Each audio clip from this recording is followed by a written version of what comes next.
I sat down at my office desk this morning at about 8:30, cup of coffee, watching some of the news roll in. I think Eric Wilson was like one of the first things I saw.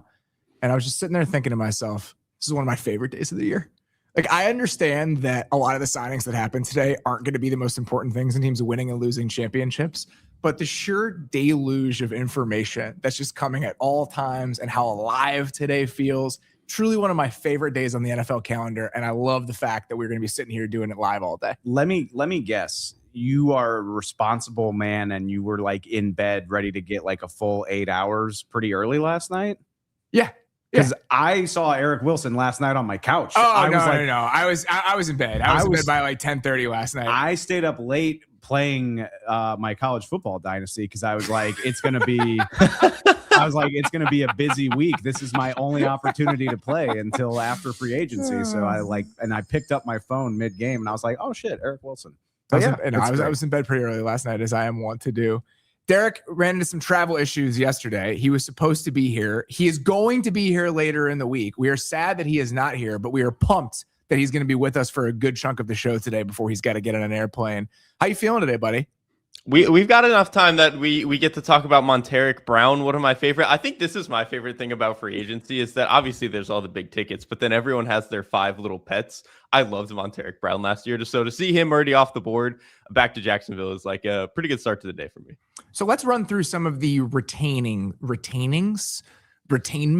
Let's run some of the. Let's run through some of you these inventing words for the live show. The word that we should be using here. Let's run through some of these moves where teams have retained their own free agents before the market opens. As Derek just alluded to, Montaric Brown back to the Jags, 3 years, $33 million. I mean, he played well for them last year. Obviously, they know what he can be within that defense. They were going to have a pretty big need at corner if he were to move on. They still have a need at corner. I think that's why Travis Hunter's probably going to be moving over there next year. So it makes sense for him to be back. One that I totally understand if they want to maintain what they were defensively last year because he played really good football. But I thought this would be somebody that I'd be chasing if I needed help at this spot. Sheldon Rankins back to the Texans, 2 years, $12 million total or $12 million a year? $12 million in guarantees. $12 million in guarantees. So Sheldon Rankins, let's get that contract. 2 years. Sheldon Rankins is Sheldon Rankins is signed as a free agent so many times that if you just search Sheldon Rankins, free agency deals from 2 years ago come up. Which one? So 2 years, $12 million in guaranteed money per Garofalo. So I don't know exactly what the AAV is on that. I'm sure that'll roll in at some point over the next couple of days. The other Texans move worth mentioning, Ed Ingram, back to the Texans, 3 years, $37.5 million. I love when this stuff happens because it's just a fun little comparison point, Derek. That's the exact contract Patrick McCarry signed for last year in free agency.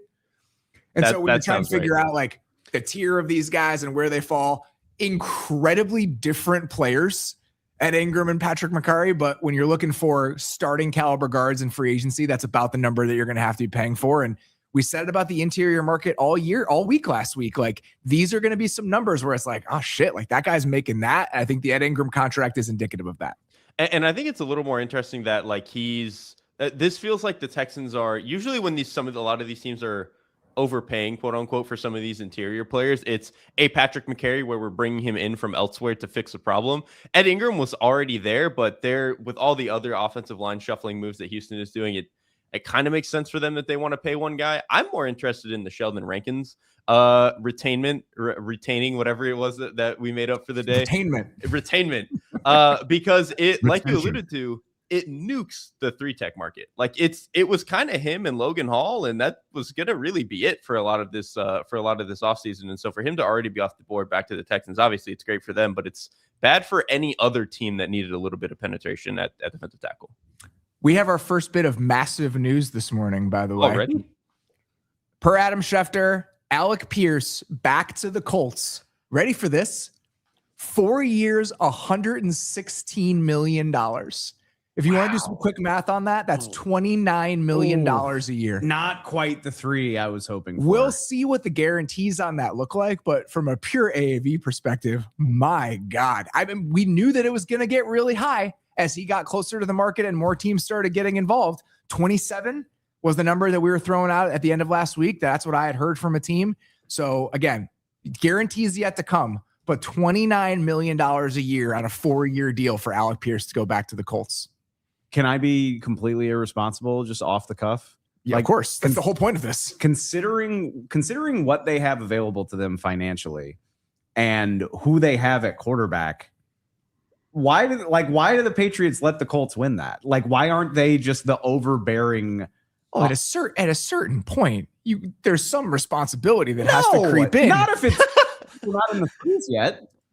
Like, you've got a guy, if you've ever done a fantasy auction, there's always just a guy who will just throw another couple dollars on. Yeah, you have to police the number. Yeah. So why not be that guy? And I mean, I don't know. I get it. After a certain point, you do have to back out, but are you why back out if the number's not 3 yet? Like, back out at 31. Don't back out at 29. We already knew this was going to be a silly contract. You need the receiver. You've got the MVP quarterback. What if the number was? Yeah, what if the number was like 25 and this was the Colts going up and above what everybody else's market was? I don't think that's the case. I think the number started at like 27, so it can't be that much higher. And I mean, we kill teams when they overspend, and the Patriots did this last year with Milton Williams. We love to kill teams that just drop huge amounts of money. It's probably not a bad thing to not be willing to go that high, but I don't know. If you've got Drake May and you know that he's not going to be expensive for a long time, and it's a very clear need of yours, and you're drafting at the back of the first round, you can obviously find receivers all over the place, but it would have been fun, and they had the money to do it. I can understand a team not wanting to pay $30 million a year for Alec Pierce. We talked about this a lot last week, and it's a consistent theme every single year. The pool of free agent receivers, or just free agents available, veteran free agents available every single year that you don't have to trade for, they don't exist, right? I mean, they're just very rarely do those players come along. And so I think if I'm the Patriots, would I rather pay $30 million a year for Alec Pierce, or would I rather try to explore what an A.J. Brown deal might look like? I think there are other more responsible avenues. And I say this as somebody who really likes Alec Pierce, but the idea that we got, my favorite part of this is the process that we followed. Like, at the quarter point in the season, like week 6, there was a moment where I think a lot of people, me included, were like, man, Alec Pierce has really added some layers to his game. You know, he was a deep ball guy for a while. He was a really good deep ball guy. He was an efficient one for a couple of years. But what he's doing in the intermediate area of the field, some of the in-breakers, like, I really like the layers that Alec Pierce has added to his game. He's a free agent heading into next year. Like, I wouldn't be surprised if Alec Pierce was like a $20 million a year player. And then somewhere along the way, from like week 6 to yesterday, we got to a point where Alec Pierce was going to be like the 6th highest paid receiver in the league. And I just don't know that was necessary. And again, I really like him and think he's a very good player. But I think a lot of the times when we're talking about these sorts of transactions and just the NFL in general, the moves you don't make can be some of the best moves that you do. The idea of like, we're walking away from this, even if we've thought about, hey, I've imagined my team with this sort of setup and getting this player. Sometimes you have to let go of that, and that ends up being beneficial to you. And I think for some teams that might be the case with Alec Pierce. And again, I say that as somebody who really likes Alec Pierce as a player, Derek. He's a really good player, but also the $29 million figure feels like players his age and ascending in their final year don't hit the market all that often. Players his size at receiver don't really hit the market that often. It's usually guys who are a little bit smaller. Like, your true guy who can be an X stretch down the field type of player doesn't really hit the market. And then there's nobody else in his bracket in terms of like age and ascending that really is hitting the market. Like, it's maybe Romeo Doubs, and that's kind of it. Like, he kind of hit this perfect storm that probably bumped his number up 5-6 million on top of whatever it might have been in like a normal market. I'm a big believer in playing the odds anyway, like independent of how you feel about the player. And the fact that the Patriots leapfrogged the Panthers last year and did exactly what I'm describing for Milton Williams, and that decision has aged really well.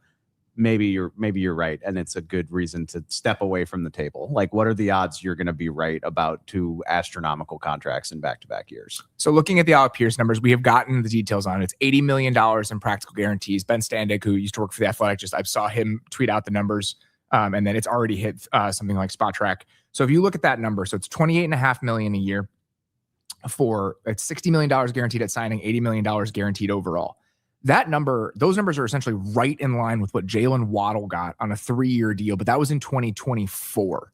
So it really is just kind of a markup on the Jameson Williams contract when you're looking at deals handed out over the last couple of years. The DK Metcalf deal was $33 million a year, but it was only $60 million in guarantees. And so, I mean, we're really talking, Derek, essentially like that DK Metcalf range for what he got last year. And that to me, if it were a player that I liked more than DK Metcalf, there would be a moment where I was like, is Alec Pierce worth this? The fact that DK Metcalf is the comparison, I actually feel okay about giving that contract to Alec Pierce, but that says more about how I see DK Metcalf than I think about the contract in a vacuum, if that makes sense.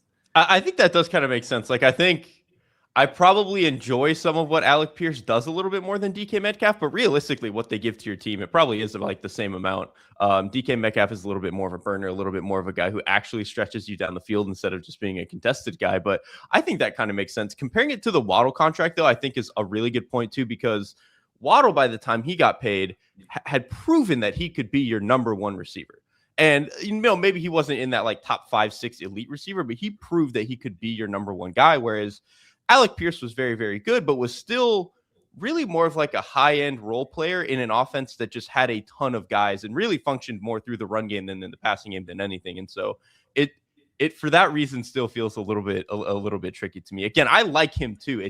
This feels like a lot of money for a guy who hasn't yet proven that he can do that. One more bit of news here per Jeremy Fowler. Eric Stokes back to the Raiders, 3 years, $30 million with $20 million guaranteed. This number, this like $10-11 million for these corners going back to their teams is an interesting number because it almost feels like the corner market is like shifting a little bit based on where we were last year. So obviously Trent McDuffie gets I was awake for the Trent McDuffie thing yesterday. Oh, great. Obviously, Trent McDuffie gets a market-setting deal at the position, which we knew was going to happen based on the draft capital that was sent back to the Chiefs as part of that deal. That it's inevitable. He's operating with an extreme amount of leverage. So the top of the corner market starts going up again. But Stokes getting $10 million and Montaric Brown getting $11 million. The contracts that I would kind of compare to that in last year's free agent class, where it was we like you enough for you to be our starter, even if we don't think you're like a star level player.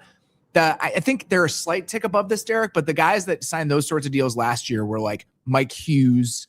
And then the contract that ended up looking really good was the one that Mike Jackson got from the Panthers. And those were for about like $5-ish million a year. You might be able to compare the Montaric Brown and Eric Stokes contracts to like what Christian Fulton got last year from the Chiefs, which was 2 years, $20 million at $10 million a year. But I do think it's notable that some of these retained contracts have almost doubled in value when you look at what the corners were getting last year and what the corners are getting this year. And I think Dante Jackson signed for like a very similar deal. $6.5 million last year for Dante Jackson. So he was more in the range of that Hughes, Mike Jackson range than those other guys. Right. And I do think it's interesting too. Almost all of those guys were guys who were bouncing around to different teams and were able to take cheaper deals. So it is interesting that a year after that, teams are seeing their kind of functional, but maybe not like true starting caliber corner twos and being like, listen, we have to lock that guy down.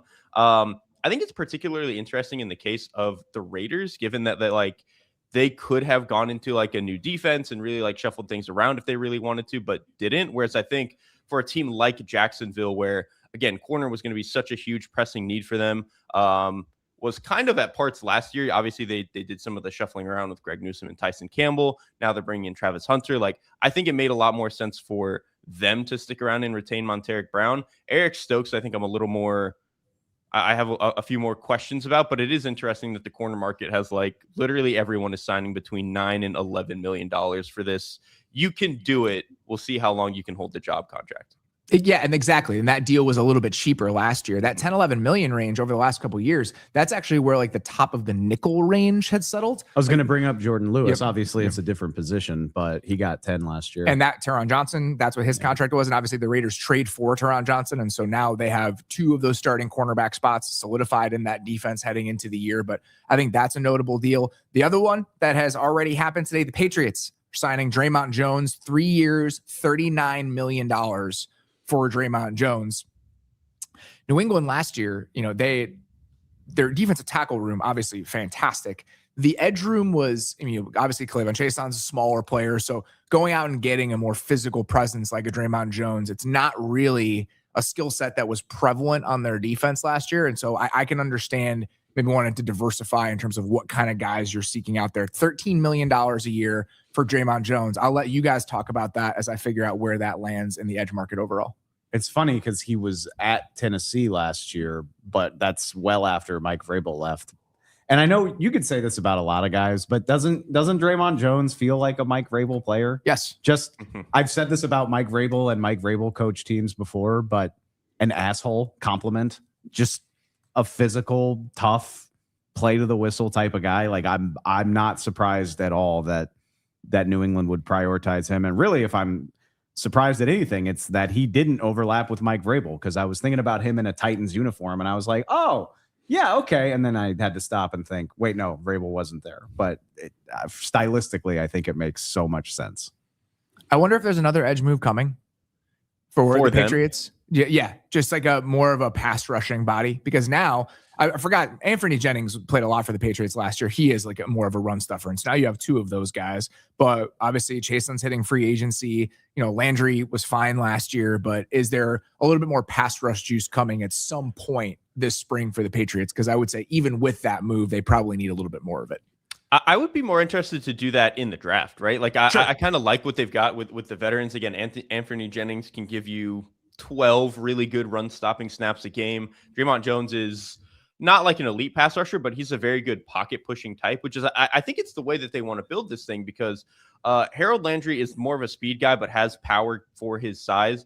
And then you've got Dre'Mont Jones, who's obviously a bigger guy. He can crush the pocket. I think given that they have a defensive tackle room that is incredibly explosive, incredibly quick, can really be used on a lot of these games, it is a little bit, not to compare everything to the team that won the Super Bowl, but like that's kind of how Seattle tried to build their room, where it's a lot quicker on the interior, bigger on the edges.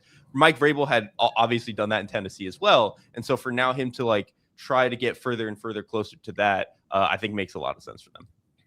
A couple of the other smaller moves that have happened, well, not necessarily small, but a couple of moves that happened before we started recording here. Dolphins officially releasing Tua Tagovailoa when the league year starts on Wednesday. They're gonna make him a post-June 1st cut. That means $67 million in dead money this year, $32 million in dead money next year.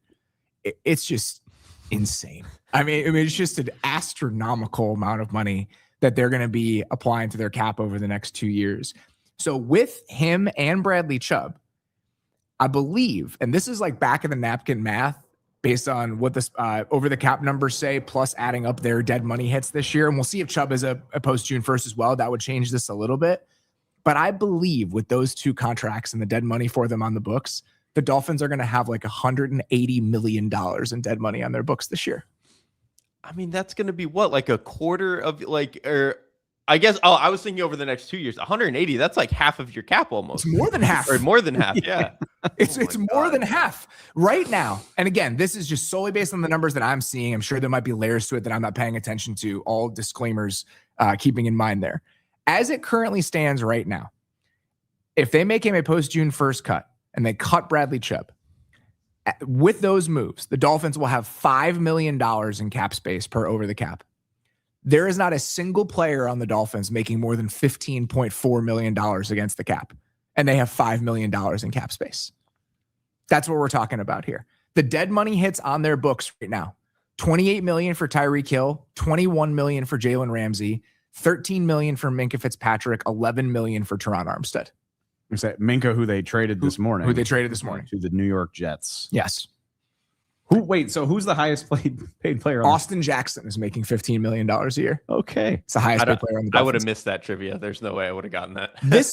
It was always going to end like this, right? Like when you do the things that the Dolphins were doing, and this is, we can play is the cap real or is the cap fake thing as much as we want to.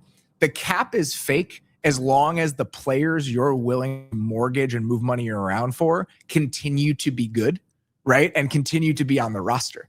The moment that those players are no longer on your roster, there is a cliff coming for like all of these teams eventually. And the Dolphins reached theirs. And it was always going to be catastrophic when you looked at all of the moves that they were making. But then when you see it all laid out in front of you, it looks like a horror movie.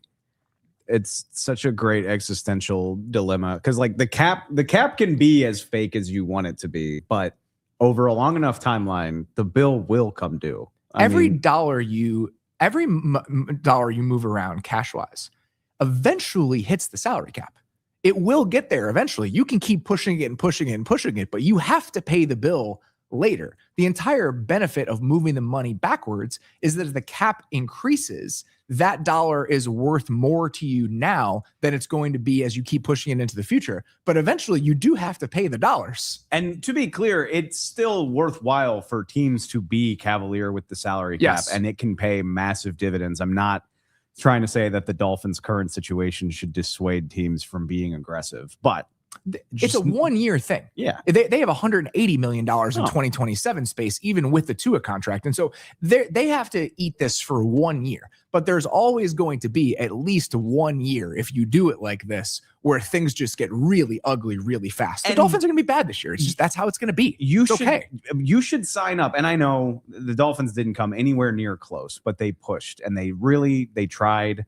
I admire them for that. It failed spectacularly, but I'm signing up every time to have a 3 or 4 year window where I can get excited about my team and view my team as a piece of the contending landscape. And if you got to go to hell once every 5 or 6 years to make that happen, I think that's a fair trade. Hopefully you can find more stability than the Dolphins did and push those bad years off longer. You know what I mean? But even still, I'd rather be in the mix knowing that I'll pay for it one day than never jump in. The news about Tua, what comes next here, Tom Pelissero, Ian Rappaport, a bunch of people reporting this. It sounds like the Falcons are expected to make a push for Tua in free agency in air quotes, right? They're expected to make a push for Tua to be in that quarterback room. First of all, the all lefty quarterback room is something I absolutely can get behind and think is very funny. The other part of this is I want to, let's say Tua plays for the first 6 weeks of the season and then Penix plays for the final 11 weeks of the season. I want to take their spray charts and overlay them with each other, and then it will be perfect. There'll be puzzle pieces that completely fit together where Tua will only throw the ball to the middle of the field and Penix will only throw the ball outside of the numbers. Derrik, I know that you are not enthusiastic about Tua being the quarterback for anybody at this point. I will say he's going to be free. He's going to be free and he's going to be a stopgap player for them. And so I know it's not the most exciting answer in the world, but I can understand why the Dolphins would want to do this as just sort of like an intermediate answer. So that's the thing. Objectively, a free Tua Tagovailoa, even if he's quarterback 28 or 7 or whatever it's going to be, they needed somebody else to potentially play for Michael Penix early in the season anyway. So I get that. And if you really want to sell yourself on like Kevin Stefanski, the play action offense, maybe Tua can throw more over the middle and it can kind of work. I can kind of understand that as well. And so I can understand all of it from like an objective, this makes sense for them type of move. And then I can also look at the roster and look at the players on the field and be like, I just can't get excited about watching that. And so I understand what they're trying to do. I think Tua at this stage in his career does not excite me a whole lot. I do think the funniest part about the Tua Tagovailoa into Michael Penix transition, whenever that happens, is that it's going to just look like you sped up the film a little bit because they actually kind of throw very similarly, and they're obviously both lefties. Michael Penix just throws 100 miles an hour faster than Tua Tagovailoa does at this point. This is Kevin Stefanski being like, I'm going to make the Dylan Gabriel thing work. Oh my God, I forgot. He was like, I was right. The small lefty, I can make it work. Trust me. The small lefty from Hawaii, right? Isn't Dylan Gabriel from Hawaii? There's something about it. About it that just hits his brain in the right way. First big true free agency move of the day. Per Diana, a few other people reporting this, Kenneth Walker headed to the Kansas City Chiefs. We do not have the numbers on it quite yet. I assume they're going to be healthy, given how many teams are probably after Kenneth Walker. And I think I had seen yesterday somewhere that the Giants have been priced out of it. And so multiple teams have been interested in him. This is just one of those moves where we talk about this with coaches all the time, where you have a certain version of your team and you run out of road with that version of your team. And then what you do is just completely overcorrect the other direction. And that's exactly what the Kenneth Walker thing is for the Chiefs. It's like, we had no pop at running back for 3 years. We're going to go out and get the guy that's all pop. That's what we want at running back right now. And so I'm enthusiastic about this. I have Kenneth Walker as a keeper in my fantasy league. Oh, you're the happiest man in America. The price was pretty expensive. I have Alec Pierce too. So I just don't know what I'm going to end up doing. I was like, I just thought he was gone, but now I think I may have to reevaluate that a little bit if he's going to be the running back for the Chiefs.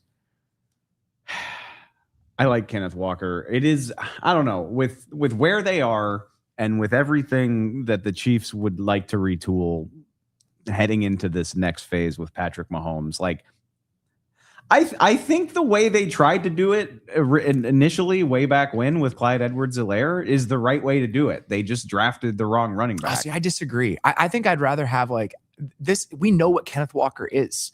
And so if we're trying to figure out like free agency in the draft, and we talked about this last week, the idea of Jeremiyah Love at 9, right? Sure. And so with me, I think I'd rather, I don't know the exact numbers, but if you drafted Jeremiyah Love 9th overall, I want to say you'd be paying him like $8 or $9 million a year almost immediately, right? Maybe a little bit less than that. Maybe it's like $7 or $8 million a year, but it would be almost immediate. Yeah, no, I mean, that's one of the biggest inefficiencies with drafting a running back high, linebacker, tight end. You're making him one of the highest paid players of the position, like top 10 almost immediately if you're going to draft him in the top 10. And even if we think Jeremiyah Love is going to be really good, we've never seen Jeremiyah Love play professional football. We have seen Kenneth Walker do it at a very high level very recently.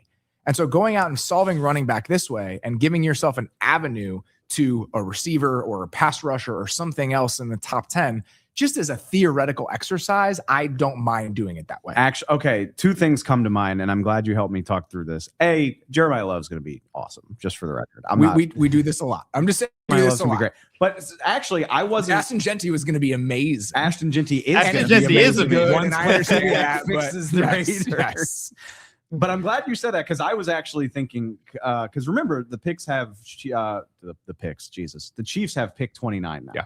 I was thinking about that because it's so easy to think and say, well, Clyde Edwards-Helaire could have been Jonathan Taylor. And when you think about that, it's awfully enticing. But I don't think there is a running back worthy of pick 29 in this year's draft. So maybe this isn't the year to go hunting for a starting running back toward the back end of the first round or toward the back end of the second round. So it feels like a major course correction, but at least you are knowing what you're paying for. It's 11:28. Our guests, which I probably should have mentioned at the top of the show, by the way, we're going to have guests all day. We're going to have them rolling in every 15 minutes or so, starting, I guess, right now. Our first guest of the day, very excited to have him. It is our good friend from ESPN. It's Bill Barnwell. Bill, how you doing, buddy? Thanks for introducing me 28 minutes into your show. I certainly honored to be the first guest. I'm very intrigued. This Kenneth Walker deal is... I feel kind of good about it and kind of bad about it at the same time, which I wasn't sure I was expecting. Explain to me your kind of good about it thoughts. Well, the Chiefs do not get any explosives from their run game. That has been missing for several years. Kenneth Walker has limitations. I think you have to commit to running more gap stuff, more under center run game if you're the Chiefs to get the most out of Kenneth Walker, but we know he can create explosives. That to me is the real strength of what he's bringing to the Chiefs. And there's an opportunity cost here, right? I mean, if the options were, and I don't know if these were the options, but if the choices were draft Jeremiyah Love and incur the opportunity cost of not using that pick on a player at a more difficult position to find, or signing Kenneth Walker for what I think will probably be something like $12, $13 million a year, and spending more money than you would, but not incurring that opportunity cost in the draft, that's a better outcome for me than the alternative. I didn't use fancy words like opportunity cost, but that's kind of what I was alluding to in the conversation that we were having. Okay. Derek, what are your thoughts about this? So about the Kenneth Walker move to Kansas City? Specifically with the draft, I actually think a lot of other teams taking Jeremiyah Love top 10 is fine. The issue with the Chiefs specifically, how often are you going to get a top 10 pick? You have to take a tackle, a pass rusher, like somebody in that mold where you just don't get a bite at the apple at premium positions like this. And so Jeremiyah Love might be awesome, but kind of like you said, Robert, like Kenneth Walker is a known quantity. He might be imperfect. He might run into the back of his own guard every now and then, but he's going to give this Chiefs offense explosives in a way that they haven't had in years, not even just from the backfield, but they've struggled to generate them in the passing game over the last 2 years. And so just getting any guy who can go out and do it, I think you can start to hodgepodge together the rest of the efficiency in a way that they have the last couple of years. You add on a little bit of gasoline with a player like Walker. I'm extremely into this, almost no matter what the number is. I was looking up the numbers you guys were talking because I was curious about it. The idea of going to more under center gap scheme runs.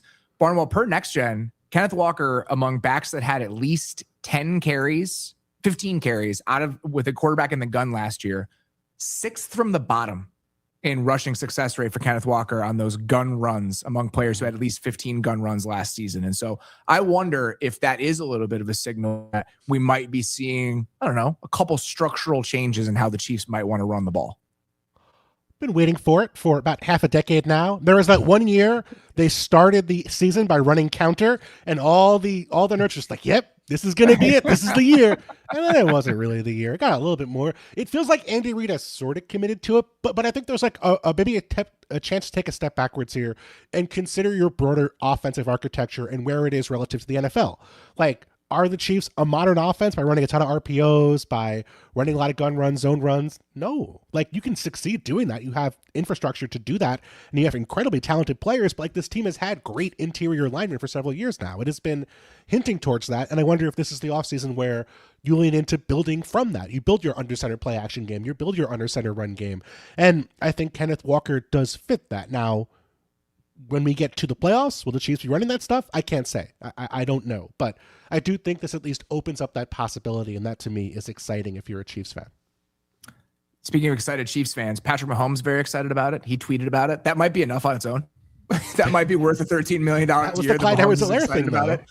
Barnwell, I'm glad you're the first one here, which wasn't an accident, by the way, but I'm also glad you're here to help us talk through some of this stuff. I want your kind of like unvarnished opinion of Alec Pierce at $28.5 million a year, plus Daniel Jones on the franchise tag, and how you feel about that from like the Colts perspective, and whether that is like a prudent distribution of resources. Because we mostly talked about it in relation to the receiver market in general. From the Colts perspective overall, how do you see this set of moves in tandem and what it means for Indianapolis? I would never put varnish on an opinion. That is something I listen, buddy. I certainly know that about you. That's why you're here.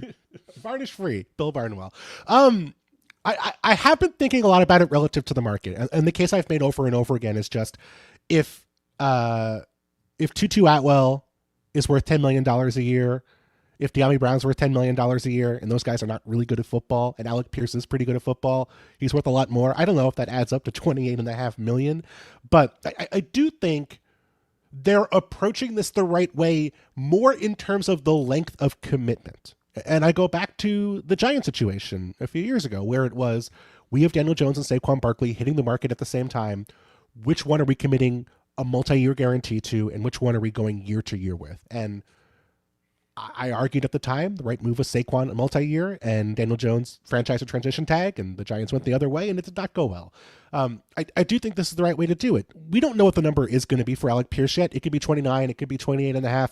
I wouldn't be shocked if it was like 26 when it actually got said and done, when we actually saw the terms of the contract. But it's going to be a multi-year guarantee. It's going to be probably 2, maybe 2.5 full guaranteed years as part of this contract. And I think that's the way to go, because even if Daniel Jones is not on the roster in 2027, which is, I think, what the Colts would not want to have happen, but is realistic given his injury, given his year-to-year inconsistency, given that he's now been transition tagged, Alec Pierce is going to be very helpful for that guy. I don't think Daniel Jones is going to be a player where on a multi-year contract he can elevate underwhelming receivers and get more out of them.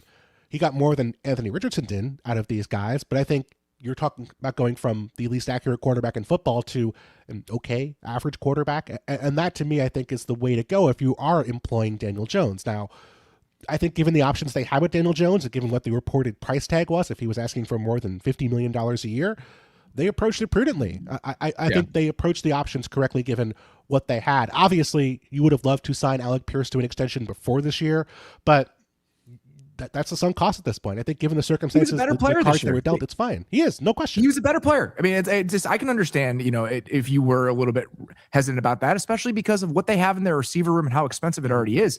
The one lever we have not talked about yet, I think this probably says that Michael Pittman is available at the very least. If they move on from him, it's $24 million in savings. He has a $29 million cap hit. It's $22 million in base salary. He's a 29-year-old player. Like, I wouldn't be shocked if a team, again, considering the market, if Alec Pierce were $29 million, would you throw, if they threw a pick at the Colts, would they be willing to trade Michael Pittman? Is he worth a pick? I think the answer at $22 million a year is probably yes. Somebody absolutely should. Like, honestly, to me, I'm thinking of the Jets have a million, so many resources to spend, and they need a stable-ish chain moving adult. receiver. Yes, an adult in the room next to Garrett Wilson. And I actually think that would be like a good way to fill out the room, because we talked a little bit about them signing maybe like a Romeo Doubs, who can be like your third down kind of chain moving sort of guy. And him and Pittman are not one for one. Don't do this to Romeo Doubs. Do not send Romeo Doubs to the Jets. Oh, but I can send Michael Pittman. Okay. You don't care about Yeah. him? He's a little bit older. He's like battle hardened. He'll be fine.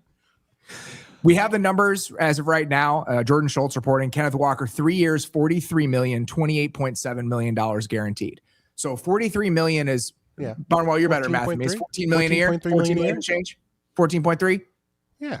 I mean, it's fine. A little more than I would have hoped. I would have hoped for it to be 12 or 13, but like we're splitting hairs here with a $300 million. Here's what I'll say. That 28.7 in guarantees, that actually is right in line with what James Cook got. His AAV was $11.5 million. And so we know there's some funny money in the AAVs. And so the guarantees of that contract are right in line with what James Cook got from the Bills on the eve of last season. And based on free agency versus retaining a player before he hits the market, I think that's kind of a fair price to pay for Kenneth Walker in this market. And for that money, I'm not sweating it. Like, whatever my concerns were about throwing the bag at a running back and, could you do this in the draft? That's a perfectly reasonable price to pay, and that doesn't feel like, I mean, you pay a premium when a guy hits free agency, but it's not like free agency funny money where you're just like, oh my God, what are we doing here? Yeah, I think that's fair. Whatever concerns I had, if those are the terms, I'm fine with it. Barnwell, anything else that happened today that is at front of mind for you? Like any of this other stuff that's come across the timeline either today or last night that you found particularly interesting or notable? Have you guys already talked about the Cole Holcomb contract? God, I love you. No? No. Okay. No. I'll give you a real one. I do think the sort of the flood of trades we saw right before free agency started, I think tells us, number one, who's out on certain players. But also, number two, tells us that there's not a ton of interest maybe in some of these guys on the market. That the market may be relatively thin at certain spots. So Rashawn Gary getting traded for a 4th-round pick, which I think was way higher. That's huge for the Packers. A guy you were going to cut to get a 4th-round pick for him is really nice. Fortino had to say he was hacked because he already sent out the farewell message to get traded for a 4th-round pick. Is like, what a specific money. hack that was. very, very weird. I'm going to hack Rashawn Gary. What am I going to do with that hack? I'm going to release a friendly message to the people of Green Bay. Teron Johnson getting traded to the Raiders. We saw Micah Fitzpatrick getting traded to the Jets. Good moves for those players. They're going to get to stay on their contracts or relatively close to their existing contracts as opposed to hitting the market, which I don't think it would have been good for any of those guys. They would have got less to me than they would have got on these new teams. And I think it just speaks to sort of like you're seeing teams say, hey, better to trade that late round pick, or in the Cowboys case, a mid round pick, and get a guy we feel good about as opposed to paying maybe a little less, but getting a guy we don't feel anywhere near as strongly about on the open market. Here's a fun one. Diana reporting Jaylen Watson to the Rams. So the Rams in about a week add both of the Chiefs outside corners from last year. We do not have the numbers on it yet. And so, I mean, we talked about it a little bit yesterday when we were discussing the Cam Curl re-signing. Rams are set now.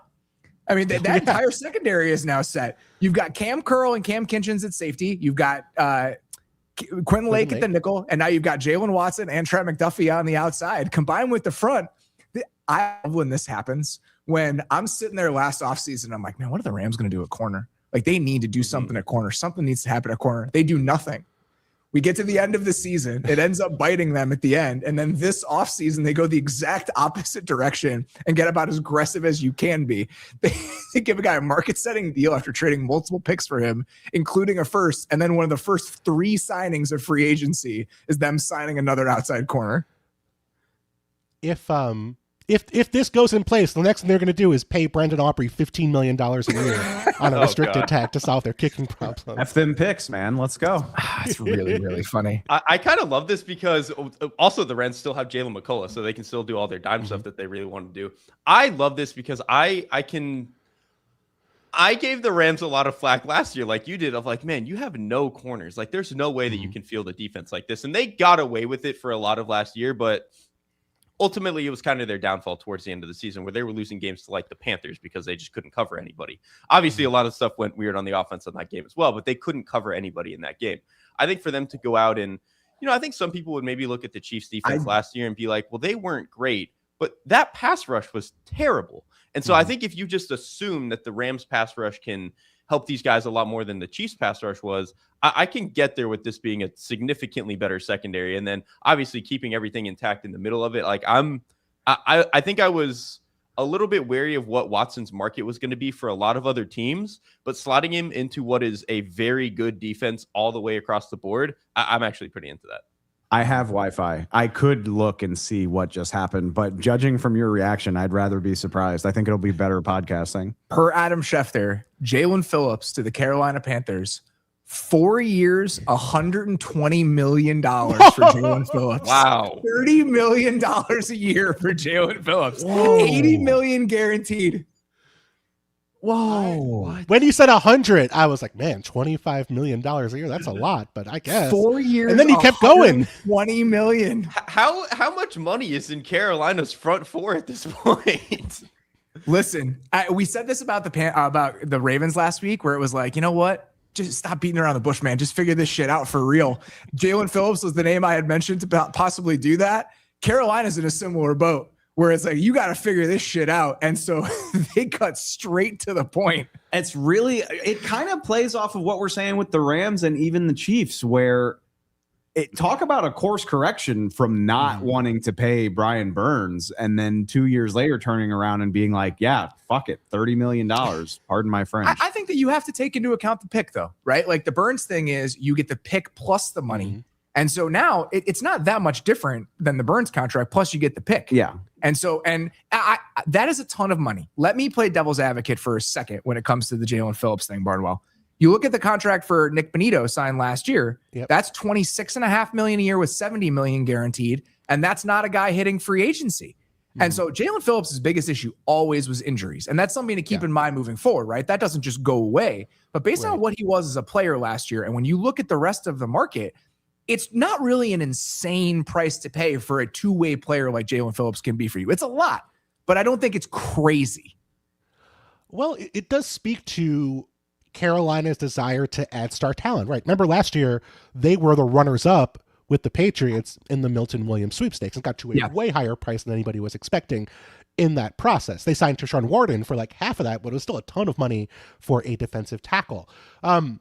If you could guarantee me we were going to get 4 healthy years out of Jaelan Phillips, I'd have no issue paying him $30 million a year. He was great last year. And I think numbers are okay, but watching him on tape consistently beating guys, consistently winning one-on-one, and playing on a great defensive line in Philadelphia for most of that, which helped, obviously, but he was really good in Miami before he got traded to Philadelphia. You're talking about a player who retired at one point in college because of the injuries, serious injuries, multiple years in the NFL. It's just a really risky offer. And there's nothing wrong with taking on risk. Risky's okay. But it's just, I don't know. Are the Panthers really a Jaelan Phillips away from being anything that matters? That's just the part I struggle with. The answer to that is no. Yeah, right. But I think that's. I think we know that. Fine, though. You don't need that. Could be unfair. And this also feels a little bit of like we missed out on Milton Williams last year. We are going to make sure we get our guy this year. It feels a little bit of that.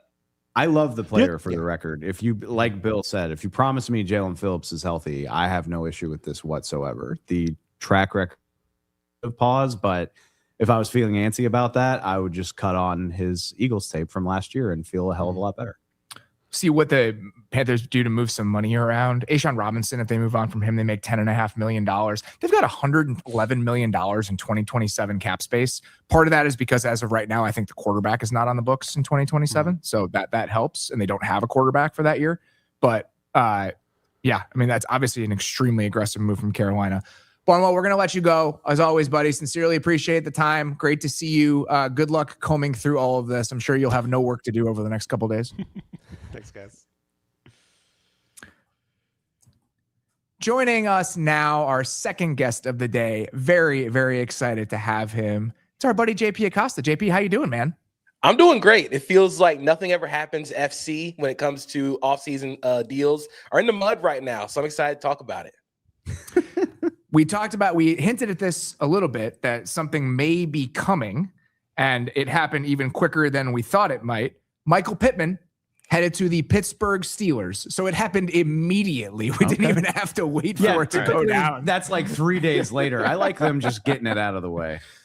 JP, what do you think about Pittman heading to Pittsburgh?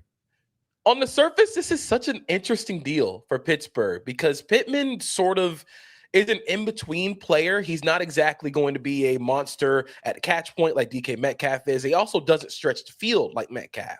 But what you're getting in Pittman is a guy that sort of wins in zone coverage in between areas. But in Mike McCarthy's offense, you need someone that can create separation in man coverage. That's when, if we're thinking about the peak of the McCarthy era with the Cowboys, it was when they had Michael Gallup and CeeDee Lamb playing off of each other. I'm not sure how Pittman sort of fits into all of that, but if this were like the Arthur Smith offense, I'd be a little more, which is crazy to say off rip. I'd be a lot more interested if Arthur Smith was running this offense with Michael Pittman in it than Mike McCarthy, which is a crazy thing to say, but like it feels like this is an odd fit. I think that the skill set individually in terms of like the man coverage stuff is worth mentioning. Derek, I think that the idea of you have Metcalf can be a kind of a downfield threat for you. And now Pittman is kind of like that intermediate slasher type of player. I do think when it comes to how they fit together, I can see the vision for something like this. Like this is just not the type of player the Steelers had last year. Yeah, I think I'm like okay with it and not super jazzed, mostly because of like, I think Pittman is just not all that explosive, which is probably fine if you think DK Metcalf can continue to be really explosive for you. But I think given that Metcalf is really the only guy who does that on the offense right now, I would have wanted a little more juice. But I am kind of with you in the sense that Pittman can play outside. He can be your Z. He can move into the slot a little bit if he needs to. And I do think while Metcalf can be, I'm going to, for conversation's sake, assume that Aaron Rodgers is going to be the quarterback. While Metcalf can be your just slant and go ball winner, Pittman can be your a little bit more like brain chemistry with the quarterback type of player. And I do think that having that could be valuable for Rodgers in this offense. This is also a situation to me too, where like they needed anybody this receiver room. It was down to like Roman Wilson, who has basically not played for them, and Ben Skoranek, who is like a 4th, 5th, can block for you a little bit type. Like they just needed anybody. And so for them to get again, I think Pittman has not been 100% the same since he had some of the, neck issues or back issues, I think it was. And since then, he's not been 100% the same, but this is very obviously an upgrade for them. And so we'll see what the ceiling is, but I kind of enjoy it given. Actually, did they say what the trade was for? Like what they had to give? No, I haven't seen it yet. I'm waiting on so we'll see on I that. haven't seen it yet. Yeah. All right. We have the answer on the Malik Willis deal and the Malik Willis market. Per Ian, 3 years, $67.5 million with $45 million guaranteed for Malik Willis, heading to the Miami Dolphins, who have no money but are somehow managing to do this. Okay. This is hilarious. The Dolphins are just basically taking everybody from Green Bay and moving them south. I mean, 22.5, less than we thought, maybe at the top of the market. For that price, like, okay. Yeah. Like my opinion is almost always going to hinge on how much you're leveraging yourself. And if he was supposed to flirt with 30, getting him at 22.5 at least makes me feel better about it. This is probably the right number, though, right? 30 was always a little bit absolutely crazy. It's the Justin Fields number with the markup for this year's cap. That's basically it. That's what it should Which is always what it Yes, should have been, that's what it right? should I mean, be. so yeah. So I think this makes sense. So looking at it, Justin Fields last year, like Derek just said, 2 years, 20 with $30 million guaranteed of that 40. And so we're essentially in a similar boat when it comes to Malik Willis.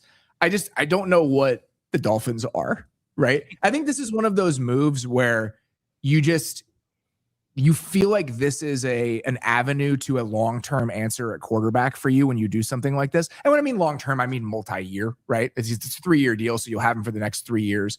You're in a spot, there's no quarterbacks available in this year's draft, no matter where you're picking, except for number 1, JP.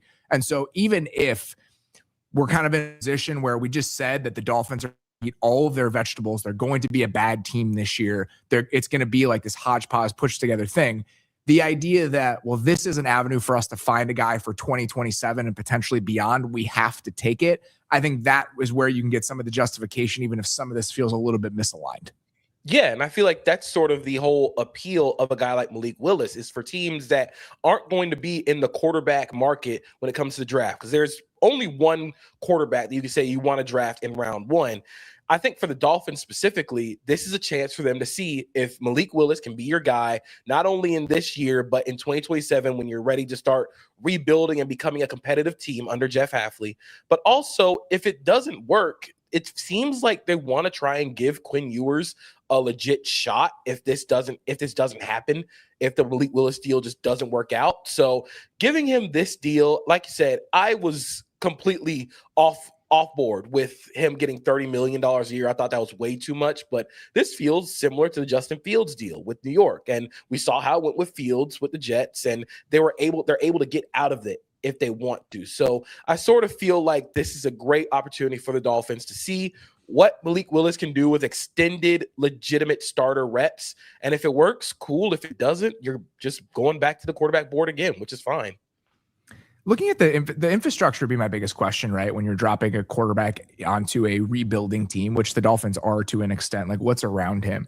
The Dolphins actually are bringing back like a good chunk of their offensive infrastructure from last year. Like 4/5 of the offensive line comes back. Patrick Paul had a really promising second season. Savonnet was a rookie. Aaron Brewer was an all-pro. Austin Jackson is obviously an open question. They're going to have to find somebody at guard. Cole Strange is a free agent. Jalen Waddle's coming back. We have Devon Achane. Looking at the Dolphins, and again, this is the area where they're doing this the right way, kind of on the heels of them pushing it all in. The Dolphins, as it currently stands, have 6 picks in the top 111. They have 5 picks in the top 90. They have the pick, the Houston pick that they got. I'm going to have to try to figure out where that came from. They have the 90th pick in the draft from the Texans. They have the 87th pick in the draft that came from the Jaelan Phillips trade, plus their own 3rd and 4th rounders. And so they're going to be able, hopefully, to throw a couple darts, Derek, at something like an interior offensive lineman, some of that connective tissue of the roster. Like it does, the cap stuff does look ugly, but you can see what the year plan might look like when you're looking at this sort of draft resources and this sort of cash. And I also kind of think if you're not going to be good, which the Dolphins probably aren't going to be good, at least try to be something, like have an identity. And I do think getting a guy like Malik Willis, where he can be incredibly explosive, both as a runner and as a downfield thrower, I think that matches well with what you have in Jalen Waddle and Devon Achane, where you are the fastest offense in the league. And that was already kind of true in previous iterations, right? Where Tua was the quarterback and you had Tyreek Hill and all this stuff. But that was... I'm not sure Tua was attributing to that, though. Exactly. The quarterback wasn't attributing to it. And it's a little bit of a different calculus when the quarterback himself can be part of that speed. And so I think the boot game is really going to work because of that. I think they can obviously do a lot more different stuff in the run game than they typically would have or previously would have with Tua Tagovailoa. And I also think like Bobby Slowick being like the key part of this offense and being the offensive play caller and stuff like that.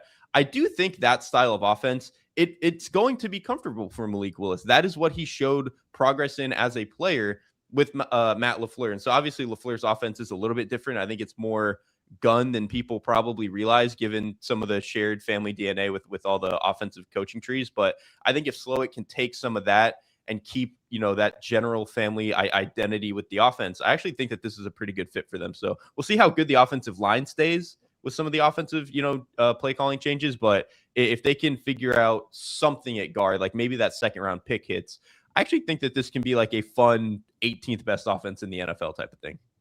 I believe that pick is it was the Woody Marks pick. Woody Marks pick is the 90th pick in the draft. That's where the Texans got theirs. Got a little something for you here. Did you see what happened? Did you see what just happened? I'm going to let you break everything to me. It's more fun that way. A guy that you just like, you know what? How about this guy in free agency? Okay. Neville Gallimore. 2 years, $12 million going to the Bears. Hell yeah, Neville. Let's go, man. Admittedly, a bigger price tag than I was expecting, but he was a solid piece of Indy's rotation. I mean, you're not expecting this guy to come in and be like the star of your front or your defensive tackle rotation, but a useful piece. It seems like he's, he wasn't bad on his rookie contract, but he's one of those guys that's like growing into his own as he goes. So I think that's a nice payday for him, but it's not so big that I think the Bears are crazy for doing it either. Sounds like per Jordan Schultz, the Giants are going to be going after Isaiah Likely. 3 years, $40 million a year for Isaiah Likely to head to the New York Giants. JP, what do you think about Likely with Matt Nagy and that offense in New York? We're going death by 12 personnel, baby. The idea of Isaiah Likely and Theo Johnson in the same offense, I actually think it's kind of fun. I think Theo Johnson was sort of underrated in that Giants offense last year and what he can be with the nucleus, but it feels like the Isaiah Likely was going to be the guy from the Ravens that John Harbaugh pulled. It feels like he's going to give Jackson Dart a really nice guy to have underneath, a nice guy to have when in yards after the catch, and it'll take a lot of attention away from Malik Neighbors when he's healthy. I just think the 12 personnel that they can run, because their receiver room's probably going to be ravaged by free agency. I think Wan'Dale Robinson's probably gone. We'll see what happens with their receiver room, but lean on the tight ends and Malik Neighbors and see what happens. I'm looking at the numbers right now. Just curious. The Neville Gallimore contract is essentially the same number that Chauncey Golston got last year from the Giants. And so it's near the bottom when it comes to, there are only like 2 or 3 players making between $5 and $7 million a year at defensive tackle. Like that's essentially just the first round pick rookie contracts. You so talked about that bottom last week. Yeah. Like there's very little in between. Derek, what do you think about Isaiah Likely going to the Giants? I think for a lot of teams, I was a little bit iffy on what Likely was going to be because, again, I think he's a very specific player. He does not really block for you. You don't want him in line. I think he's a guy who you want to flex out into receiver roles as much as possible. He's really more of a red zone guy for you in a lot of those scenarios. Obviously made a couple of huge plays last year and the year before. I do think he actually does make sense with this offense, though, because they are going to be more of a gun spread team. There's going to be more opportunities for him to just line up as a big slot. I actually do think he helps solve some of what I think might be like the red zone calculus for a team like the Giants, where I think the offensive line is still not great. You're not entirely sure what you have in the running game right now, but the quarterback is going to be a math changer for you in Jackson Dart. And then you now have a guy in Isaiah Likely who you can kind of just throw the ball up to. So you add Malik Neighbors back into that as well, who can be a little bit more of just your win one-on-one guy. I can at least see the vision here. Again, I think for a lot of other teams, I would have been iffy on the Isaiah Likely market, but I do think that this makes a lot of sense. And like JP said too, you already have a tight end who can do the inline blocking stuff for you, the 5 to 12 yard type of just get gritty yards in Theo Johnson. I think Theo is more than that, but he at least checks that box for you to allow you to have what is a sort of luxury player in somebody like Isaiah Likely. 2 new moves coming across the timeline right now. One guy leaving the Jets, one guy going to the Jets. JP, we have John Simpson going back to the Ravens. 3 years, Called that. $30 million. Dave did call that. Let's go. I thought the Ravens would be in the kind of mid-tier guard market, based on some of the money that they're going to potentially have to throw around and based on their needs. So John Simpson for $10 million a year, it's kind of just the going rate for starting caliber guards in free agency. We talked about this with Ed Ingram getting $12.5 million. So JP, your thoughts on John Simpson, a $13 million a year or $10 million a year to go back to Baltimore? I like it for Baltimore, especially considering what they were doing on the offensive line at guard last year. That is an untenable situation. You cannot continue to have Lamar Jackson behind those 2 guards, Andrew Voorhees, Daniel Falele. So getting a guy who knows the Ravens nucleus, who knows that system, I think he'll be at least a starting caliber player in that offense. I'm more curious what happens with the Jets now at left guard. Elijah Vera Tucker is a free agent. Simpson's gone already. So are they sort of locking themselves into like going and re-signing Elijah Vera Tucker, which I think will be fine because I think he's played good when he's been healthy. But if they don't re-sign Vera Tucker, or if he goes for a bigger deal somewhere else, how do they readdress that spot? Because if you can go out and get, if you can keep Vera Tucker in that offense, I mean, you have a very good offensive line that's ready to take the next step. So I'm very curious what the Jets do at that left guard spot. JP, sincerely appreciate you joining us. Best of luck today and for the rest of the week. We'll talk to you later, buddy. Good to see you, man. See you. Rolling in now, we are very happy to have her as we're sorting through all of this news. It's our good friend here from The Athletic, Jordan Rodriguez. Jordan, how you doing? Hi, guys. Good to see you this morning. Wow. Right as you started your show, the S hit the F, That's crazy. Yes, it did. I mean, we were saying at the beginning, this is my favorite day of the year. I absolutely love it. There's something happening every single moment. A couple things that have come down since we last updated everybody. This one, I love this because I just thought he played so well last year. And I think among all of the teams and all of the coaches, when it's like, if this guy identifies a player, it makes me more interested. James Pierre going to the Vikings, 2 years, $8.5 million. That's one of those where I'm like, I see you, Brian Flores. I also thought James Pierre played very good football last year. Yeah, I think we are looking at, again, the significance of the voice that Brian Flores has in that building. I think you couldn't have designed in a lab a player maybe more perfect to slot into that defense. And kind of I would say, like, to the casual fan, a little bit more under the radar. I know you guys were really high on him here on this show, but yeah, this is one of those where you're like, and they just let him do it. Brian Flores and Kevin O'Connell over there, basically acting as interim front office members with Rob Renzinger over there. This is one of those, they let him do it. They let Brian Flores get another guy. The other signing that we came in right as JP was kind of coming off, but absolutely worth mentioning, Joseph Osai, heading from the Bengals to the Jets, Derek. 3 years, $36 million with $22.5 million guaranteed per Adam Schefter. Thought Osai would have a market, given the way that he played last year. $12.5 million for a rotational pass rusher. What do you think about Osai heading to the Jets? This feels like the type of bets the Jets needed to make, right? Like a 26-year-old who came off of quietly a pretty good season on a bad defense. So you're probably being able to get him for a little bit cheaper than he might have if he was coming off of a decent season on like a better defense that had a little bit more eyeballs on it. So I think them getting any bodies at edge, obviously they've bled talent at that position over the last couple of years.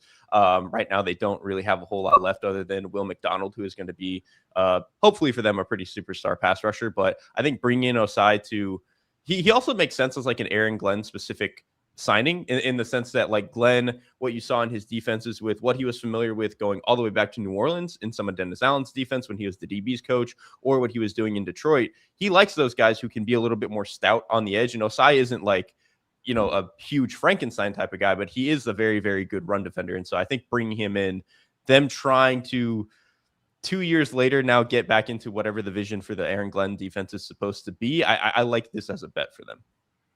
Jordan, two kind of team-wide questions I had for you. One, a team that you did a lot of reporting on last year during the season, just kind of figuring out what their thought process looked like, and two, a team that you covered day-to-day for a very long time. I just want your take on the Colts approach with the transition tag for Daniel Jones, giving that amount of money to Alec Pierce. You did a big story last year, spent some time with a lot of people in that building, just as like a state of the union kind of look. What are your initial thoughts about how the Colts have approached this offseason so far, given what you knew about them heading into the stretch of the calendar?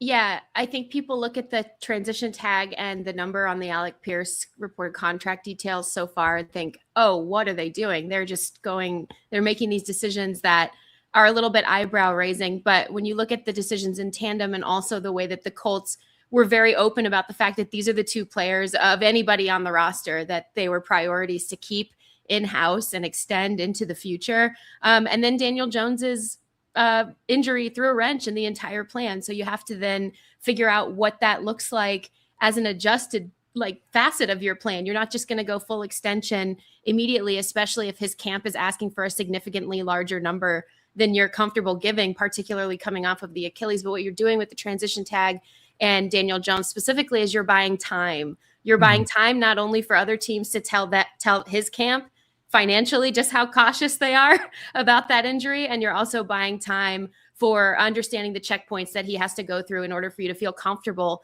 doing that long-term extension, which I still do believe they want to get done with him, predicated on how he comes back from that injury, the checkpoints of which now they can actually monitor, because they will, I hate to phrase it like this, but own that information within their building versus wonder about it externally. So I like this because the Colts said, we have a plan, and they stuck to their plan and their process. Whether or not you agree with what they did, that's up for debate. But a lot of teams do not stick to their plan and their process. They get a little bit wandering eyes or dirty eyes this time of year. The Colts were very transparent about what they wanted to do, and they found a way to make the puzzle pieces fit for what they're in right now roster-wise. And I think that's a win-now situation, depending on how Daniel Jones comes back.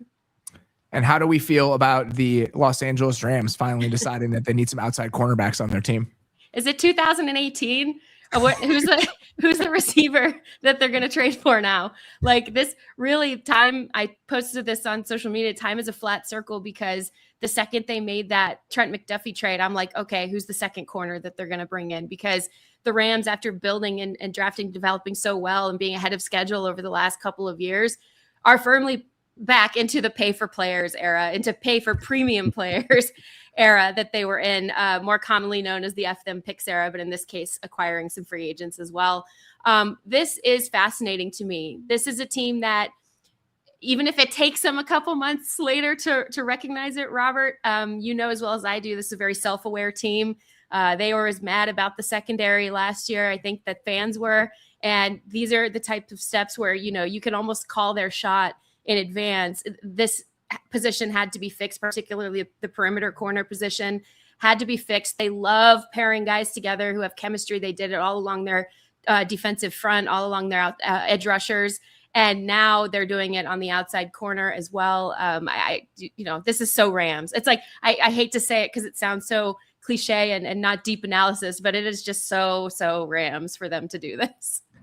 Derek, the Jets continue to sign players that I think you can be excited about. Kingsley Enagbare heading to the Jets, 1 year, $10 million per Jeremy Fowler. Then the other one that, I'll be honest, I'm a little bit sad because I was genuinely hoping that he might be a stopgap option for the Bears, but at this price, it's more than a stopgap option. Demario Davis, 2 years, $22 million, 15 guaranteed to go back to the Jets. So now we have Kingsley Enagbare, Demario Davis, Joseph Osai, all going to that Jets defense. That has to be the most a linebacker that age has ever commanded. Like even by like percentage of the cap. He's like actually that. 26 though. That's the reason. Oh yeah, he's still 26 years old. Yeah. God, Aaron Glenn sure wishes. There is a very real chance, and we have not discussed this, but I think it's worth at least exploring. When you consider the arc of Demario Davis's career, we should not eliminate the idea of like a Benjamin Button situation where at 37, he's actually a better player than he was at 24. And so the price should continue to go up. I don't want to be dismissive of that because it seems possible. I'm not going to rule anything out with the arc that this guy's had. Hey, that's a boatload of money. I said I wanted to see Demario on a really good team, but I think $22 million with most of it guaranteed is a nice consolation prize. The funniest move of free agency so far is absolutely this one. Maybe I'm the only one who finds this entertaining. Austin Hooper going to the Falcons, 1 year, $3 million. Oh my God. Kevin Stefanski getting Austin Hooper back like 8 years later. There's just something really beautiful about that, Derek. Listen, every time a coach goes, like we made fun of Mike Vrabel for doing this last year, where he got some of his guys on defense, where he's like, listen, I just need at least a couple of my safety blankets here, a couple of guys I'm familiar with. And Kevin Stefanski doing that on offense, I think it 100% makes sense. Didn't Hooper start his career with the Falcons too? Like this is like a funny circle for everybody. Looking at the Jets front specifically, Jordan, I mean, this group has been really remade over the last 2 weeks or so. Obviously, the T'Vondre Sweat trade happens. It feels like 6 months ago that happened. The T'Vondre Sweat gets traded to the Jets. We have Sweat there now. You have Joseph Osai there now. Kingsley Enagbare there now. Demario Davis there now. I mean, got a good majority of that front seven already swapped out, and we're about 45 minutes into the start of free agency here. Yeah, but I don't think it predicates them hitting that hard in the draft too, especially with they can do whatever they want. It basically they're almost looking a little bit last year's Patriots-y in a way in terms of stocking up and honestly too, I think this past season's Panthers a little bit, but like the maybe similar shelf in terms of finances there. Buying and basically using free agents as your meat and potatoes, your stopgap, while you have time to actually build through the draft after a completely decimated defense. You've traded away your stars, obviously. Now you really need some cornerstone pieces, cornerstone players who can communicate the vision, especially to the young guys who are coming up, who can the head coach, the defensive-minded head coach especially, can trust. And also you're the likelihood of you not keeping them through the duration of these contracts is probably pretty high, because you do need to go and rebuild, especially these positions on the edges. And also, I mean, I would love to see them keep building on the interior, but on the edges and in that inside linebacker position, you have to replace those guys pretty quickly in terms of Demario Davis. I know he's Benjamin Buttoning, right? Or reverse Benjamin Buttoning, which I guess is just aging, right? I don't know.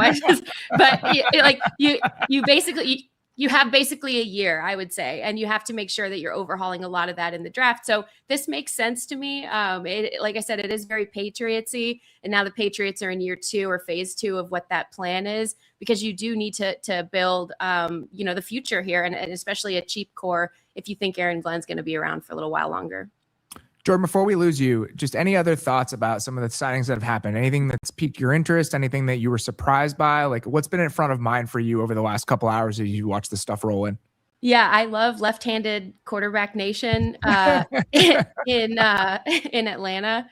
I do think that we're looking again at Kevin Stefanski being like, no, seriously, guys, I can do this. Let me show you. So this is going to be really fascinating to watch for me. I did a study on left-handed quarterbacks a couple of years ago that, I wish bore more fruit, but basically everyone thinks it's not that big of a deal until they actually have to play against it. And I'm fascinated by Malik Willis going to the Dolphins. I think this is the one where a lot of us thought this was going to happen for many, many weeks. I kind of enjoy when the marquee signing is not really a surprise. And I'm really eager and curious to see what that staff does with him. Obviously, Jeff Hafley being so familiar with Malik Willis over the last couple seasons in Green Bay. And I want the best for this young man. We've really enjoyed, I think, watching his career arc and him refinding himself and some of the developmental stuff that he did with Matt LaFleur. Can that carry over now in Miami, where, he's the leading character now? So this is going to be really fun to watch, in my opinion. Yeah, we've kind of slowed down here for a second. And in these moments where, things aren't moving 100 miles an hour, I think you can sit in these a little bit more. It is awesome that Malik Willis, who's traded for a sandwich, is now making $22 million a year and is going to have a chance to start. I mean, in those moments where you watched him in spot duty last year for the Packers, I think that was all of our collective reactions across the entire spectrum of NFL media is like, this guy's a starter. Like, he deserves a chance to do this. And, Derrick's point about just the sheer gasoline that we're going to be seeing with that offense overall, with him now playing quarterback. I was looking at their staff just because I was curious, like, is there anybody there that has some college experience? Like, who's going to add to the quarterback run game kind of creativity part of this? Because that's obviously not the world that Bobby Slowick necessarily comes from, but I have to imagine that we're going to be seeing a decent amount of it. But yeah, congratulations to Malik Willis, a guy that I think was kind of just left out in the wilderness by the NFL when it comes to that trade from Tennessee, and is now, making a lot of money to be the Dolphins starting quarterback. I'm really glad we had that conversation about their offense as well, because obviously the Dolphins are not in a great spot, but it's easy to look at the finances and assume the worst. But there's some pieces on that offense that are worth being excited about. I'm very intrigued by how that could look. Yeah, it's just one of those years where you're taking a step back just because the math tells you have Doesn't to. mean you can't be enjoyable to watch. Exactly. Though. And it was always going to be. And when I say that, I'm not trying to like shit on the Dolphins for like what this looks like. This was an inevitability. Like, we were always going to come to this moment, and now it's going to be a question of how John Eric Sullivan moves through this moment. This is not his mess. This is a mess given to him by the people who used to run the team. And so it's all going to be about what the transition and the navigation here looks like, Jordan, for a team that we all knew was going to be in transition. Yeah, listen, I think they're going to be better than people think they're going to be this year, because if you do look at this offense, and I think Bobby Slowick is kind of moldable clay at this point. I say that as a compliment, even though it sounds deeply insulting that I've just said that. But I think he really is somebody who is learning how to put different pages in his playbook, different layers, develop that past a single season. And I think he learned a lot after he was let go from the Houston Texans job. And they have their center, right? And Aaron Brewer, best center in the league, in my opinion, or one of the top three. They've got a top running back. They've got a top receiver. People really overlooked the cool stuff that they were doing with their tight ends by the end of the year. And their defense is going to be a significant work in progress. But that is why you bring in a Jeff Hafley, because you believe you can out scheme some of the talent deficiencies while you still plug in talent via the draft and probably free agency. And then you have Malik Willis, who I think really fits in nicely with those offensive players that I just mentioned. I don't know. I got a weird feeling about the Dolphins. I think they might be frisky this year. I like the offense, and I think the offense absolutely has a chance to be fun. You look at the defense, and it's like we're gonna have to piece this thing together with like gum and toothpicks. Set the floor, and look away. The entire back seven is a free agent. Like the entire back seven. If you look at it right now, I'm looking at the first line of the depth chart. The only guy who is currently slated to be on the roster is Storm Duck. He's the only one of the entire secondary. And so that is going to be something they need to address without a ton of financial resources to do it, even if they do have a bunch of picks. Jordan, I know you got a lot to handle today, a lot on your plate. So I sincerely appreciate you stopping by and spending the time with us. We'll talk to you very soon. Thanks, guys. Thanks for having me. Nice to see all of you. Up next, it is our old friend, somebody I am thrilled to have as we are digging into our day. It is Deontay Lee from The Ringer. How you doing, bud? I'm great, man. Good to see you. I'm taking it all in terms of the buzz cut. It's a lot for me to grasp at the moment. But I'm enjoying the look of the studio. I think this is maybe my first time being on since you guys have updated your digs. We're rocking the Southern Cal gear too. The only thing I'm a little bit worried about is that lights are so bright that everyone's going to think that I'm bald, and that's my only concern here as we move through this. But that's okay. Deontay, let's talk about some of the things that have happened since we last checked in. This one, actually, I'm going to give you this one, okay? Because I know you were excited about it. Kenny Gainwell. 2 years, $14 million, Tampa Bay Buccaneers for Kenny Gainwell. Oh, I love that. I absolutely love that. And I think little Rachaad White replacement. He fits what the Bucs already like to do anyway. And that's not a terribly high price to pay for Kenny Gainwell. I would assume. I mean, he's coming in there to complement Bucky Irving. He's a phenomenal receiver. And I mean, he can do everything Rachaad White was doing for you. I'm very excited to see how Zach Robinson uses him. That's a fantastic landing place for him. Next one here. Let's stick with the Buccaneers. Derek, I'm going to lay this one on you because I think this is a very funny signing. Not because it's bad, but just because I can understand why they wanted someone like this after what they've done in the position over the last few years. Alex Anzalone, 2 years, $17 million to the Tampa Bay Buccaneers. It's like, we just need a body. we just want somebody that can reliably play the position and not chase the laser. Here's the thing, though. I feel like the linebacker market was too good to just settle on like an Alex Anzalone. Like I felt like there were a lot more exciting bets that they could have taken, but I guess they are just going with the guy of like who out of this linebacker market has played the most football at linebacker. Yes. And it probably, now that Demario Davis is off the board, is Alex Anzalone. And so I get it from that perspective. There were some of the other like smaller deal guys that I think I would have been more excited for. Like, selfishly, I would have loved like a Quincy Williams here or something like that, but them at least getting a body in there does suggest to them that they know how dire this position was for them. The Bucs can't sign Demario Davis anyway. They're like, we've done the really old linebacker thing. That would be the oldest linebacker room ever. Deontay, I'm curious about your thoughts about how the Jets are spending their money right now on defense. Going out and getting Joseph Osai, getting Kingsley Enagbare, Demario Davis. Obviously, this is a team that very much in transition. Where are we at right now with how you feel like this fits into the way the Jets should be remolding that defense? I think this is one of those things where I have to remind myself that like the most honest evaluation is to try to do like a blind item test, because for whatever reason I hear these names and then I picture them in a Jets jersey and then immediately I'm out, right? And I think if you're Aaron Glenn and you're calling the defense and you're looking at what the Jets product has been defensively in a way that really predates him, I would say for the last 2 years, it's been so much of guys missing tackles, blowing coverages, not knowing where they're supposed to be, not adjusting to formations, things that were going wrong for them in ways that wasn't really present when Robert Saleh kind of had that thing cranked up before things kind of went sideways. So I can understand trying to bring in some level of dependability. You're bringing a lot of guys who have played in a lot of different defenses around the league, which really makes me curious about what kind of thing that they're going to do stylistically, right? I'm really kind of interested in how they plan on deploying all these pieces. But ultimately, these are a lot of older guys or guys who have major holes in their games in one way or another. And I'm really curious about how they piece this all together. I wonder if we're just going to see Aaron Glenn, because he knows that his job is kind of on the line, just throwing everything at the wall and hoping that a bunch of blitzes and a bunch of zone coverages ends up sticking for them in a way that it didn't last year. This one's really fun. I mean, this is like a full circle moment for the Athletic Football Show, period.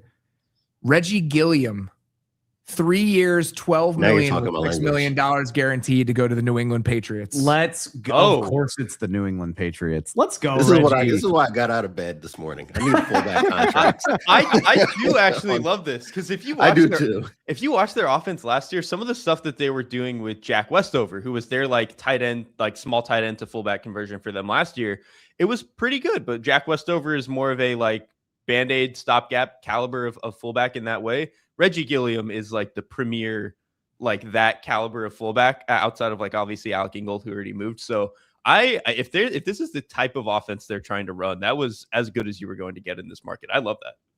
Yeah, I think I'm happiest from that perspective, right? Is that they are clearly Josh McDaniels and Mike Vrabel are doubling down on identity, right? When you bring in a guy like Reggie Gilliam, this is not them saying, hey, after this playoff run that was really ugly, we're actually going to go 11 personnel for everything. This is Josh McDaniels saying, I want more 22 personnel on the field. I want more 21 personnel on the field.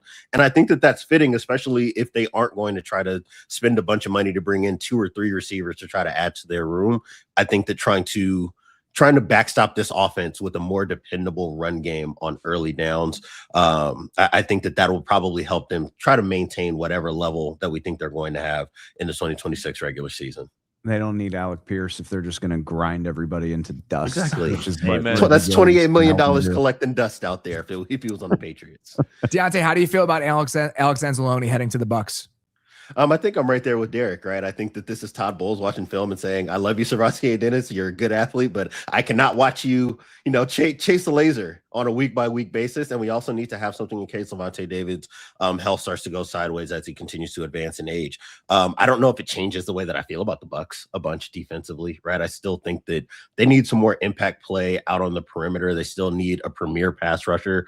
But in terms of just the second level and trying to get yourself something dependable, I think that this is one of those moves you can make and say, okay, I don't have to think about it anymore, right? We have Alex Anzalone. I can hand him an install. He's going to be able to execute the install. I don't have to remind him of what all these terms are and where he needs to be based off the formations that we're going to see. So I think it passes that test, if nothing else. Amik Robertson heading to the Commanders per Tom Pelissero, 2 years, $16 million, $9 million guaranteed. Derek, what do we think about this? I'm not sure what is this. I mean, right. If you look at that deal, I mean, it falls in line with what we were talking about with the nickel market a little bit earlier. Like it's just kind of one step down from some of those nickel contracts that we've seen. I don't know what that means for Mikey Sainer still moving forward. Obviously, he's bounced around a ton. I mean, this is a team that literally anything was on the table for them. We talked about this with Nikki Javala at the Combine, the idea that the Commanders had, I think, like $80-ish million in cap space heading into the offseason. She listed, when I asked her, or she wrote this, I said, how many players do you think are locked in as starters for this team this year? She said like 7 guys. I mean, there's really so much potential turnover with the roster. And so they're operating from more of a blank slate than we probably think for a team that was in the NFC Championship game 2 years ago, but still an interesting move when you think about Sainer still and maybe how they see his future and where he might be playing if they do indeed intend on playing Meek Robertson inside. I mean, they're a team that they've tried so many different vets at that spot recently. Obviously, signing Jonathan Jones, they traded for Marshawn Lattimore, and obviously that did not work out. Robertson is an interesting one because I think he's always been a guy who plays well when he's out there, but because he is small, there are some limitations every now and then. And then you mentioned the Sainer still thing. I wonder if they go into camp not knowing which one of them wants to play the nickel or is going to play the nickel, because Robertson has played outside at times as well, and he's been fairly good out there in certain matchups. And so I almost wonder if they kind of just go into camp and start switching those guys around, see who feels more comfortable out there. Hopefully you get a little bit more development out of Trey Amos, who I think showed some flashes last year, and the secondary could be functional. But I think even if that's not exciting, functional would be better than it was last year, especially at the other outside cornerback spot. So we'll see. It's just so funny that, and guys evolve over time, things change, but I associate Dan Quinn so closely with Seattle and that archetype and big, long cornerbacks that meet certain height and length parameters. And Mikey Samerstill's 5'10", and Amik Robertson's smaller than that. He's like 5'8". So it's not what I would expect Washington to be working with, but both can be good, useful players. I'm curious to see which one winds up where. Deontay, I wanted you to tell me how I should feel about this. Jonathan Jones was on it first, but Diana now confirming the Bears are signing Kobe Bryant. They had 2 needs at safety heading into free agency. One of them now filled. We have no numbers on this yet. We will update that as soon as we get them. How should I feel about Kobe Bryant heading to Chicago? I think you should like this a lot. I think you should like this a lot. I think this first of all, this checks a major box in terms of body type and play style that Dennis Allen likes at the safety position, right? So you should be happy for that, right? You think about Chauncey Gardner-Johnson as that kind of corner safety hybrid that you can line up over tight ends or over slots and be able to play a lot of those kind of match quarters looks and cover one stuff. Somebody that you can blitz as well and can get to the ball. I just think about his ball production. You think about the turnovers he was able to force, the windows he was able to close. His feel, I think, has improved so much since he's kicked back off the ball and moved to safety. And I think that ability to have that safety slot kind of hybrid thing, again, this also backstops you against some of the depth issues that they had when injuries started to stack up. So you do have a guy, I think, that allows you to maybe look at your safety position and say, we can add again here. And we can really kind of be flexible with what we do with Kobe Bryant. And if we want to just play him as a typical kind of deep safety, quarters or middle of field safety, I think you can do that too and live, right? You can live pretty comfortably that way. But I think if you're trying to really lean into what Dennis Allen wants to do most, I think that Kobe Bryant might be one of the best guys, right, that you can go get out on the market to be able to check those boxes. Looking at the numbers, I think they just came across here. I think it's 3 years, $40 million per Jordan Schultz for Kobe Bryant. It's kind of in line with the market we were seeing with Cam Curl, Derek. I mean, it's just kind of where the safety market is settling. And so doesn't seem like an outrageous number for Bryant considering where we thought the market might go. Kobe Bryant, I believe, is 26. I was going to say the number seems like a slight markup for he's just a younger player than Cam Curl, right. But it's the same caliber of player that I think you're picking for here. Just a heads up, when you search Kobe Bryant, he's not the first one that comes up. He's really? 26, turning 27 in late March. So this will be his age 27 season. So maybe a little bit older than you think for a second contract player, but again, still a couple years younger than Cam Curl. Kobe with a C though. Okay, I spelled it incorrectly. I spelled Bryant wrong, and so it just took me to the Kobe Bryant that was most normal. Thank you, Google. What do we think about Kobe Bryant and Kevin Byard playing next to each other if Kevin Byard were to be the one who comes back within that group? What do you think about that, Deontay? I think, again, it's fine, right? I think that you still maintain your flexibility. I think you're okay with that. I think you're going to be nervous, I think, about Kevin Byard's age, right? And where he's at in his trajectory in his career and what his health is going to be like. And I think that maybe that's just kind of PTSD from just all the guys who were banged up in the Bears secondary all last year for me. But I think, again, if you want to keep Byard more as your deep-ish safety, right? More of the guy who is going to be protected, more of your protector in the back end, and you're using Kobe Bryant more as your aggressor, I think that would be just fine. I don't think that it's special having Byard next to Bryant, but I don't think you necessarily need special if you truly believe that Jaelan Johnson is going to be healthy and maybe you're able to upgrade opposite him at the cornerback 2 position. Sorting through anything else we've missed here over the last little while, I don't think there's anything we have not talked about yet. Derek, what do you think about Kobe Bryant heading to Chicago? Let's just keep pounding the drum here. Yeah, I mean, I'm kind of into it, but I share some of Deontay's thoughts in that I'm more concerned or more interested in what they do at the other safety position, because I think I've voiced this concern before. I think a lot of what Byard did this year, while the interceptions were huge, like it feels a little bit more like a mirage, and I would be a little bit scared of continuing to sign that forward again, given his age, given some of the injury history, given some of the issues I think he had as a tackler in the deep parts of the field last year. And so I am now more interested to see what they do next to him. And I do think signing Bryant kind of gives you flexibility in who you want to sign next to him, because I think Bryant is probably better like as a hash safety. He can come down a little bit when he needs to, but he can be your center fielder a little bit if he needs to. And so whatever they want to do at that second safety spot, kind of just whatever best deal that they can find, or whoever they like in the second or third round of the draft, whatever it may be. That's a good point. I mean, they don't necessarily have to address that in free agency. They've got those four picks in the first 3 rounds. Deontay, any parting thoughts here? Any other things that were front of mind for you? Anything else you wanted to hit before you get out of here today that has kind of come down the pike over the last couple hours? I mean, I'm obviously bummed that my beloved Philadelphia Eagles were unable to retain Jalen Phillips, right? I think that $30 million per year, hey man, congratulations. When, don't call mom, call grandma, you made it, buddy. But for me, I'm always eternally concerned about what things mean for the Eagles and seeing him leave. And then you think about the Jordan Davis contract. I feel like I am a Charlie and It's Always Sunny dude. I've got all these strings and thumbtacks pinned up on the board, trying to figure out what the future is going to look like in 2026 and 2027 for this team. Deontay, always good to chat with you, buddy. Sincerely appreciate the time. Best of luck for the rest of the week. We'll talk to you soon. All right, man. Love you guys always. Greg Alman from Fox, our former colleague at The Athletic, about 18 minutes ago, saying he hears that Mike Evans has been offered north of $27 million a year, which is a huge amount of money. It's a big day for big receivers, which I know delights our next guest here, our buddy from Yahoo. It's Nate Tice. Nate, Alec Pierce getting $26 million a year, $28 million a year, and Mike Evans getting $27 million a year. The big boys are back. Y'all laughed at me. Y'all laughed at me. And look at Alec Pierce now. No, it's not the $30 million that was getting rumored, which was like even straining my heart a little bit. But no, cool to see Pierce have a market because that is a skill set that everyone's going to pay.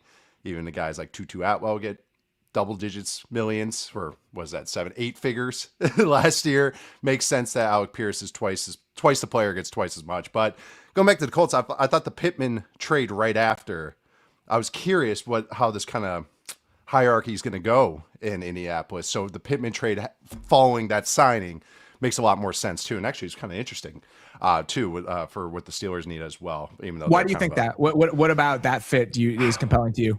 Because I know, I mean, if you watched last year, it was a travesty. I mean, the last 2 years, really, even before Rodgers was there, it was a travesty when their number one receiver was out. So when Pickens was hurt, it was like, oh, this offense came into function. Then DK Metcalf is suspended / hurt, and it becomes a travesty as well.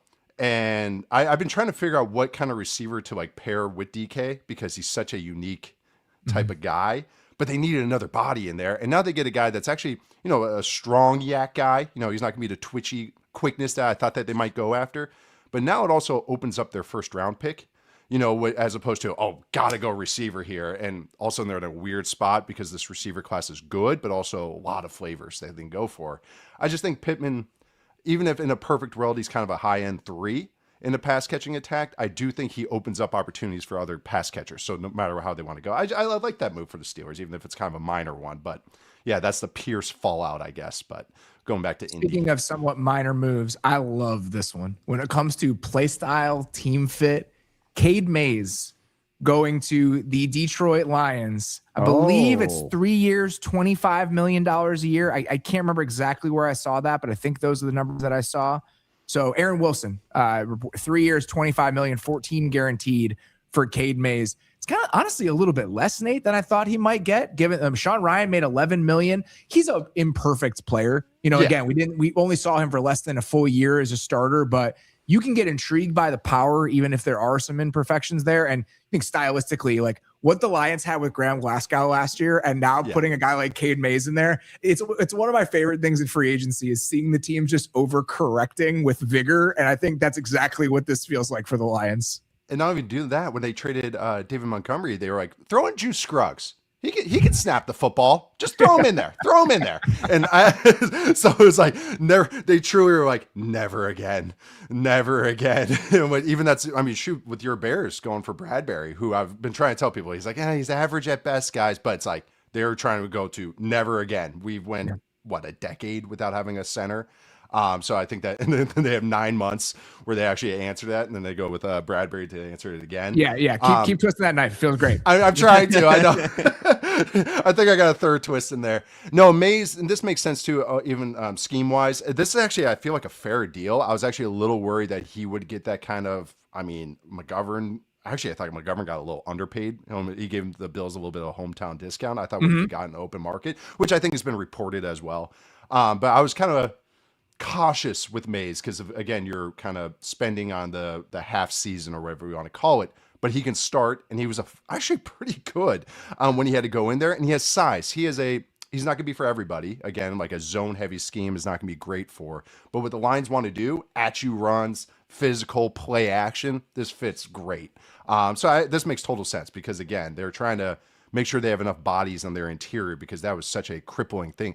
The Lions run game was explosive, but their run efficiency dropped off a cliff last year. Like it was bottom 10, if I remember correctly. Like I think it was like 21st, 22nd or so. So that's what they're trying to get to is more, they can get those 4 or 5 yard gains again, along with the 40, 50 yard Jahmyr Gibbs big plays. along that line, I just love the roller coaster the Lions have been on since Frank Ragnow initially retired, including trying to get him back in the middle of the season and now signing. Wow, I forgot that happened.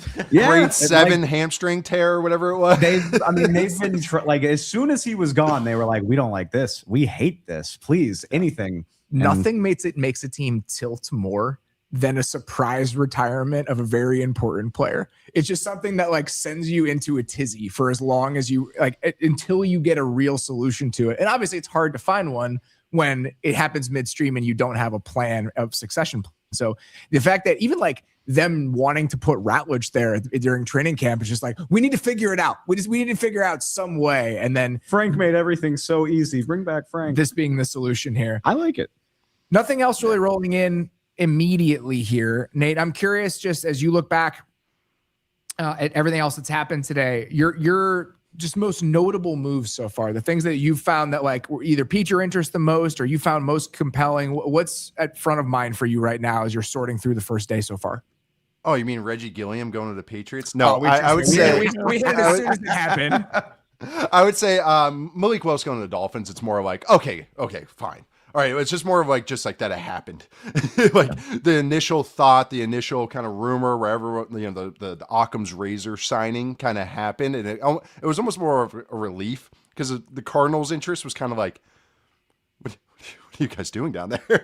At least with Miami, it's like, hey, this is a dart throw. This team is like, it's more or less a full-blown rebuild.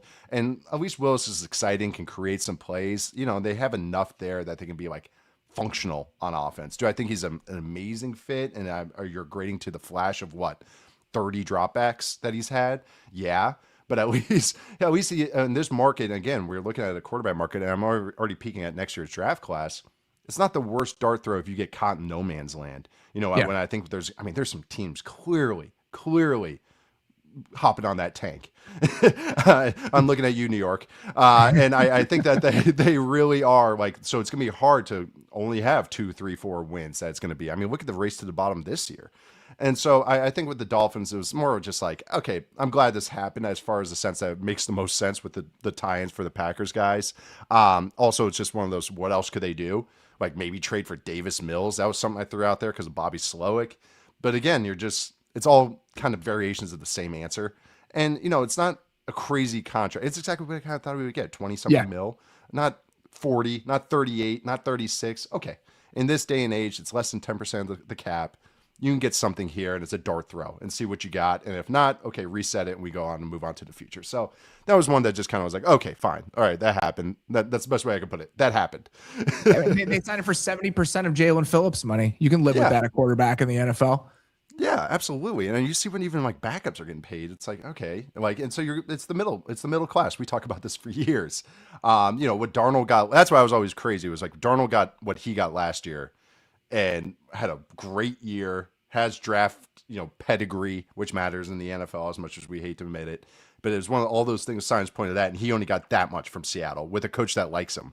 So that's why I was kind of curious. I was like, I think people are getting out of their skis how much Willis is going to get paid. So almost like it just made me feel like all was right in the world that's what he got paid, as opposed to like, oh God, these teams are going crazy. So I think that's my best way to put it.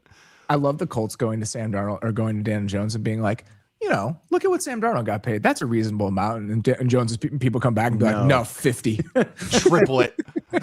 Hey, he did it once before. Why can't he do it again? I know. He really is. He's like, hey, it's worked again. Might as well try it again. Oh, the guy that I would say I'm disappointed by this, but I thought Joseph Asai going to like a more of a contender team would have been fun. Yeah. But instead he just goes to the Jets, and I get it. He got a nice bag. But it's just one of those where I was really interested in him because I thought he was really coming along as a player. He was young. This is an interesting edge draft class as well, but I still thought that his youth with some production, and I thought the arrow pointing up for him, that I thought he could have a cool market. It looks like to me that he took the highest bidder, but I thought he could have been a cool one where he got a 2-3-year deal like this, but goes to a good team and just kind of like, it can be a secondary pass rusher with an arrow pointing up as opposed to just a fine starter. So I would say I'm not mad. I'm disappointed kind of signing. And it's more just like him, but I get it. He's finally getting paid after taking a 1-year deal, all that. So I kind of understand his thinking, but that's more of like a disappointment because I think he's actually a good player that's starting to get tapped into a little bit. we're very much in. So right now it is 12:39 p.m. in Chicago. We're about an hour and 40 minutes into this. We're at the exact point where I'm looking at the Jets defensive line. I'm being like, I'm kind of interested in this. Devondre Sweat. Like, you think about the skill sets, you think about all of them together. It's like, all right, I'll watch this. Like, we're at that exact point in the day where I'm just starting. My brain is starting to become putty, and I'm very excited about every little thing. And you throw Frank Reich at Derek and just bring up those old days. Now we're twisting the knife into me. Well done. Hey, we were all there at one point with Frank Reich. I was there listen. too. I had Frank Reich stock at one point, so don't you worry. No, they're just such a funny team to me because I know a person there that's on the staff, and they were just talking to me, and I just go, just start watching Texas film. And then Get ready. I go, like, have fun with that young offensive line, but just start watching some Texas film. No, the other one too, and this is funny because they've done this now 2 years in a row, is the Vikings last year signed Isaiah Rodgers, who I really liked in spot moments with the Eagles, and he outplayed the contract immediately. And now they signed another, what kind of my version of this year's Rodgers, and they signed James Pierre, and that was same kind of signing that again, this isn't a crazy market for him, but this guy was good last year when he was out on the field. And when he was on the field, it finally gave them an outside corner. And I thought when they had Jalen Ramsey on the back end, they actually had for about 4 weeks, it looked right. And then it kind of just fell apart from there. They couldn't figure out their personnel, but I thought James Pierre actually had some really good moments statistically too, but eye test. And it was just, corners are volatile, but sometimes it just clicks for them. They get into stuff that it calms down for them. And maybe you don't have that wear and tear where you just fall off a cliff when you hit 30. I know he's a little bit older for that kind of corner free agent, but I mean, 2 years, $8.5 million. And if he ends up being just like, it's nothing. It's nothing. It's nothing. That's backup quarterback money. It's so funny. If you had told me that there would have been a point in December where I would have been sitting there watching the Steelers and be like, man, James Pierre and Brandon Eccles, huh? Ballin'. Like, that is not something I ever thought I'd be saying by the end of last year. It is something that I was saying consistently. And so we were in the same boat. Like, when that deal came across, I was like, I kind of like that. Like, I'll be curious to see what he'll do in that defense. He is a little older than I realized, but he's been in the league for a long time. It's still great value. Like 2 years, $8.5 million. I'm doing that every single time. Right. Because if he gets hurt, if it craps out, oh well. That's chump change. That's 1% of the cap. 1.5% of the cap. Like, that is not killing you and precluding you from doing anything else if you want to keep stockpiling guys in that defensive backfield. I'm with you, Nate, in that I don't know what Malik Willis to the Cardinals would have meant necessarily when it comes to like their long-term plans. But now we're at a spot where who do we think is playing quarterback for the Arizona Cardinals this year? Because that is still a looming question. To me, I know Willis technically is that backup, but he was on the open market. They are, to me, the ones that take the flyer on a backup, like the Tanner McKees of the world, the Tyson Bagents of the world. Like, I think that's the best answer. But, but I think, honestly, the smartest answer is just keep Jacoby and just roll through it for a year. But I know, Jacoby and Frank Reich, speaking of Frank Reich, they're maybe a little pairing there for the Jets, but I don't know what they have to decide to do. And like, I know LaFleur has some connection with Jimmy G, which I would not endorse for anybody, but if they want familiarity and we're trying to lose anyways, the Cardinals are just, they actually have some stuff. And like, I actually liked, but I think this offense can actually fit some of their personnel really well, but they need a lot. They need O-line, they need a running back, they need speed at receiver, they need defensive starters. They need a lot. So it's like they are so far away still in a really tough division. So like, it's kind of like whatever they decide, I would just say, just don't overinvest and just understand that what you're aiming for is next year's draft class. Cause that's where you're at in this situation. Like, just are the Cardinals allowed to trade for Tanner McKee in a world where the Kevin Cobb thing happened? The same exact trade. It'd be a second round. They're okay. That was so long ago. What was that? 2012? It was 2011. 11? That's another. It was 3 CBAs ago. It's funny because as soon as you said Tanner McKee, all I saw in my mind was a guy in an Eagles uniform and then a Cardinals uniform, and I was like, "This has happened before. When did this happen before?" And it takes me like 30 seconds to figure it out. I was looking at every former like backup quarterback trade, and it's the same trade. It's second round pick. It's Every pick every single time. So everyone asked me what his market is. I go, well, I'd ask for a third, or I'd offer a third, but I bet you it's a second. Like that's how it's going to be. But that to me is their best path forward because considering what's out there, Kirk Cousins. Maybe like that's another option, but that's what they're looking at. It's stopgap. I would not commit to anything past unless you are trading for a McKee. But even then, that's like a 1 year tryout. You know, you sign them for like kind of like a baby extension and just do like a 1 year tryout, see what we got, and then that doesn't preclude you from addressing the quarterback as well. Also, thank God the Chiefs added like Kenneth Walker isn't for everybody.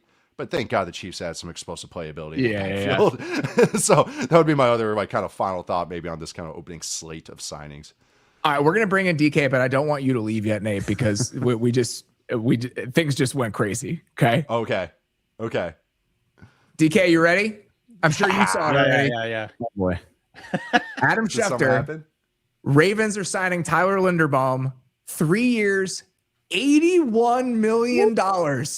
Tyler Linderbaum with $60 million guaranteed. If you're doing some math, that's $27 million a year. So 10 mil more than Creed? 9 mil. 9 mil. 18. Yeah. I had a conversation within the last couple of days where I was like, of course Linderbaum's going to top the market and you can feel however you want about that, but he's not going to jump Creed by that much. So it's not just jumping Creed. At $27 million, he by far becomes the highest paid interior offensive lineman in the NFL. Where does that put him with tackles? Was it Trey Smith? Robert, you said Ravens. It's the Raiders. Raiders. I said Raiders. The Raiders. I thought you said Ravens. I'm so sorry. Okay. That changes a lot. I was like, where's the Baltimore money? I'm very sorry about that. I knew it was the Raiders. I just misspoke. So if you look at it, $27 million is more than any interior offensive lineman in the league. The guarantees are $60 million. That is $10 million more than Landon Dickerson got last year. It ranks fourth among all interior offensive linemen. It's right in line with what Quentin Nelson got. That was in 2022. And so it's $10 million in guarantees less than Trey Smith got last year on the extension that he signed with the Chiefs. Just an insane amount of money. Cap going up. That was the only way they're going to get him is by just like a Godfather deal or whatever you want to call it. So yeah, that makes a lot of sense. They had to go get him. It makes a ton of sense in the Kubiak scheme, right? And assuming they're going to have Fernando Mendoza under center next year at some point. So it makes a lot of sense that they would overspend to go get a guy like that on the open market.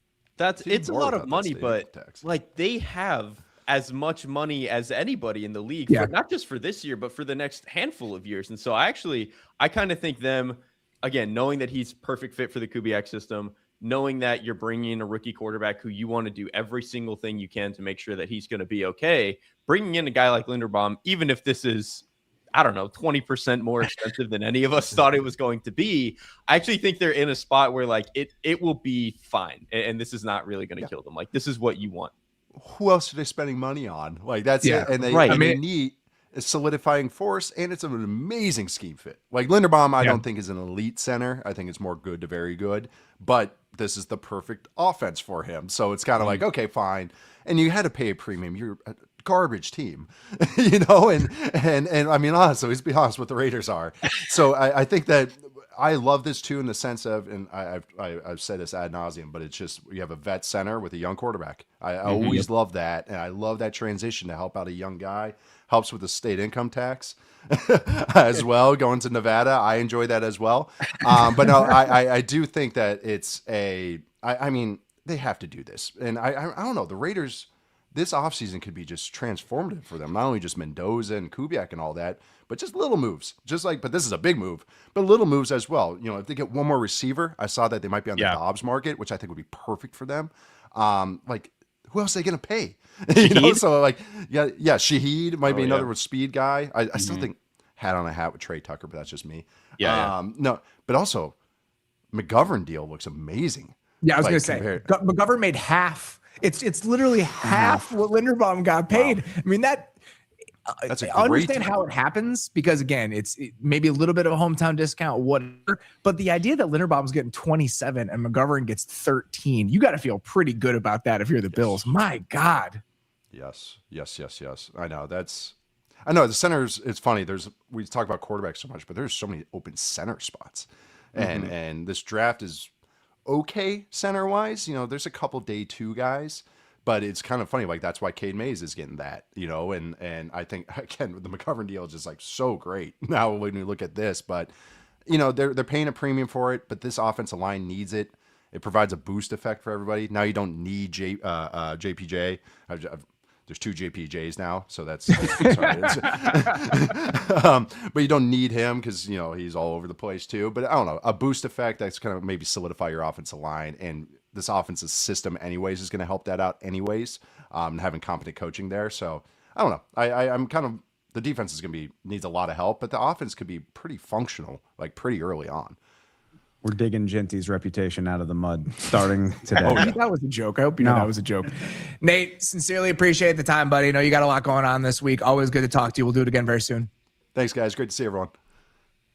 DK, usually when a lot of the contracts come across, we know who the agent is based on the language that's used. The fact that we're not pumping up who the agent is for Tyler Linderbaum in any of these deals feels like a misstep. This is the one time where I think I'd be okay with it. Who is his agent, actually? I don't know.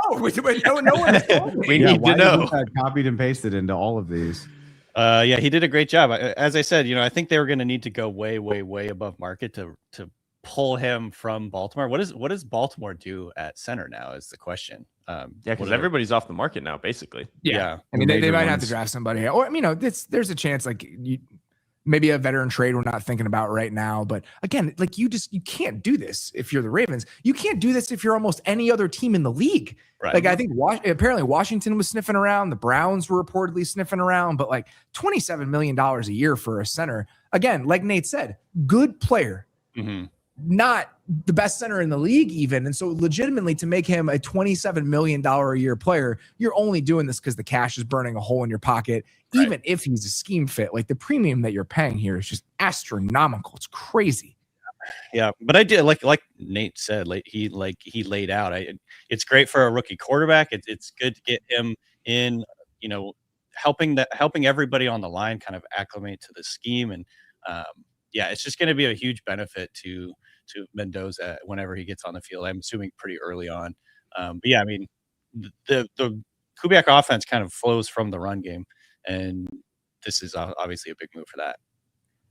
I do think of all the teams that could have done this, plenty of teams have young quarterbacks. I mean, I'm sure Tyler Linderbaum could have helped the hell out of Jaden Daniels for that matter. But like, if you're going to pay this much of a premium for a center, it makes me feel better about it to know what he can do for a quarterback who I expect Mendoza to be the day one starter. I mean, I know teams don't like to say that ahead of time, but that would be my expectation. And so to take as much off of his plate as possible, or when he does get in there, to make his life easier, to help your running game, make that whole thing just more functional, raise the floor of it, to help your young quarterback also. I mean, I said it jokingly a minute ago, but in a very real sense, make your very good running back look like he was worth that type of draft pick. I mean, it is a lot of money to pay, but like what Nate said, what else are you going to spend the money on? And I think you're maximizing several other big spots by spending a lot of money at that position. So I like that more for the Raiders than I might have for a few other teams. For whatever reason in my mind, I keep doing Raiders and Ravens. I'm trying to type Raiders over the cap into my Google, and I'm doing the Raiders. $111 million in cap space this year. That's without the Geno. That's with Geno still on the roster, and so you're looking at $120 million after they cut Geno. In 2027, DK, Jesus Christ, I keep doing this. In 2027. The Raiders, $249 million in 2027 cap space is a currently. Yeah, I think it's going to be fine. And so they're they need to get above the cap or whatever. Right? Exactly. They need to hit the floor. So maybe this gets them there a little bit faster. But even when you consider all of those factors, oh man, this is hilarious. So we talked about this with the Dolphins, how the Dolphins only have one player making at least $15 million against their cap this year. Mm-hmm. The Raiders also only have one player. It's 22.5 for Colton Miller. Other than that, on the current Raiders 2025 salary cap, there are no other players other than Colton Miller making more than $10 million against the cap. He's the only player on the entire team making more than $10 million against the cap. They've got some dead money, Christian Wilkins, Max Crosby, Jacoby Myers, all of that. But yeah, If there's a team that has some money to throw around, Derek, it is the Las Vegas Raiders. Exactly. And like, again, I think because they have infinite money like this is not actually going to preclude them from doing anything. Like, I don't think, like, even especially too, because it's like a shorter deal. It's only 3 years. So it's not like they're pushing money like 4 and 5 years out where this could potentially be a problem. Then the fact that it's only a 3-year deal, you're maximizing what is this insane amount of money window that you have. I'm actually pretty into it. I want to transition really quickly because we have a great draft guy on here in DK. I want to talk about the Jets defense for a second. Sure. All of the moves that they made, DK, Stars of the Joseph first Ossai, day. We had 5 Jets Truly. defense conversations. I love it. I love it. And we need another one. They've signed Joseph Ossai, Kingsley Enagbare, Demario Davis, all these guys up front at specifically edge and linebacker. Mm-hmm. Does a move like this make them like more or less likely to get a player like Arvell Reset too? Because in my mind, I almost think more likely, because now that you have for sure options at edge, you have a veteran at linebacker. It's like, well, we can kind of just throw this two-way player in wherever we want to and let it work. That's where my mind went too, actually. Yeah, I think you always kind of want to be careful about throwing a highly hyped player in and like expecting him to be transformative right away, like especially in a place like New York where they've had so many draft issues over the years. I think this gives them the opportunity, whether it's Reese or whoever, to kind of like drop him in and just let him learn. The more that you have around you, the easier it is going to be to have Reese, kind of just like find his way in the NFL. The big worry with Reese and Sonny Styles and some of these other guys that are quote unquote sort of tweeners is that you go to a team that isn't going to know how to use you. And it's like, you've seen this over the years where you have, like 6'4", 240 pound, 235 pound guys that kind of just end up not doing anything in the league because NFL teams don't know how to use them or don't have a specific plan for them. But yeah, I mean, this makes me encouraged if he does end up going number 2 to the Jets, because like you said, they have kind of the foundation around him where he's not going to be asked to be the savior of the defense. It's very similar to like a quarterback situation where you want to have as many players around him. And I think, like to spin this to some of the top rookies from last year and my Seahawks team, like Emin Wari, I don't think Emin Wari would have been Emin Wari if he would have been on a different team. Part of the reason he was able to thrive and do so much was, and kind of like they were able to carve out a really specific role that he could just thrive in, was because he had so many players around him, so many good players around him. So yeah, I don't think anything that Jets have done is going to really affect their draft decision making, I think, is kind of the bottom line. When they made the trade for Sweat, people were like, oh, maybe this means something. I don't think it means anything. I think they just need guys on their defense. They were embarrassed about what happened last year. And so far they've been the most active on defense. I mean, some of the additions they make, I think, make a lot of sense. Maybe this year they'll have an interception. We'll see. The other part of that too, DK, would you agree? When you're talking about picking 2 overall, I don't know what your bang for your buck would be in this class if you're not taking a pass rusher. I mean, if you want to, like, Sonny Styles could be whatever. If it was Sonny Styles, fine. But like, don't you love the idea of Sonny Styles next to Demario Davis? Yeah, I love the shit out of it. There's something about that where I'm like, ooh. Yeah. I love Sonny Styles on a football field, period. But he could have a role for you rushing the passer, even if that's not his full-time job. The other positions in this draft class, I think you got to skew that way to maximize having the number 2 overall pick. Yeah. I think the only other realistic options are David Bailey or maybe Ruben Bain, if they don't think that the arm issue is a big problem. So, I mean, who else would they take at that point? I guess they could look to the offensive line. Just piss everyone in the world off and draft Jeremiyah Love to pair with your $14 million running back. Yeah, that would be brutal. Looking at things right now, nothing else is really rolled. Oh, excuse me. There is something. Spoke too soon. Travis Etienne heading to the New Orleans Saints. Okay. All right.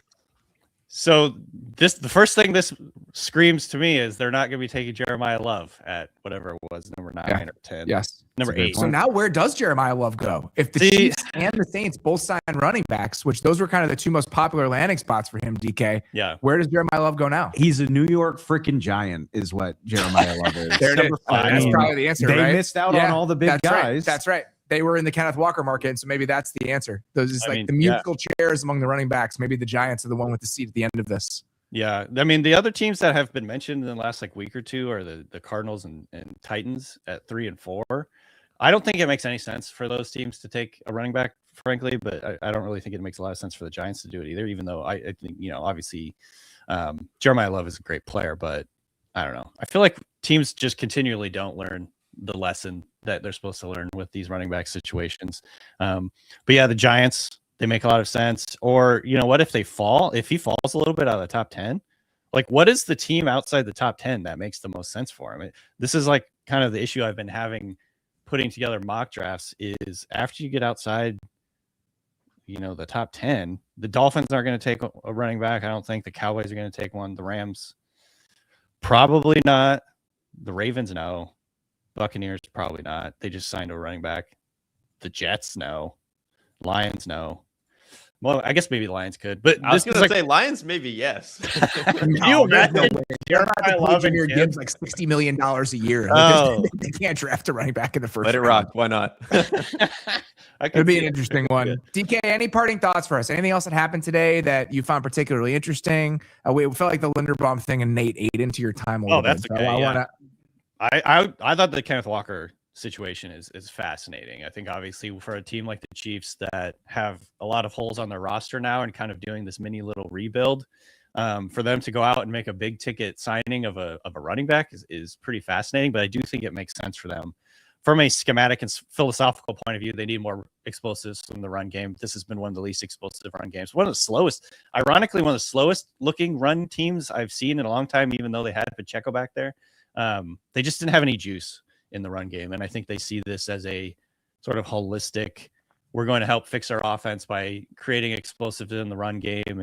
And maybe that will force teams to stop playing, the too high stuff quite as often or quite as aggressively. So I think he's a really, really fascinating one. I'm bummed to see him leave my Seahawks.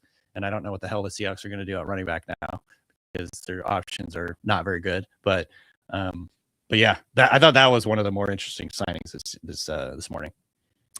Quick heads up that Daniel Kelly works for The Ringer and is one of the co-hosts of the Ringer Fantasy Football Ringer NFL Draft Show. We did not say that at the beginning because we were sorting through the Linderbaum news. But if you want to check out the work that DK is doing, that's where you can do it. DK, sincerely appreciate the time, buddy. Great to see you. We'll talk to you soon. Great to see you guys as well. Up next, he's just rolling from one podcast to the other. It is our friend Ben Solak from ESPN. Benjamin, how you doing today? Wan'Dale Robinson, $78 million, buddy. We got to cap this league. We got to take the money away from them. Too much.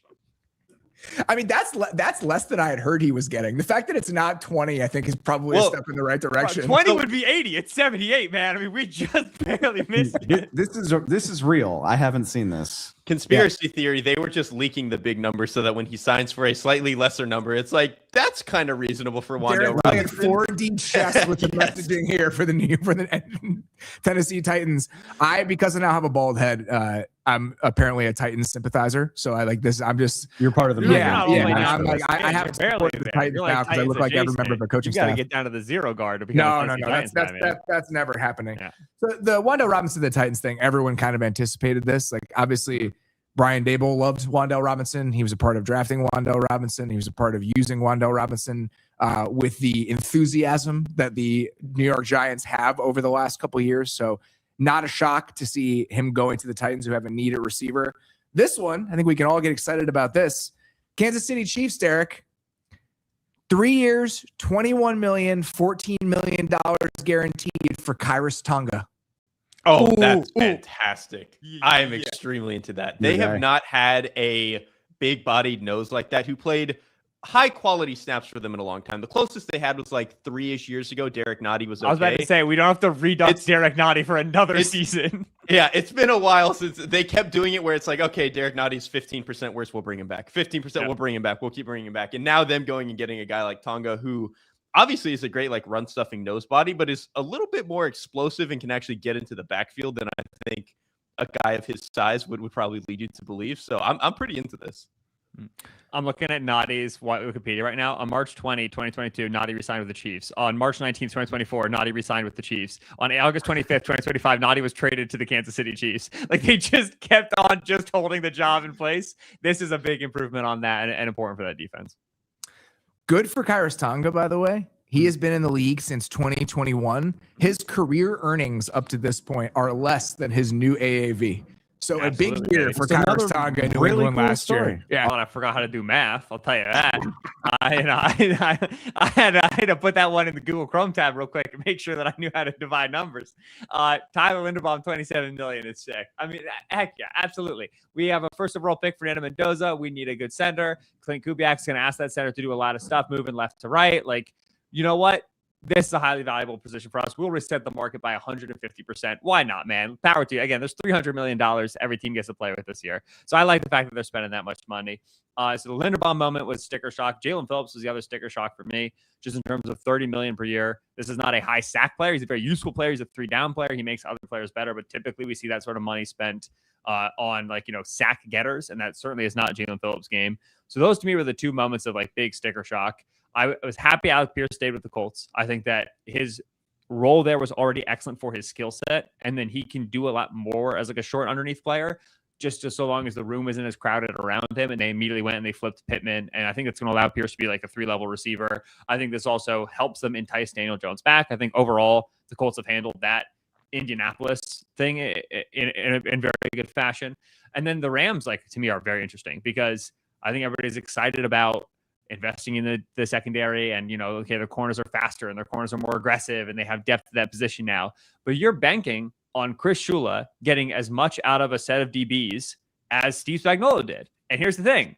Steve's pretty good at this. And so whenever you go get two guys from the same team and at the top of their markets, you pay them the big money and you say, we're going to be able to run, plug and chug this, right? We're going to be able to get the same caliber of play out of the guys. You are really measuring yourself up against that previous DC in terms of, can you put these guys in the right position to succeed? And I like doing that when you're buying low from bad franchises. I like doing that when you're getting a guy from the Bengals or the Jets. When you do it from the Chiefs, it's a lot more stressful in terms of, I'm confident McDuffie and Watson are good players. Is Shula going to be able to get 95% of what Spagnuolo got out of those guys in their rookie deals?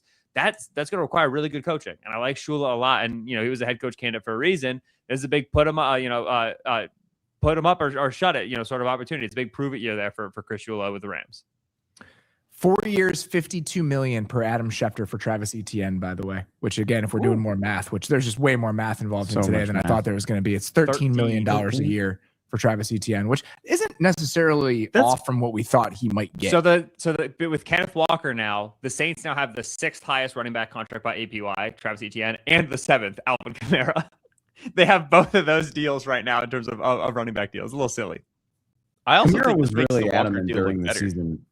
Kamara was really adamant during the season that he would retire rather than be traded. But did they? They already moved around his contract though. I think that's one of those things where his deal was kind of one of those last landmines that they were having to worry about. And so I think that they just were moving around his money because they had to. I'm not sure he is involved in their long-term plans. I don't think Alvin Kamara in the multi-year way is going to prevent them from doing anything at linebacker at running back. What happened? Tyler Algier is a Cardinal. I did see that. I'm curious about that just from this standpoint of, I think that I was trying to search for this. I didn't see any other news about it on Twitter, but I thought I had seen earlier today that they had moved around the money for James Conner and that he was going to be back. And so the idea of Tyler Algier and James Conner in the same backfield. You've heard of Thunder and Lightning, right? How do you feel about Thunder and more Thunder? Younger Thunder. Why I think it's kind of funny is that when the Rams drafted Blake Corum, their stance on why they did that is Blake Corum is the same as Kyron Williams. And so we could just have two players who can do the same thing. And so maybe that's just the overarching philosophy for guys like Mike LaFleur, where it's if we have one running back that does this thing, maybe we can sign another running back that does the exact same thing and just have two of those guys. So it's kind of similar to how the Rams approached their running back room a couple of years ago. And also with both Corum and Kyron, you're kind of saying, listen, 10-yard runs are great. It would sure be nice if we get a 20 here or there, but we ain't necessarily, getting the horses out of the gates when we get to the third level. With Conner and Algier, it's the same thing. You're going to get a lot of 10+ yard runs. 20+ yard runs numbers won't look as good, but the 10+, that's what you'll be living, hitting a lot of doubles in the running game. And then presumably, the Rams formula was, all right, we're going to hit a ton of explosives in the passing game. That's a little easier. Stafford, Nakua, Devontae Adams, Terrence Ferguson, and also Sean McVay versus Michael LaFleur kind of, doing his imitation of that. And so a little like I agree with you on philosophy wise. Like it makes a lot more sense when I think about it that way. I will say that is a little bit building the cart before the horse, or putting the cart before the horse, where you need the explosive passing game to make that work, and it remains to be seen if Arizona is going to have that with the current pieces. Let's leave the explosive passing game to the side. Functional. Who's the quarterback? Who are the offensive linemen? Like, there's still plenty of things that the Cardinals need to figure out before signing 2 running backs. Mm-hmm. Yeah, the line is the thing to me where it's like, all right, cool, you got Tyler Algier. What is the plan on the offensive front? That does, obviously, it's a 2-year deal for Algier, and Connor, I think, has 1 year left. So it wouldn't stop you from doing it. But there's been, I think either DK or Nate mentioned this earlier, like there's been a lot of smoke and rumbling about the Cardinals potentially being interested in Jeremiyah Love, which feels like a mistake and a team that has more needs than a running back anyway.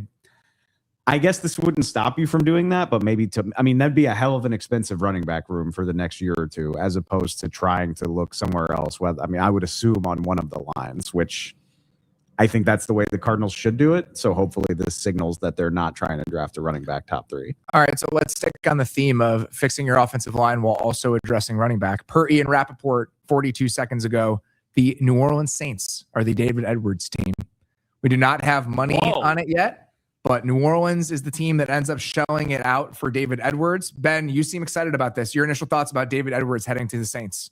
I just don't think that you heard a lot about the Saints making big offensive line investments. And this was a team where I think that what you've seen from Calvin Banks at left tackle, what you've seen from Charlie Fuaga at right tackle, what you've gotten out of Eric McCoy at the center spot, like there's, you have yourself the makings of a really good offensive line here. I would have, like, I talked a lot in February and January about like guard for the Saints, and I got a lot of like, we'll be fine, right? Cesar Ruiz, Dylan Radins, like we've got guys, like it's okay, like they are where they are at the line. So to me, this is like a team that had an above average line deciding, hey, we're really going to put our chips in the middle. We're going to try to be like a top 10 and top 8 line, and then be able to run the football more dominantly. When you think about where Kellen Moore came from, you think about where, TJ Paginetti is their run game coordinator there. They both came from Philly, and they came from that 2024 season of we can get to whatever we want because our running game is just so fear inducing. And so you go and you add ETN, you go and you add David Edwards to rebuild a facsimile of that. And so I'm impressed by the investment. I'm very curious to see what the Edwards contract is, because we haven't seen a lot right now in the guard market, and the guard market is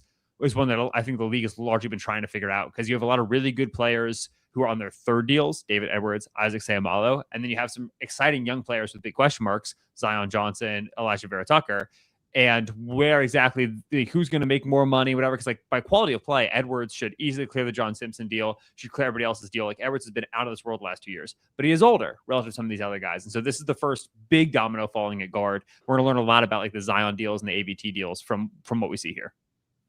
Looking at right now, I think it's just important to kind of reframe what the Saints are and are going to be. That we think of the Saints as this team that is cash strapped.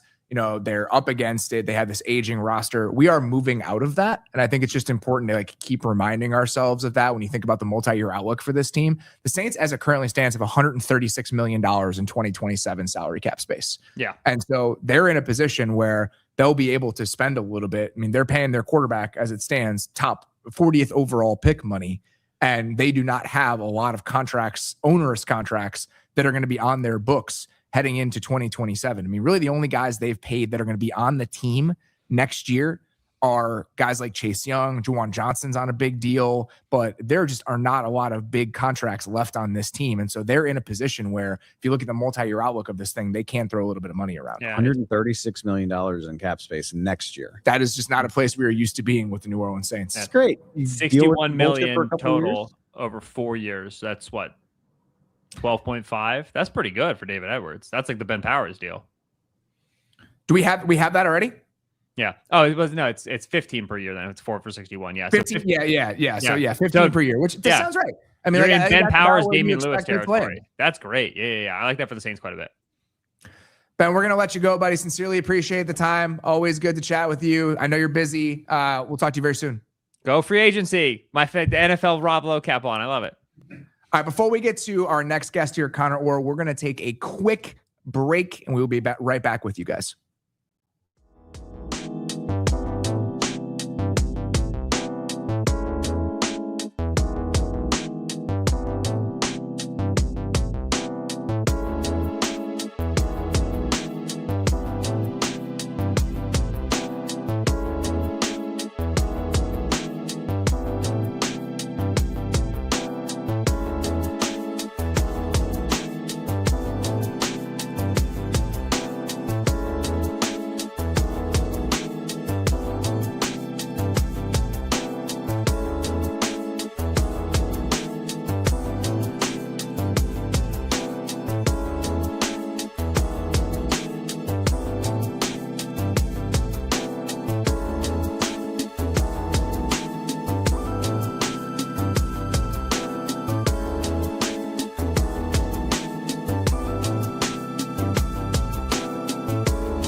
Perfect time for me to finish chewing when we get back from this thing. So I try to eat enough to get through all of this.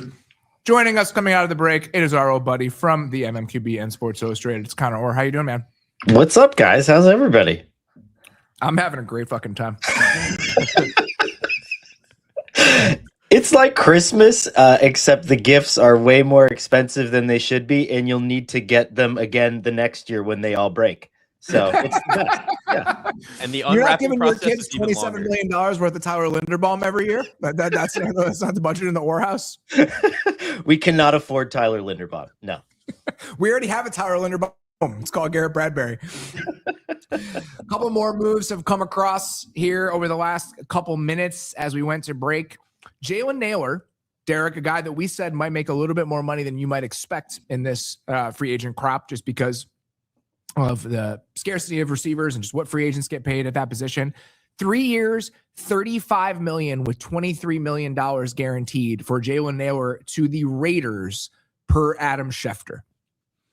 I like this a lot, especially coming hot off of the Wan'Dale Robinson deal. Like I straight up 1-to-1 think that Jalen Nailor is a better player than Wan'Dale Robinson. And so to get him for like half of the price is insane. And also I think is a little bit younger than Wan'Dale Robinson is. I think you get a little bit more juice down the field, whereas Robinson is really good as that like short underneath, like yak type of, quick twitch yak type of guy. He can stretch the field a little bit, but I really think Nailor, some of his best stuff, especially like with Sam Darnold a couple of years ago, was like just ripping down the seam. And so I think if you can bring that, obviously you've got a little bit of overlap there with Trey Tucker with the Raiders, but I think when you look at like what Fernando Mendoza does well, assuming, he's going to be the quarterback, he's a guy who throws down the field very well. He can really rip it into these tight windows over the intermediate level of the field, down the field. To get a guy like Jalen Nailor, I think that makes a lot of sense for this offense.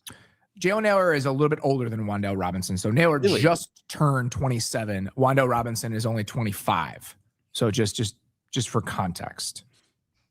Getting a guy on a multi-year deal for that small of a salary just feels like a win for me, where like even if he isn't the idealized version of what you're imagining when you sign him on this Monday, for the money, and again, for what the Raiders have available to them, it doesn't feel like you can regret that deal, because even if it doesn't work out, it's easy to get away from. We talked about the free agent receiver market, like kind of the complementary free agent receiver market. I mean, the deal that Darnell Mooney got a couple years ago was for $13 million a year. I don't see this as all that different in terms of like what Nailor can be for you within your offense, like the tier of player that you're talking about, Connor. And so to get him for 12, essentially a little bit less than 12 in a world where guys like Darnell Mooney were getting $13 million a year, I don't think you can hate that if you're the Raiders. Again, Rashad Bateman's at 12.5. I mean, that's kind of the tier of players that we're talking about here and the tier of contracts we're talking about. Right. I mean, and like Derek said, it demonstrates an ability to tailor something uniquely to what Fernando Mendoza is going to be able to do. I mean, everything. What would we have asked of the Raiders with like $80 million in cap space coming into free agency? Every move that you make has some sort of a tentacle back to the rookie quarterback that you're trying not to terrify and run off within the first 3 or 4 weeks of the season. So I think this is a great move for them. And again, it's 11 draft picks last year. It's 11 draft picks this year. You're basically just buying yourself a little bit of time to develop the people that you really want to be in here. And so with that cost, it's a great deal. Looking at things as they come across now here, David Onyemata, Derek, to the Jets on a 1-year deal. So the Jets now have like 4 new defensive linemen as we're heading into next season. This is truly like Aaron Glenn saw what the defense was last year, and he's like, listen, if I only get one more bite at the apple, we're signing everybody that I know. We're signing all the second contract guys that we can get, and we are going to give this a really good shot at it. I kind of like it. Like, this was a team that I think they needed extra rotational pieces really at both spots, at defensive tackle and at defensive end. And so I think for them to add that into the rotation, even though Onyemata is getting a little bit older, still a pretty quality player for them. So I like them kind of covering their butts here and just making sure, like, even on our 2 deep, we're going to have guys who can play. That's like 6, if you include the Sweat trade from a couple weeks ago, that's like 6 starter caliber players in the front 7. Yeah. And they're only it's 7. A whole new thing, except for Sherwood, who they signed to a deal last year. Yeah. I guess my question, Connor, I'm curious about this. Obviously, you have some perspective about the Jets that the rest of us do not. I would assume, maybe not. I hope so. I was going to say that the only reason you wouldn't is because it's impossible to have proper perspective on the New York Jets. It doesn't speak to your capacity to have it. I want to be clear about that. But as you look at this, we're talking about a 1-year deal for Onyemata, a 1-year deal for Kingsley Enagbare, a 2-year deal for Demario Davis, who you could give me 100 chances and I would never be able to guess how old Demario Davis actually is. It's 37. So 37 plus 2 1-year deals. I guess my question about this is, to what end? like how is this all, like, what is the point of all of this? And I don't even mean that as a criticism. I mean that as a genuine question. When you're looking at all of these short-term signings and signing a guy like Demario Davis at his point in your career, and Nate literally was on this show half an hour ago talking about how the Jets should just be openly tanking for Arch Manning next year.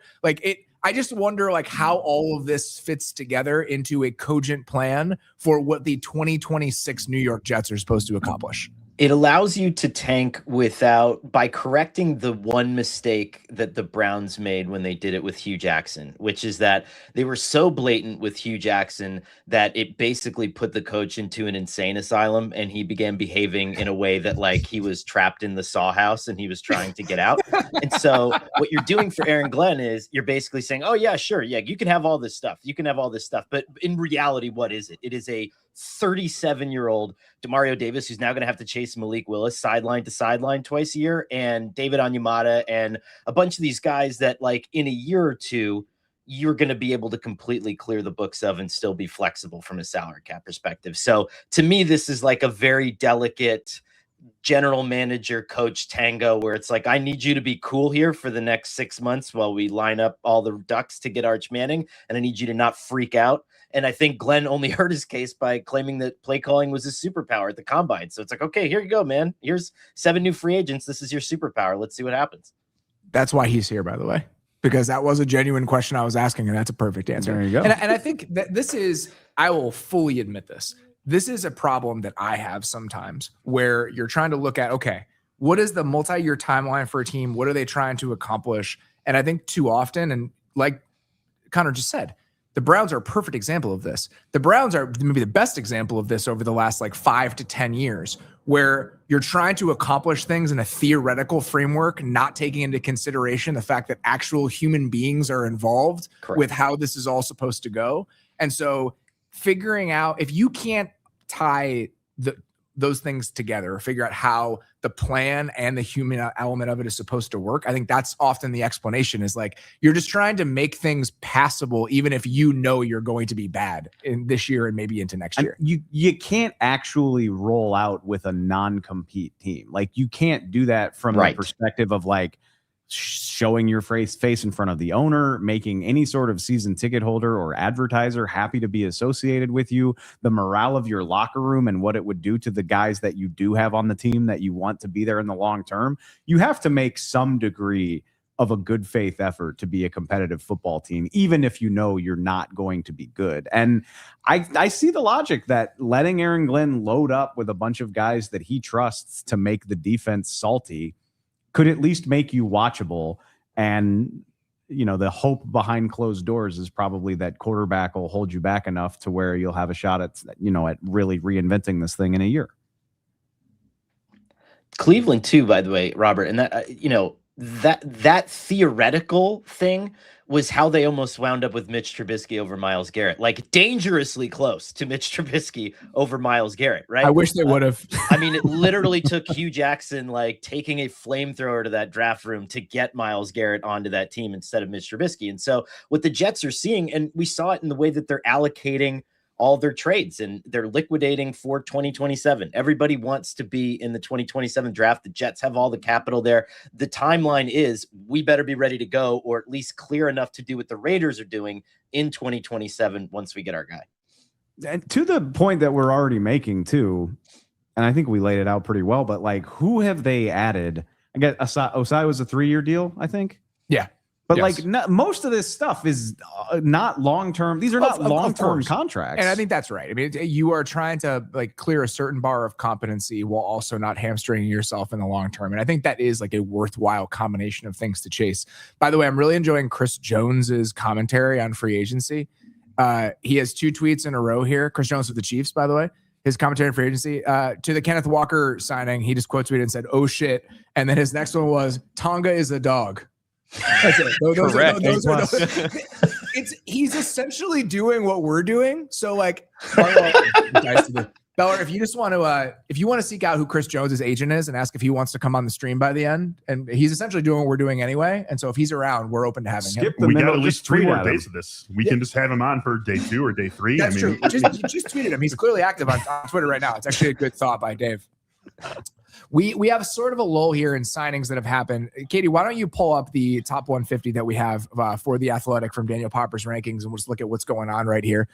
Trey Hendrickson still available. Daniel Jones obviously signed the transition tag. Mike Evans, we mentioned a little bit earlier, $27 million a year. It sounded like reportedly he had an offer worth 1 year with $27 million that was on the table. So we'll see what happens there. Rasheed Walker, Odafe Owe, Jermaine Illuminor, and then Diana has been tweeting about this now. Because when we look at a lot of the dust that has settled, one of the guys that I'm sure a lot of teams are circling, because like Derek mentioned, as soon as Sheldon Rankins was signed before today started, you look at this top 50 here, how many interior defensive linemen are on this entire list other than John Franklin Myers? I think he's the only one on this entire thing. Well, it's Onyemata at 48 who just signed. That's right. Gone. Yeah. That market is completely shriveled up, and even some of the other guys that would have been available along the interior were like Kyrus Tonga, but again, he's like a nose guard, so that's really more of a only certain teams are kind of looking for that sort of thing. With Rankins off the board, it again at 89 here on the list is a guy like Logan Hall. Like if you really want a 3 technique, other than that, there's not a lot of guys like maybe Deshaun Hand can do that for you, who's also on this list in the 60s, but even he is more of a run defender, kind of plays 5 technique a little bit, holds up against the run. Like if you want that explosive penetration like a Sheldon Rankins or something like that, or like a Milton Williams last year, those guys aren't coming. You got to go find those in the draft this year. Connor, any other big picture thoughts about just how everything has unfolded today? Anything we haven't talked about that you've just kind of been stewing over, or something that's been on your mind? I mean, I don't know how much I'm sure you guys have covered the Walker signing ad nauseum, but this is probably one of those deals where I'm just curious now. The Saints have signed Etienne. The Chiefs have signed Kenneth Walker. What does that mean in terms of their intel on Jeremiyah Love? Is Jeremiyah Love slipping in the draft, or is Jeremiyah Love going way earlier than we thought? Because Love is a complete package. I mean, I've been doing a ton of work on him over the last couple of weeks. He's an incredible pass protector. He's a willing pass protector. I think he can be on the field for every down. And so do these teams think they're not getting him? Are they supplementing that in case they don't get him? Are they reallocating some of their priorities to other things? Because he's really kind of the most interesting player in the draft to me. And I'm wondering how some of the rush for some of these backs is impacting that a little bit. What do we think about the Giants being that team? Again, a team that you're sitting there watching a lot. I mean, a team that you have a lot of perspective insight on. The Giants making that move as a team to do that. Do you think that's a realistic possibility? I mean, I think so. You have your tight end, which they signed Isaiah Likely. And while I don't love the Likely signing for them necessarily, like I thought maybe even Kohler would be a better signing for the Giants just because they need so much help they need so much help blocking, right? And I think that Kohler might be a little bit of an underrated wide receiver possibly. But yeah, I mean, that's another kind of major playmaker, maybe a tone setter. I don't think that they're going to rely on Scatabo in any meaningful way next year. And so Love is definitely a possibility, I think, for the backfield there for sure. Speaking of major playmakers, Mike Evans is a San Francisco 49ers. Oh, baby. That is sensational. I was hoping the Rams. Damn it. All right. For Mike Garafolo, Mike Evans headed to the Niners. I do not think we have details on what the length or the numbers are. I believe it's a 3-year deal. 3 years for Mike Evans. Now I'm doubting myself, but I thought that's what I just read. Wow. Looks like it. Man, 3 years for Mike Evans. Good for Hell Mike yeah. Evans. I mean, Derek, we talked about this a lot last week. Just when it came to the skill set that team needed, just like a big-bodied perimeter player if they were going to move on from Juwan Jennings.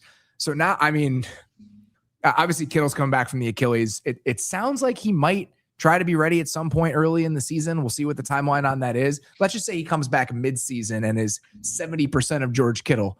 If we could be in a place by week 12 where we have 70% of George Kittle, Christian McCaffrey, Ricky Pearsall, and Mike Evans, I'm into that. I can do it. I'm into that. I am curious about Trent. What's going on with Trent? But yeah, he's the Bears' left tackle. Oh, okay. Yeah. Yeah, we'll get to that one.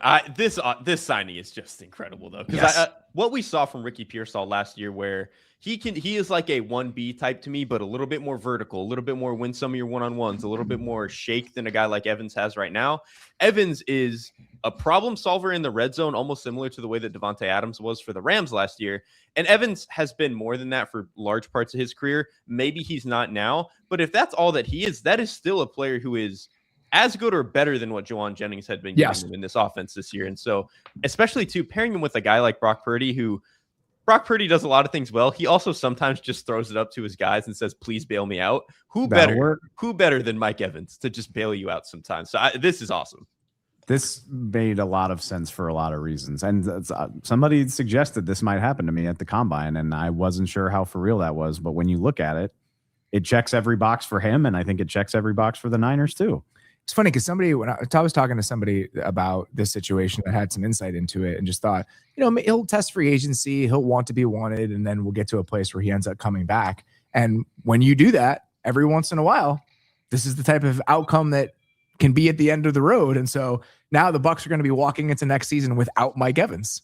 I think this is what happens too when you have such a prevalence of Shanahan-inspired systems in the NFL, and a player that fits that system so well, even at that advanced age, is going to generate a huge market. Because if you go back to the original, like 2017 to 2020 Shanahan 49ers playbook, the archetype of that number one wide receiver is, I talked to a coach on that original staff. He's like, it's Julio Jones. You want someone who's big, who's physical, who's abusive to defensive backs. And if we can't have that, then we need someone like, who ended up being like Rashid Shaheed for the Seahawks last year, right? Where it's just speed and it's taking the top off of defense. And so Evans to me represents one of those classic, it was like when Billy Beane started signing a bunch of on-base percentage guys, and then all of a sudden you were spending $40 million a year for Jay Buhner to get on base as many times as, it's like one of those ridiculous things where how is that guy worth that much? But Evans is so valuable to Shanahan and every team specifically, but Shanahan especially, that I think he kind of generated a very special market for himself. And I think if you're Mike Evans, you got to be thanking what Devontae Adams did last year, because for the most part, signing 32-year-old receivers in free agency, not often good business, but we're a year removed from the Rams doing that with Devontae Adams and being pretty happy that they did. Connor, sincerely appreciate the time, buddy. Know you got a lot going on. We will talk to you very soon. All right. Enjoy. Love the haircut, Robert. Thanks, buddy. Speaking of people that have a lot going on, joining us now, it is our good friend from ESPN. It's Mina Kimes. Mina, how you doing? Hi, I'm good. I was literally just wrapping up some videos and reports, and then the Mike Evans thing came across, 2 minutes ago? So it is nonstop over here. What are your thoughts? Well, how do you feel about Mike Evans going to San Francisco? The NFC West, good God. Jesus. This is such a weird counterintuitive take, but if I'm the Arizona Cardinals and I'm a fan of that team, it's probably good that y'all didn't sign Malik Willis. I saw some of them were kind of upset about that. Take your medicine, right? And you can start watching Arch Manning tape or something, because these other three teams are not effing around. You saw what the Rams did to their secondary. I think, for the Niners offense, obviously Ayuk was supposed to be that number one outside receiver, and that hasn't panned out. So there was a glaring need. I do like Pearsall, but he's got to stay on the field for me to like him. I think that offense, it lends itself very well to production for a big body perimeter receiver. And so to get Mike Evans, who I will not count out until I see it with my own eyes, I think that's a pretty smart deal. I actually didn't see the money though. Can you guys tell me? I just saw that. We haven't seen it either. We just saw there was a 3-year deal. So I don't know what the money is. The Four Dragons meme, by the way, has never been truer. I know. No, than it currently is for the NFC West. It has never been more applicable. And that's listen, the Cardinals are where the Cardinals are.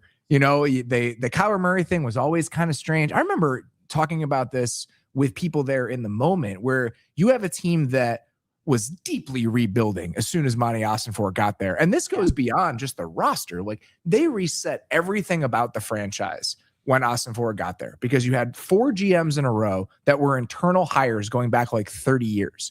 And so like the scouting processes for the Cardinals just had to be completely overhauled. They tore the thing down to the studs. They tried to get as many rookie contract players in there as they could, all of these draft picks, but then you have a $46 million quarterback. And so you're trying to like pair those things together, and it never really made sense. And so the fact that we got to this messy ending is not surprising. So I'm not even admonishing them, but the fact that the Cardinals are where they are and these other 3 teams in the NFC West are just having this arms race for who could be the scariest team in the league is just a very funny place to have landed. Yeah, I feel like Derek, am I wrong about Malik Willis? Like, I think that would have been a mistake for them. I would not have done that. I don't think I would have been super jazzed about that, because I think my thing with Malik Willis, it makes sense for a team like the Dolphins. The best that we've seen of Malik Willis is worse than any of the lows that we've seen from Kyler Murray, I think. And obviously the money is going to be a little bit different there, but with where they're at, I don't think it made a whole lot of sense. I am a little bit disappointed that this is where the Cardinals landed, though, because coming into this past season, and I know the injuries on defense like absolutely killed them, but actually, I'll say it this way. We came out of the 2024 season being like, hey, they've got a little bit of something here. Kyler Murray's did okay at the end. Like, the offensive line had a little bit of something. You could sell yourself on the scheme. The defense was still pieces away, but it was like, man, if they hit on guys in the draft, it could really be something. And then all the guys they drafted got hurt, and they didn't really make any signings. I don't think they made a single signing on the offense. And so it was like they had room to improve and to potentially be something. And now they've fallen flat, and now they have to fully reset. And so I do think it is a little bit disappointing from that front. There's nothing. We already did one Charlie Day reference on this show, but to do another one, like, go hide and work on a cure during Pacific Rim, like just like Charlie Day did. Like, let the monsters and robots fight it out, and you can be in the mix in a year or two. One of my favorite things about free agency discussions are if you have a team, which I do, right? When you're talking about these players and you're like, oh, I kind of like this guy. And then your team signs him and you're like, God, I hope this works out. That's exactly what just happened with Devin Bush. Chicago Bears signed Devin Bush 3 years, $30 million with $21 million guaranteed per Adam Schefter. Really? That's a lot of money. It's not that much money. He hasn't played a lot of good football. It feels like this is a little bit spooky to me. This is one that Devin Bush, I think, last year in a very specific way. About to say that. Yeah. Yeah, in a very specific way was kind of good. And if the Bears can utilize him that way and Dennis Allen can really unlock that makes sense. But I would be a little bit dubious. Fascinating career, right? Because he kind of built his reputation in Cleveland. And that's something we see a lot at the linebacker position, it feels like. The curve, sometimes it just takes guys a while to really reach their peak. But I do share Derek's concerns about the Cleveland defense which is very, very different in a million different ways, being the place where he did peak. Would make me a little bit apprehensive. It's not that much. I mean, all these linebacker contracts, the Bucs did Alex Anzalone for like a similar price. You know, I'm like, they all make like $10 million. I don't know. It's hard for me to get too worked up about it. I don't know if it's where I would have spent money if I'm Chicago. It's not really, especially after parting ways with Edmonds, but I can't get too worked up about that deal. If it's 21 million guaranteed, it's a 2-year deal, probably. Yes. So 2 years at like $10 million a year. It's not nothing, but it's not enough to where I'm going to have anxiety about it. So I'm looking at just like the market in general and like what that kind of allots to.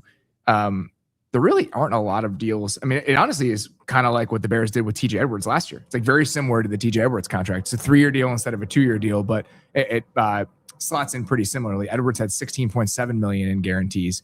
And so, but it's funny to me that the Bears had maybe the tallest off-ball linebacker in the league with Terrell Edmonds, and now they're going with the 5'11" guy. Like they just, in terms of body type, Derek, it's about as far away as you could be with two guys that were drafted very high.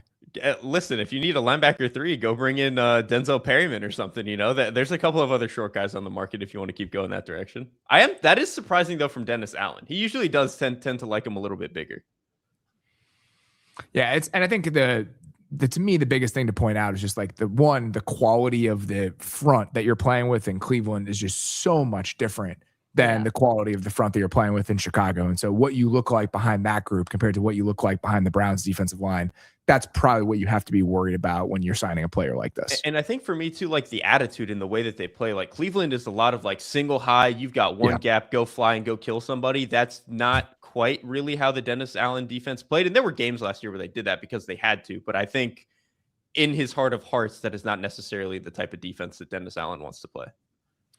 Another bigger signing that we have not talked about quite yet that happened a few minutes ago, per Tom Pelissero, the Steelers are the team, Derek, that is rolling the dice on Jamel Dean. 3 years, $37 million for Jamel Dean going to the Pittsburgh Steelers. Wow. Really? If he's healthy, I'm extremely into this. This is a kick you in the ass type of cornerback duo. Him and Joey Porter are like, I think both guys who are really good at putting hands on you, Joey Porter specifically. And so I think the Steelers last year got a lot out of guys at cornerback, both at the nickel and the outside cornerback spot. That was like, we can get by. Jamel Dean, if healthy, is a very, very good number 2 for them outside of Joey Porter. So this could be good for them. I'm also that on top of them bringing in Patrick Graham to call the defense now, like feels like a much different unit than it was even a few months ago. We talked about the Dean contract and just the market that Dean might have after, what last year's market looked like, Derek. And in a world where DJ Reed was getting $16 million a year last year, to get Jamel Dean for 12, I understand his injury history is more checkered than that, but he played really good football last year. And so it's a decent price when you consider what the cornerback market looked like last year and what it's looking like this year for somebody like Jamel Dean.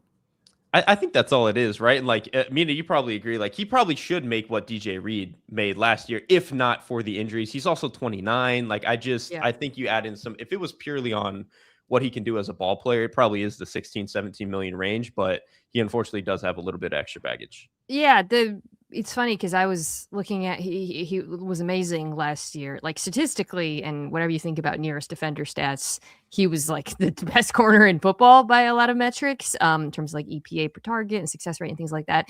But it's been up and down, which is why the Bucks didn't bet on him; they bet on McCollum, and he hit his up just in time to get paid, but he also is 29. The thing though that caught my eye was like, it's the same age as Carlton Davis. And I remember last year when Davis did that deal, maybe Davis is like a tiny bit younger, but when he did the deal with the Patriots, I thought that's a great deal. And I feel like, I don't know why, maybe it's just the injury history with Dean. There's a little bit more apprehension around him, but at his high, and we saw that last season, he is an extremely good scheme versatile corner who I think is really good fit for what Graham wants to do.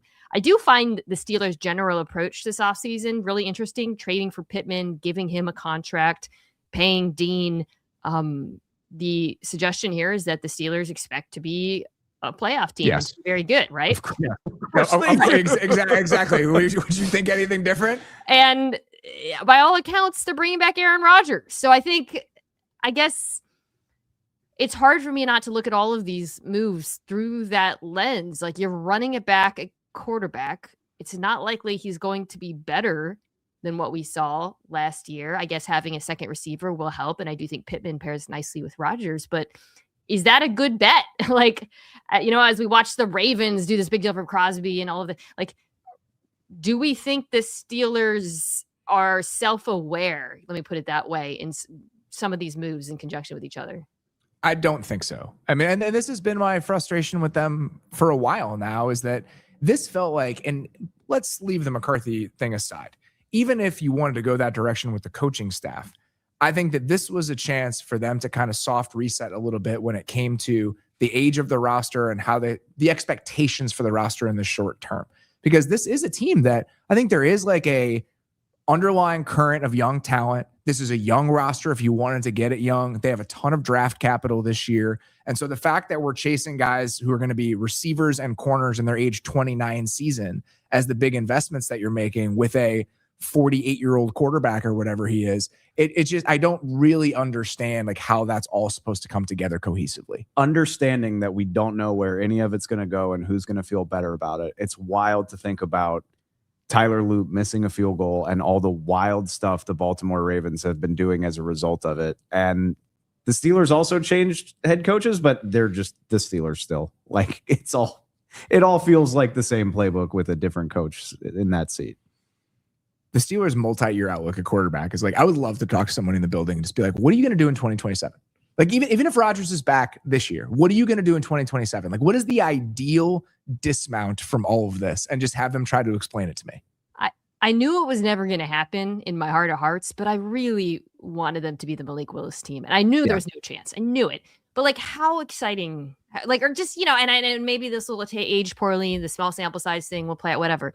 But thinking about Willis with those receivers, that offensive line, it was exciting. Like if you're a Steelers fan, it would have been interesting at least. And then there's the obvious upside, but it was very easy for me to imagine a world in which they ran the football well, gave Malik the sort of coverages that I would say I wouldn't say needs, but are best for him to succeed.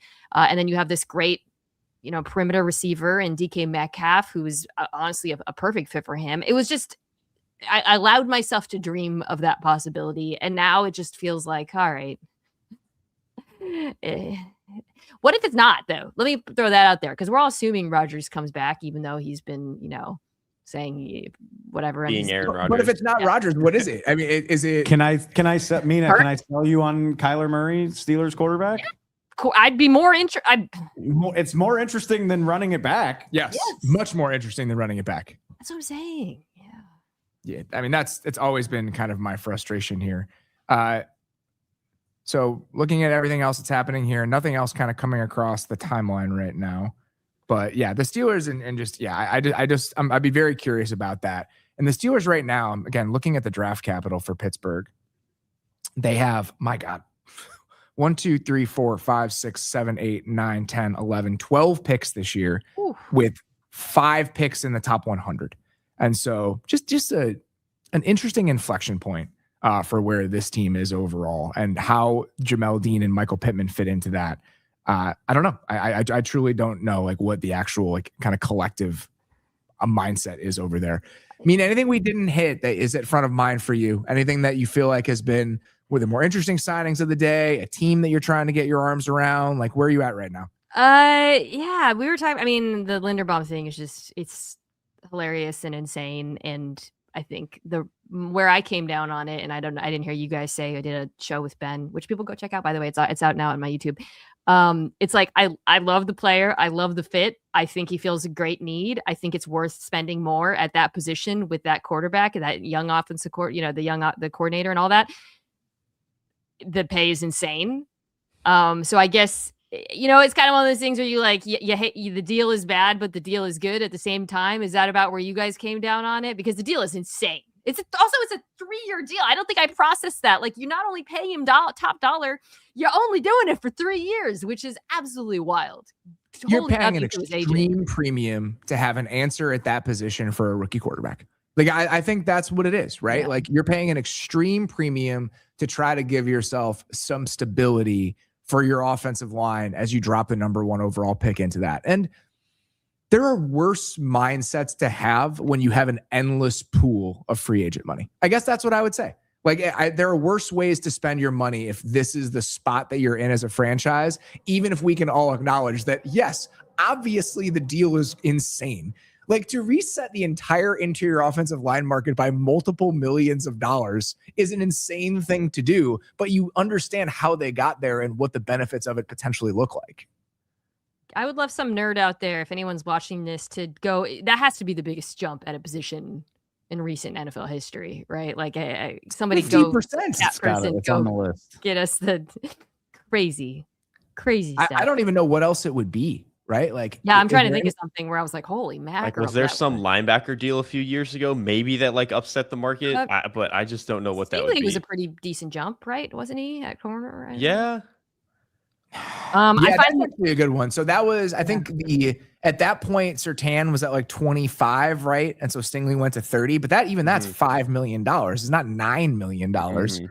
There are other ones that I was thinking about, like, we'd have to go back and look at it just from like a pure percentage of the cap situation, but like Adrian Peterson's extension. What did Adrian Peterson's first extension look like? That would be one that I would throw out there and be like, is that crazy? But running backs are getting paid a lot of money at that point. Mm-hmm. Jesus. Adrian Peterson's extension in 2015. Adrian Peterson got paid $14 million a year in 2015. So Adrian Peterson got as much on his extension that year as Kenneth Walker just got in free agency. Crazy. When the overall cap was probably like close to half of what it is now. That's insane. A little, yeah, almost. Less than half. Yeah. Less than half. Wow. So yeah, it was $143 million a year. The salary cap was in 2015, and Adrian Peterson got $14 million a year. So it was almost 10% of the cap. That's wild. Different world. Oh, I also love Linderbaum getting the 3-year deal. He turns 25 in a month, or sorry, he turns 26 in a month. But so he'll be ready again in 2020 at the age of 28. Right. And it's not going to be this deal every time, but like Tyler Linderbaum could do this. And it's all because the Ravens didn't want to do the option, the tag, because of the position he played, right? Like they didn't want to pay him like it. Well, he just got paid like one, and it really shows you. I know we always love to talk about drafting these non-premium positions in the first round, and all the best players in this year's draft are non-premium positions, but they do. I'm not saying that the Ravens were right to approach it the way they were, but this kind of thing happens in part because of his position and them not wanting to do that deal. Mina, how should I feel about Kobe Bryant? Good player.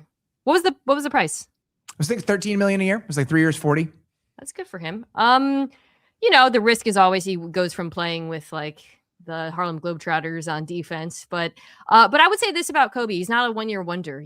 I think he's been a good ascendant player now for multiple years. He's very smart. I think he's a good fit for that defense. Kind of one of those middle-class contracts that I do think will age well. None of this matters if y'all can't rush the passer, though. Didn't you see that? It's not Neville Gallimore. It's all fixed. Oh, okay. Neville Gallimore. Great. Yeah. Neville Gallimore is going to make it all work. I want to ask you guys a question before I leave, because we talked about the Steelers and what they should do. If you're the Colts and you're choosing between Kyler Murray and Tua on veteran deals, let's say Daniel Jones, 40 APY, not even the 50 plus that he reportedly wants. Would any of you take the Jones multi-year deal? I'm surveying the room over one of those veteran minimum deals for those quarterbacks. Absolutely not. I would take Kyler Murray at the same dollar amount as Daniel Jones, let alone at him getting basically getting him on the cheap. I would rather take Kyler Murray's, while imperfect, track record over the 8 games that Daniel Jones played. If Daniel Jones was healthy, I think you could talk me into it, because I was that enamored with what they looked like that last year when everybody was healthy and everything looked the way it was supposed to. It's the injury is what scares me, and I would go with Kyler because of that. If the deal landed and it was 3 years, $120 million for Dan, and it was 1 year for the minimum for Kyler Murray, I would take the Daniel Jones path for this reason. Okay. 2 reasons. 1, you've seen what he can be within the offense, right? We have proof of concept for what it can look like. And I'm not even talking about 2026. That's why the multi-year element of this is important to me.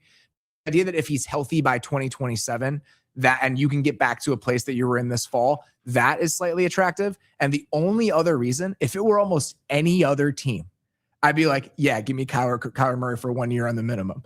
The fact that it's the Colts and I just want to get off this ride so desperately where I don't have to do this every single year. This is how you sign a bad quarterback. Don't do that. I'm not saying that it's an optimized set of decisions. I'm just saying that for this team specifically, if I'm Chris Ballard, if I'm that organization, and I'm taking the 3 years, $120 million for Daniel Jones, I think I'd rather do that. I think I would just sleep easier. So terrifying if I did that. Stability over more carousel. Yes. Okay. Sleep easier with the quarterback coming off of one of the most brutal injuries possible that he incurred in December after a half season of success. By the way, at the tail end of which he did start to decline a bit, but you're sleeping easier committing $120 At least I'm we don't have sleeping to print new quarterback jerseys for the team store. I'm unemployed, but I'd be sleeping easier. I would be sleeping easier. I wouldn't have to be running an NFL team anymore. But I understand where. No, I hear you. I hear you. I hear you about the team, and Kyler comes with his own set of. I actually think that'd be a good scheme fit, though. But yeah, I don't think it's gonna happen. Obviously, from a football perspective, I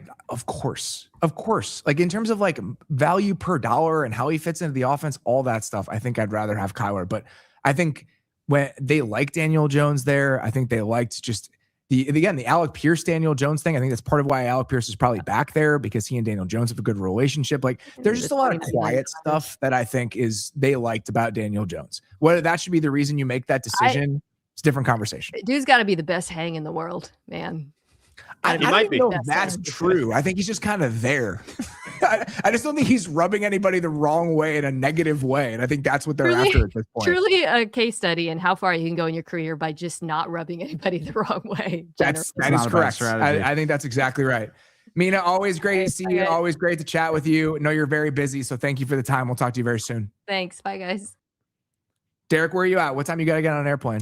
It's about time for me to go eat some lunch and hop out of here. I think that's the plan. We will see you tomorrow. Very much looking forward to seeing you. We will have live shows each of the next 3 days. We're not going to be going for 5 hours, but we are going to have live shows every single day, and we're excited to have Derek right here. Come on for back. The rest of those. Get over here. Fly safe. Hopefully you have better luck than you did yesterday. Appreciate you hanging with us. We'll talk to you later. Yeah, hopefully I can get on the plane. All right, see you guys. Later, bud. Man. We've come to a lull, thankfully. It was when we've lost all of our guests. I was going to say, it feels so empty with everybody logging off at the same time. So nothing new has come across here. Okay. For the most part, we're just sitting with everything that we've been talking about already. This is a great opportunity then. Allow me to just be the worst version of myself. We should mention John Harbaugh got his guy, Jordan Stout. I'm going to go to the bathroom. Punter deal. Come on. All pro last year. No, it's very funny because we say that all the time. Like coaches identify their guys and our culture and the way we want to do things. And of course, the special teams head coach went out and got his punter for a 3-year, $12 million deal. Katie, let's fire up that Jets graphic. Talking about teams that have been a little bit active today. The other New York team. We just did it. It's fine. We just did it. Nick Folk. Nick Folk also signed a deal to go to be with the Atlanta Falcons. Here's what I'm going to do. You know what? Take the graphic off. We'll talk about the graphic later. I'm going to give you. No, I have nothing else. I'm going to give you 90 seconds before we have Sando on here to talk about Brandon Aubrey getting the second round tender, because we didn't do it on yesterday's show. And the fact that you didn't bring it up on yesterday's show was shocking to me. You know what's funny? All right. I'll zig or I'll zag where you might expect me to zig. And of course, there's two sides to this. There's subterfuge and misinformation abounds. But if it's true that the Cowboys offered to put Brandon Aubrey on top of the market by like $200,000 or whatever it is, so like mid $7 million per year. If it's true that Aubrey's after 10, then please somebody come take him and give me the second round pick. Like I'm not trying to pay a kicker $10 million a year. And I would be happy to pay Brandon Aubrey at the top of the market. Like if the Cowboys really made an offer, and again, you can't take any of this stuff at face value. I think Aubrey said himself that the report that he wanted 10 million was false, but that's the report. Make him the highest paid kicker in the league. But like, if he really wants 10 million, or if he's trying to Linderbaum this thing and be like, yeah, I know that Butker makes 7, whatever, or 6.5, but I want 9, whatever. Fine. Rams, come get him. And we'll take the second round pick. What you're saying to me is that kickers don't matter. They do matter, but they're all the same. There's a line. There is a line, and also the unpredictability of the position makes me very reluctant to invest that heavily in a kicker. I mean, you have guys that can do it at a high level for a decade, but they are very, very much the exception. And on top of that, I know you'll love this, nerd that you are. Brandon Aubrey actually makes you more conservative. Yes. So like I'm fine letting go of a kicker who makes my coach want to kick it on 4th and 3 from the plus 38. Like I'm fine if my coach is like, I don't know if our kicker's going to make this. Maybe we should go for it. I want us to clip all of this because To I use against me? want everyone to know that Dave is against paying kickers. The kickers are all the same. And the last point that he just made is a very important one. Having a good kicker is actually bad for your football team. I am against being held financial hostage by a kicker, which I don't know for sure. We all have limits. We all have our limits. All right. Joining us now, thrilled to have him as part of our big day on the Athletic Football Show. It is the Athletic Zone. Mike Sando. Mike, how you doing, man? Great. How are you? Love the Doing kicker wonderful. talk. Thank you for joining us. A bit of news as we get back rolling here with our guests. According to Adam Schefter, Zion Johnson, 3 years, $49.5 million from the Cleveland Browns. Ooh. So, depending on where Titus Howard plays, which I think is probably still up for conversation considering the Browns need 4 to 5 offensive line starters, we have 40% of the new offensive line for the Cleveland Browns with Zion Johnson and Titus Howard both in the fold. Mike, you spend all day, every day talking to people in Indianapolis at the Combine, which happened a week and a half ago. I'm sure you had discussions about what the interior offensive line market might. How does the Zion Johnson contract align with what you might have expected at these positions? You know, what's funny, Robert, is I didn't talk to anyone about the interior guard market or most of these markets. Working on lots of other types of projects. So where's That's Zion? what I would be talking to everybody about.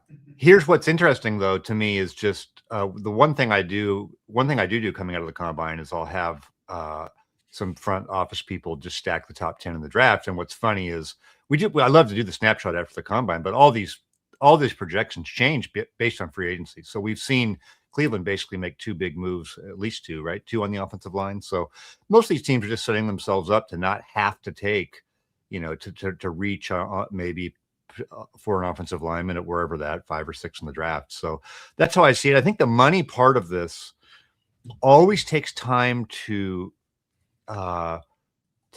process because the cap has gone up so much that the idea of a $30 million wide receiver or cornerback still there's a lag time before it feels right. And so I think we're seeing a Linderbaum deal with the Raiders. I just almost need time to process it and think it through, before even making sense of it. And that's one of the main reasons I do my free agency analysis sort of after the dust settles. To me, it's hard now to piece together even what these teams are doing because it's all part of the offseason plan. What's that? I said, you're telling me. I'm sitting here over the next 5 hours trying to do it. Yeah. So, I do. So what did Zion Johnson get again? It was it's 3 years, $49.5 million. It's like 16 a year. It's about right? 16 a year. And I think the interesting comparison point is that we just saw David Edwards get 15 a year for 4 years. David Edwards is 28. Zion Johnson's hitting a second contract. And so I think the interesting kind of thought there and the commentary for trying to read between the lines is that the Browns are looking at Zion. And I think this was always going to be the conversation about Zion Johnson specifically heading into this sort of market. You have first round pedigree and you have some flashes in the back half of last year where you really saw some things from him that you had never really seen before. The talent is undeniable based on pedigree and just some of the flashes. And then he really started to kind of gain some consistency in the back half of last season. And so was there going to be a team that looked at that and said, you know what? There are so few second contract guys available in free agency. We're going to bet on the fact that his best football is in front of him, and we're going to overpay a little bit compared to a David Edwards who is 28 years old. And it seems like that's exactly what happened with Zion Johnson. And when you're so bad, I think when it's such a bad problem for you, the idea of overpaying is a relative thing, right? You're really raising the floor from what you had, even if Zion Johnson doesn't reach his peak, right? Even if he just is solid from where they've been, you'd take that for $16 million a year. I think that's where a lot of these teams are at when they're just trying to get to, they're just trying to even get to average, right? It's not like he doesn't have to be great to be a big improvement for them. The Browns are another one of those teams. We mentioned this with the Saints a little bit earlier today, where I think it's important to kind of reframe their financial outlook, because with the Browns, we've had so many conversations over the last couple of years about how much the Deshaun Watson contract is hamstringing them and how much they're up against it because of that. I think I've said this a lot, and I was thinking about this last week for some random reason, just looking at the Browns outlook. The missing draft picks are more important than the cap. Like when it comes to the Deshaun Watson trade, like they're going to be able to survive the cap elements of this. They have $100 million in 2027 cap space. The Browns do. Sure. So it's not all that dissimilar to what we were just saying about the Saints, where in our minds they're this cash strapped team. Do they really have the flexibility to be spending in free agency? But if you look at the multi-year outlook of this, the answer for both the Browns and the Saints is yes. Their biggest challenge is finding good players. Exactly. And so, the future is totally different than the last couple of years have been for them. And I think the Saints are in that category too, as long as they don't, do any more crazy things. I don't think anybody wants to hear this with the Browns in particular, because we've done it so many times, especially like going back to like the Myles Garrett, Baker Mayfield drafts, where you're talking yourself into the 2-year outlook over what it is right now. But there's especially, so I really like this, and we'll see how well they actually play, but to like have Titus Howard and Zion Johnson there within 3 hours of free agency starting. And so you've already taken care of a good bit that you have to do on the offensive line right away. It's trending toward you having a functioning offensive line, which we sat there for a while and had a lot of concern about. How do you replenish the amount of guys you're losing on that front? Last year's draft class was phenomenal. You have 2 first-round picks in this year's draft. It's such a big if you do it right, but like there's reason for optimism here if you can hit on some draft picks. I assume you're not going to do anything crazy at quarterback this year. That would be my guess. And so it obviously puts a lot of pressure to solve that problem in 2027. But I like this as sort of a resetting, and you can start to see the framework for a competent team instead of what the Browns have been the last couple of years. My question for the Browns is just like, who's coaching them in 2 years? What's their real plan? They're always doing. That's no disrespect to Todd Monken. I mean, he's giddy to get this job because he didn't think he probably was going to. But with the Browns, it always feels like they're scheming on, a bunch of different things, and you're not always sure where they're headed. So this feels a little bit this offseason like some of these other teams that have had, almost placeholder type coaches, right? We had Gerard Mayo in there. If you can go back in time and find these 1-year guys, in between. And so we'll see where they're at even in 2 years from now. They always feel fluid to me. Can I lay out like the optimistic case for what this could feel like in a situation that I feel like is kind of where you can make a solid comparison if you're trying to have the rosy outlook here? I think on multiple different levels. In 2023, the Denver Broncos hire Sean Payton to be their head coach. Not totally similar, but right? You have an older offensive-minded play-calling head coach, so they're box-checked, same kind of deal. You retain the general manager despite a disastrous, embarrassing previous season, which is what the Broncos had with Nate Hackett, but they kept George Payton on. The Broncos, that free agency period, and Titus Howard's a little bit older than this player, but they signed Mike McGlinchey, who was an older second contract player, to be right tackle. They signed Ben Powers to be their left guard. And in the moment, it was kind of like, I don't really get what the Broncos are, right? Like they're a team that's very far away. They're eating all this dead money with the Russell Wilson contract. Like, how is this all supposed to fit together? And them building that offensive line in the way that they did was ultimately like one of the foundational pieces for how they started to pull themselves out of that over the next couple of years. And so that, to me, if you're trying to spin this, like, how could this go correctly for the Browns? There's a lot of similarities to what the 2023 offseason looked like for the Broncos. Yeah, I mean, I think Peyton's a totally different, animal probably than Monken in terms of just coming in with new ownership there and showing them how to run a pro organization. So that to me, that's a little bit of a difference, but I do see he also has more power, right? For an Like upside, Peyton if we're was going to paint it in as an charge upside. there in a way that Monken is not going to be. Like Andrew Berry still has more say in that building than I think George Payton probably did in how that roster was being built after they traded for Sean Payton. Yeah, it's a little bit of a different dynamic with the head coach's just personality and gravitas, so to speak. But in terms of just putting the team together in the situation and coming out of a dire situation at quarterback, and certainly, I mean, the Hackett situation was, was worse from a coaching standpoint than the Stefanski one. So, Nate Hackett didn't get a new head coaching job 2 days after he was fired from his previous one, like Kevin Stefanski did. Is that what you're trying to say? Yeah, I think that the little slight difference there. Russell Wilson had a better future than Deshaun Watson probably does, though. That's also a good thing to bring up. Let's sit and chat a little bit, Mike. What sort of stuff when you were talking to people at the combine was coming up consistently that was interesting to you? It was like, you've like started your off-season thoughts. I know this, some of the stuff is our projects that you'll work on a little bit later, but I'm always so interested in like what that week looks and sounds like to you and what you can say and can't.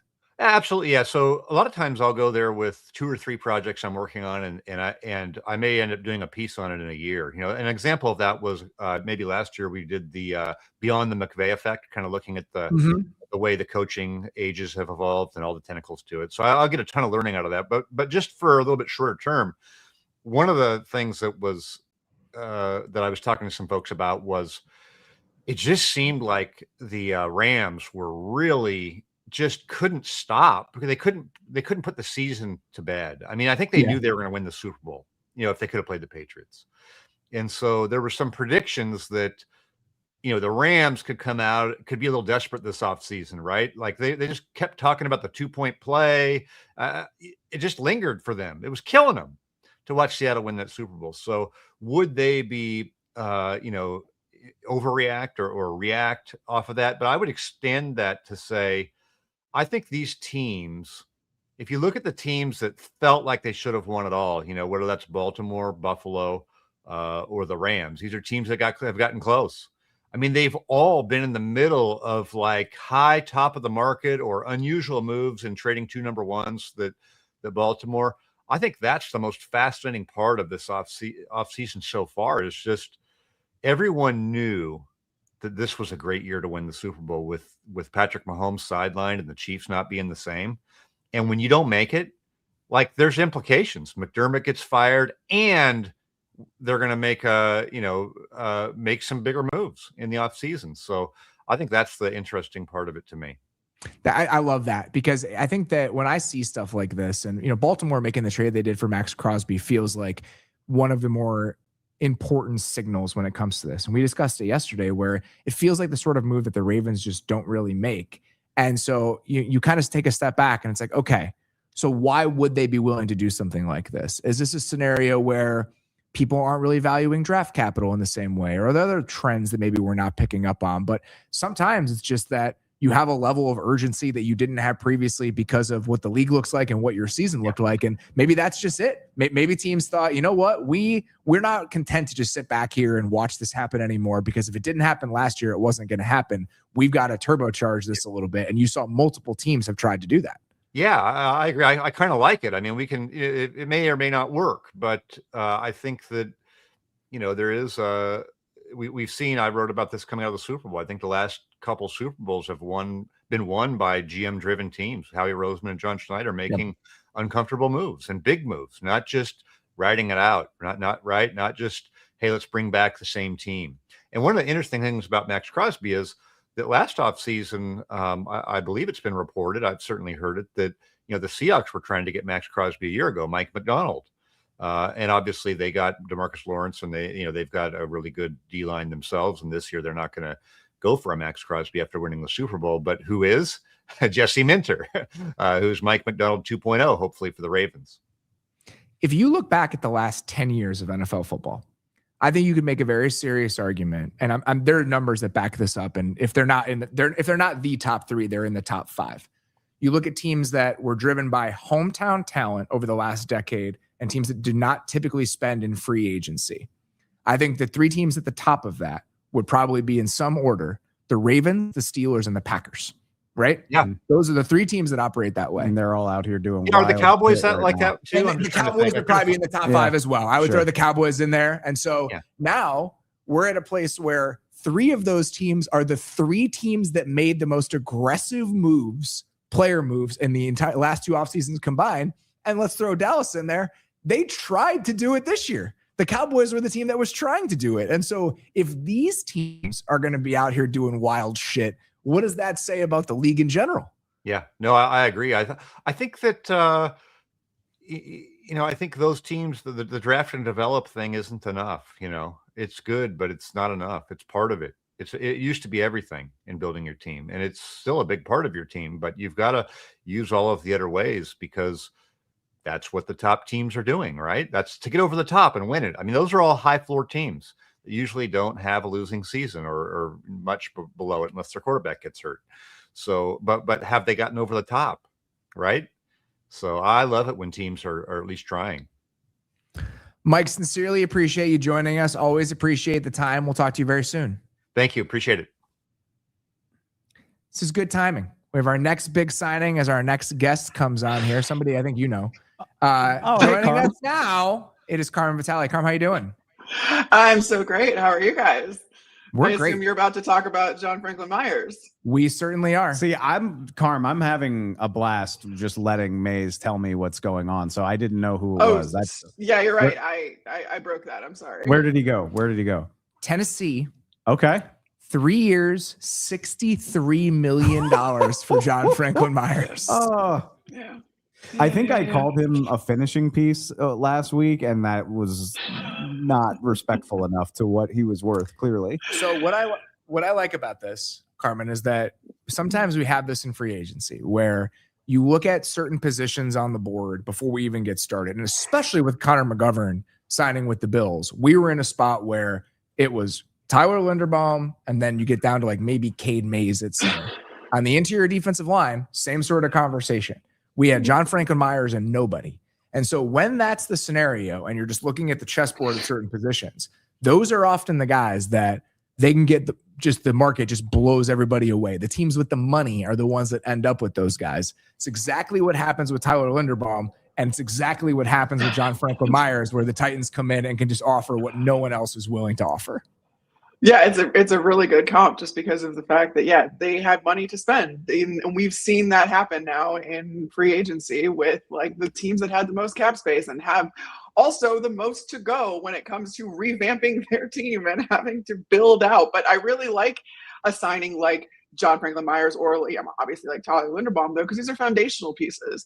And these are guys that you can build around. So if you're going to invest this money now and still have money to spend, you're going to be able to do it around a guy that, Denver absolutely loved him. I have to imagine this one hurts Denver quite a bit. And knowing that this was coming, but still, there was no way to keep all those guys together, and they prioritized what they prioritized along the defensive line. But John Franklin Myers is an instant. Yeah, he's a team builder, I guess, is the way I want to put that.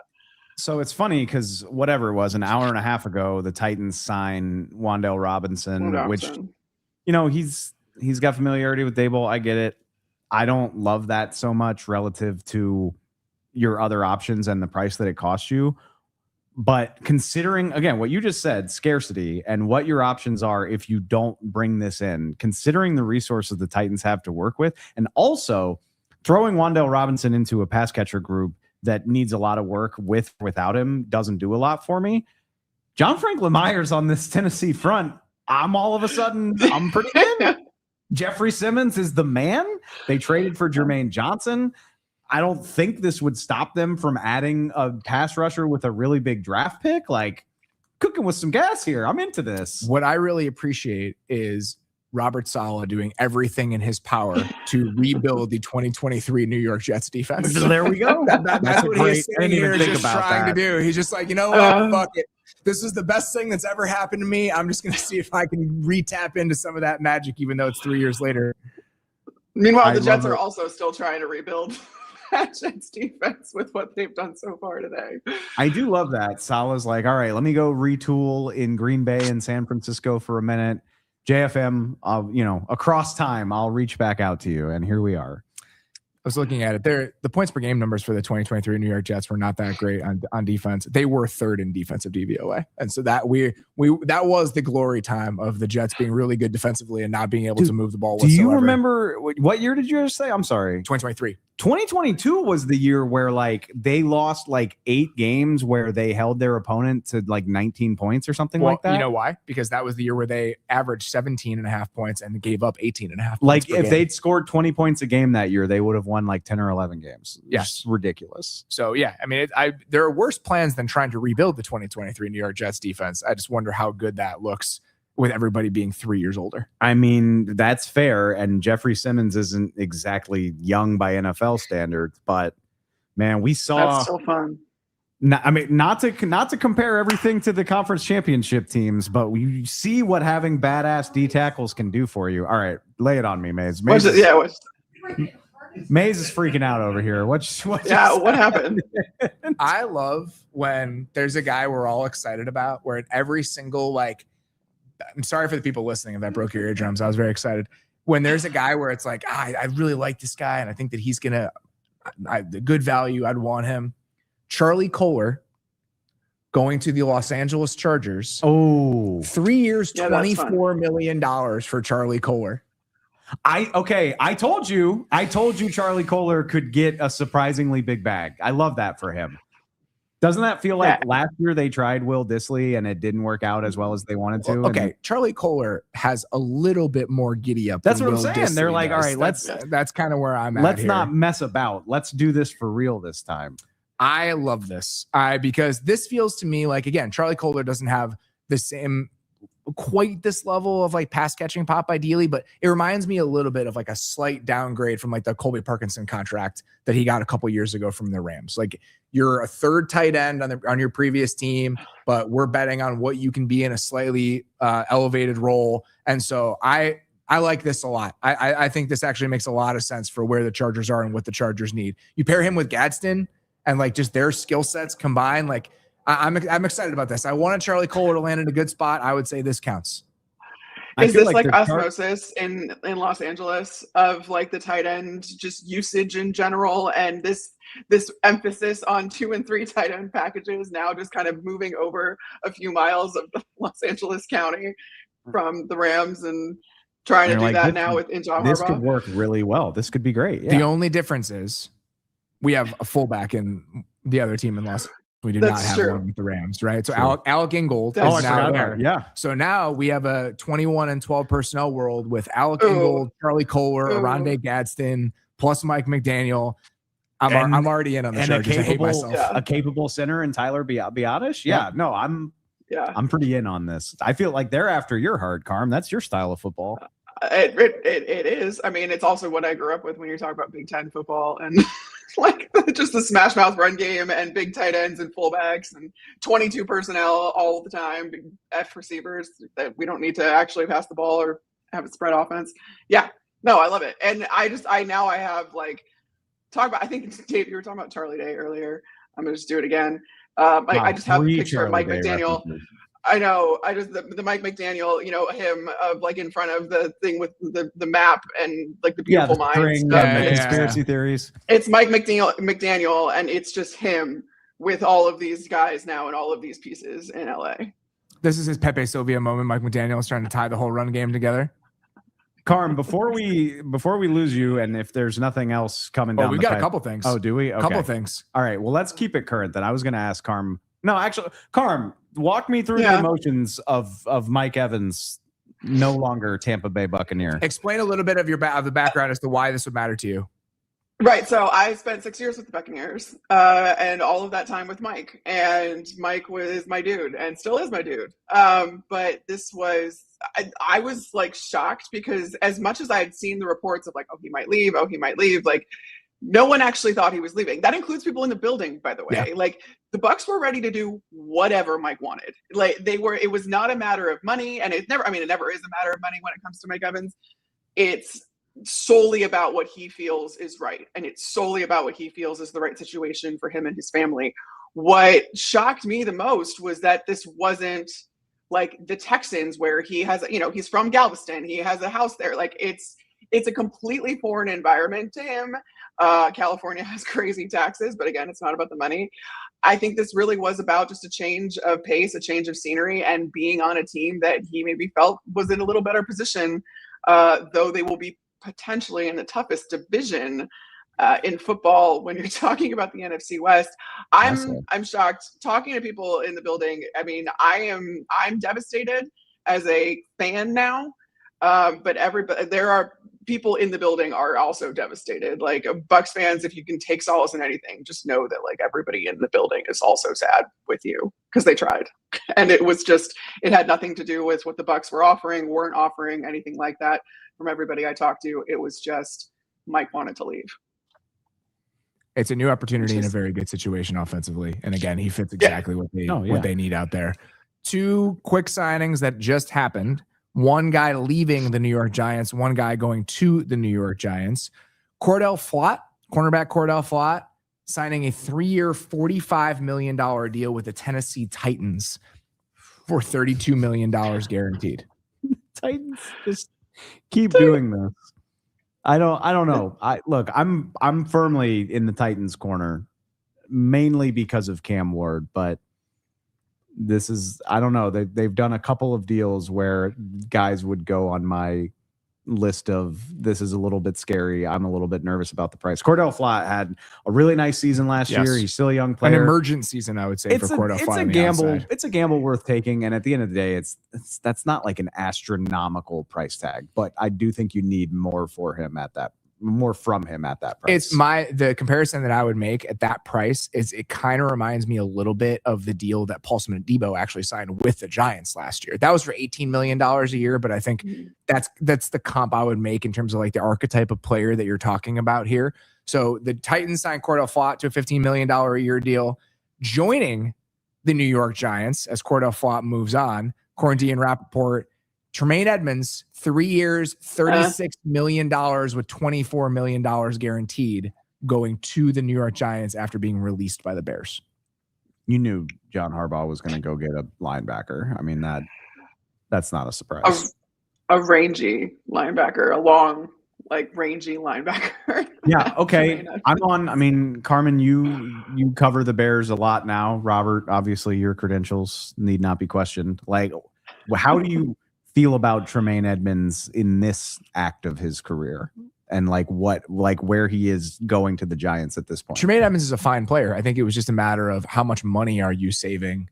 The Bears, I think, saved $16 to $18 million a year moving on from him. I mean, he was just getting paid a ton of money based on that last contract that he signed. And so it was more about, it's the same thing. The Tremaine Edmonds thing and the DJ Moore thing to me are somewhat similar. They're not totally analogous because you still needed another linebacker even after moving on from Tremaine Edmonds, where at the pass catcher spots, you're probably set without DJ Moore. But the Tremaine Edmonds contract with the Bears is not that he's a bad player. It's about opportunity cost. It's like you can't pay him $20 million against the cap when you have all of these other needs. And so that's why I thought it was necessary to move on. What I am interested in with the fit here is that one of the first things that the Titans did at linebacker when in Denard Wilson's first year there is they traded for Ernest Jones, right? And so getting like a bigger, rangier, longer linebacker in the middle of that defense is truly one of the first things they did with Denard Wilson in Tennessee. And so this being the first thing the Giants defense is doing with Denard Wilson as their defensive coordinator is not surprising to me. Yeah, that makes a lot of sense. And I mean, when you have a guy like Tremaine, who's also really smart too, right? Like he's kind of captaining the middle of that defense. And I'm with you though, when it comes to letting him go from the Bears, you had not necessarily redundancy because like Robert said, you're going to have to bring in linebackers and they already did that now with Devin Bush, but it was how much is what he's giving us worth what we're paying him, the opportunity cost of all of this. And I think when you saw at various times throughout this year, when TJ Edwards was out, Tremaine Edmonds missed some time, there was they had depth at that position. And they also had a defense that under Dennis Allen is just so what he wants to be, man heavy. And there's just so many moving parts and so many different moving pieces that I think you could afford to, you didn't have to pay someone that much money and you didn't have to build around someone like Tremaine Edmonds in this Dennis Allen defense. What are you laughing at? The dam has broken with the defensive back contracts. Okay. The Tennessee Titans are not done. Jace. 3 years, $60 million for Alontae Taylor. Alontae Taylor. Titans.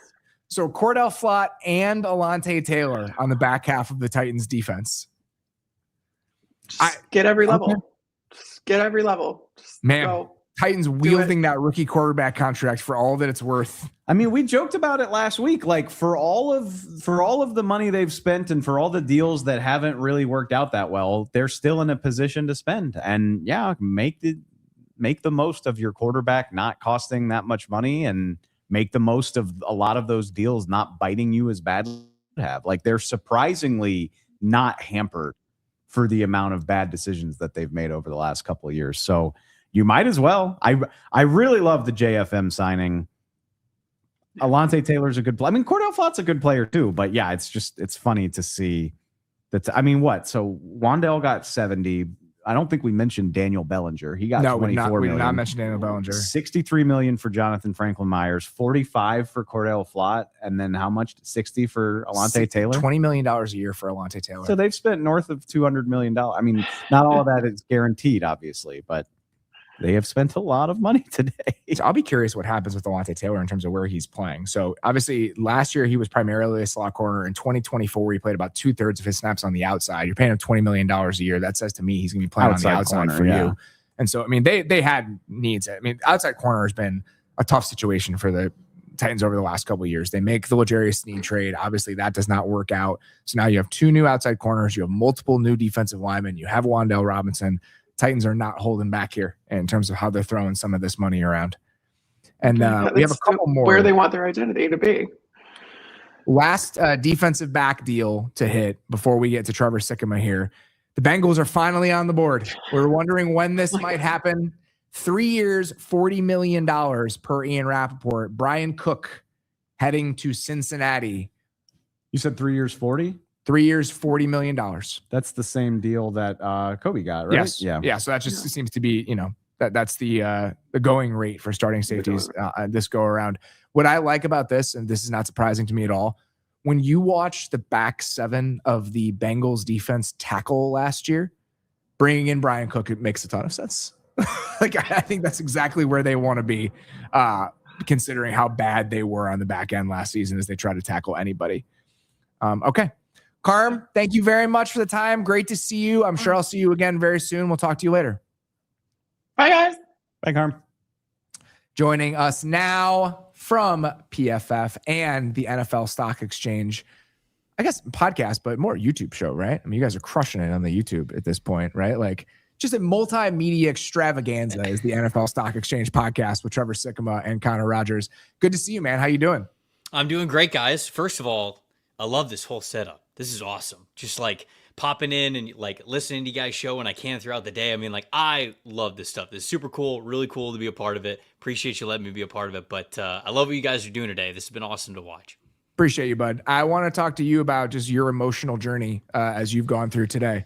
Mike Evans leaving, Alex Anzalone, Kenny Gainwell. Talk me through how you're feeling about. I didn't realize we had 2 Bucs-centric guests in a row. I was going to say, we got Tampa cornered right here. Talk me through your journey here with the Bucs over the last 3 or 4 hours. I was in the little waiting room, and you guys had asked Carmen about that. You asked her about Mike Evans. I was like, all right, that's it for me. And I just getting up from the seat. No, I'm kidding. The Mike Evans situation is very interesting because I do agree a lot with what Carmen said, where a lot of people probably thought that he was just never going to leave. And I always felt like the Bucs offer was going to be competitive. I felt as though he was going to be able to get more money elsewhere outside of Tampa, but it always felt like it was going to be competitive. And then, to be honest, like, as the day went on and as like the days were leading up, I actually felt more confident that he was going to remain with the Buccaneers, because it felt like they were getting, like Peter Schrager said himself, he used the word desperate to bring Mike Evans back. And I was like, okay, well then they're going to be pretty close compensation wise. And then he ends up going to the San Francisco 49ers. And to me, as I was sort of thinking about this over the last couple of days as well, and even when you read and sort of Mike's and his agent kind of like putting out that farewell via like Schefter and some of the other insiders, I think that especially for the amount of money that he signed for, unfortunately for Bucs fans, that speaks very loudly about Todd Bowles and Baker Mayfield. Because to me, this speaks of an opportunity where, yeah, sure, you could say to yourself like, oh, he says that he wants a new challenge after 12 years in Tampa Bay. It's true, but like, Mike has always been an extremely loyal person, loyal to the organization, loyal to the city, loyal to the fans, all that kinds of stuff. And I'm not saying that what he did today means that he's not loyal. It's not what I'm saying at all whatsoever. What I'm saying is that I don't think he believes in where the Bucs are going. And if he did, he would have re-signed with Tampa, because the money that he re-signed for was very affordable. So I think it's more of a Todd Bowles thing than a Baker Mayfield thing, but Baker was one of the most inaccurate quarterbacks in the NFL in the second half of the season. We have a stat at PFF, uncatchable inaccurate pass percentage. And over the last 10 weeks of the season, Baker Mayfield was number 1 in the NFL in uncatchable inaccurate passes that he threw. I think that Mayfield, as well as the lack of faith that Todd Bowles is the right man for the job, led to Evans signing elsewhere and in San Francisco. It's interesting to me. This is something that kind of crept up as I talked to people at the combine, and I think it's worth paying attention to. Beyond the quarterback, when you think about just the shifting quality of the offensive infrastructure with the Bucs over the last few years, where, you know, I'm getting here. You move on from Liam Cohen, who obviously has been one of the best play callers, offensive architects in the league over the last 2 seasons. You go to the Jonathan Grizzard. It's a step down. But in talking to people in Indy, I was surprised if I poll like 10 people that I talked to about offensive coaches in the NFL, I had more people pump up Jonathan Grizzard to me than Zach Robinson. Like, I think that right now, like the Q score among some people in the NFL is higher for Grizzard than it actually is for Zach Robinson, who is supposed to be replacing Grizzard in Tampa. Josh Grizzard. Grizzard, excuse me. So that's interesting to me, right? And so I think even beyond the quarterback, I think my point here is that Mike Evans's lack of faith in the overall like stability of what the offensive infrastructure has been in Tampa over the last couple of years. There's no more stable place you can go than to go play for Kyle Shanahan. Like, there's no more ambiguity about it. It's just like, I'm going to a place where I know what the offense is going to be every year because that guy is here. 100%. And I do think that Evans's, you know, biggest career goal at this point is he wants to win another Super Bowl. Like, I don't think he's lying in that regard. However, I think that there is a major underlying factor that Evans, who was hurt this past season, it was the first year that he didn't get 1,000 yards in a season. I think he wants to go to a place, be fully healthy, get the 1,000 yards again, and then certainly for his Hall of Fame case and for his legacy, I think it's already wrapped up. But for that case and that legacy, if he goes to San Francisco now or wherever he was going to go, he needs to be able to, after what happened this past season, say, look, every year I was healthy in the league, over a decade of play, every year that I was fully healthy, I got over 1,000 yards. And being able to say that in a Hall of Fame and legacy case, I think means a lot, not just to him personally, but also just to his case overall for wanting to get to Canton. So when you look at the San Francisco 49ers setup, they're going to move on from Brandon Ayuk. Juwan Jennings is a free agent. Obviously, they don't have Deebo Samuel anymore because they dealt him previously. But Mike's number one. George Kittle is going to miss most of the year. Like, Mike is very clearly, without question, number one in that offense, and he's going to be working for, like you mentioned, an offensive mind where it doesn't get more stable. When you're a number one option in a Kyle Shanahan offense, you eat. Plain and simple. Like, that's it. So I also think that this landing spot specifically meant a lot to Evans because he's truly trying to cement his legacy to make sure that there is no shadow of a doubt that he's going to be a Hall of Famer whenever he's done. Again, I think that his case is probably solidified as well, but it's not dissimilar to Devontae Adams looking at last year and being like, I'm going to LA. Give me like a supercharged setup. Let me have another monster year and just leave no doubt here. Was I calling Josh Grizzard Jonathan Grizzard, by the way? You were. That's my brain is melting. Jonathan Grizzard, who is still a Viking as of right now. Trevor, I would be remiss if I didn't have like a version of this conversation with you before you got out of here. As you've looked at all the signings that have happened today, I'm sure in your mind, you're always tying it back to what does this mean for the draft? What does this mean for the draft? What does this mean for the draft? So when you think about the dominoes that have fallen over the last, I'm looking at the counter right now, 3 hours and 40 minutes, and how they affect what the first round of the draft might look like, what are the biggest things to have fallen in your mind? Yeah, I think the running back room, I think, is something that's certainly worth monitoring because when we were leaving Indianapolis, you couldn't hear enough people like sing Jeremiyah Love's praises. And there were people who were like, oh, his range starts at number 3 overall, like with the Arizona Cardinals. And with the Cardinals, re-signing James Conner and being in the running back market again today, like, I don't think that that's happening with them getting Tyler Algier. Like, they still have Trey Benson, but now it feels like he's kind of on the out. But it doesn't feel like they're a Jeremiyah Love destination. I kind of feel that way about the Saints as well. You feel that way about the Kansas City Chiefs. And, like, those were the 3 most likely spots where I felt like there were landing spots for Jeremiyah Love in the top 10. So all of a sudden, like, yeah, he could potentially go to the Washington Commanders, but does he? Because if he doesn't go number 7, now all of a sudden you go, well, okay, Jeremiyah Love might be available to be had outside of the top 10 for the first time in like 2 months. Like, that was not something that people were thinking about that was possible with him, especially,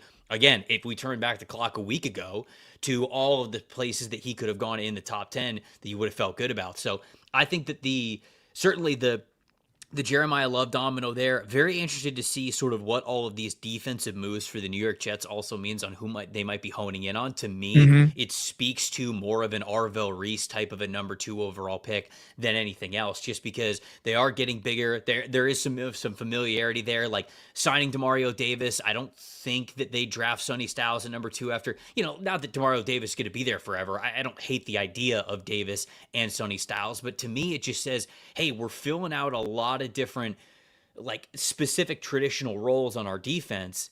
Let's draft the guy who's a true off-ball, on-ball linebacker hybrid in Arvell Reese. So to me, what the Jets have done goes into Arvell Reese starting to be more of the status quo number 2 overall pick than, like, Ruben Bain obviously was in that conversation, but more so recently Sonny Styles or David Bailey. I think that we're honing in on Arvell Reese being that pick at number 2. I would agree with that. I like your logic, Trev, and I can go along with it. I just feel like I don't trust NFL coaches to just not become enamored with arguably the best player in the NFL draft. And so I know our guy, Dane had Jeremiyah Love at 4 to the Titans in his most recent mock. And so if you look at it and say, well, we just spent a small GDP on our defense, maybe we could help our offense out a little bit. And then I said it jokingly to Robert earlier on the show, but John Harbaugh is going to love Jeremiyah Love. Like, he's going to love him. So here's there's like so many competing, and again, just like reading tea leaves and like guys' history with certain positions, which isn't always the biggest indicator, but is worth paying attention to. So 2 different things I have in mind. One, John Harbaugh just walked away from a situation where he watched what Derrick Henry could do for an offense, right? Sure. And we get a true, like, ridiculous force of nature type player in here. What can that look like?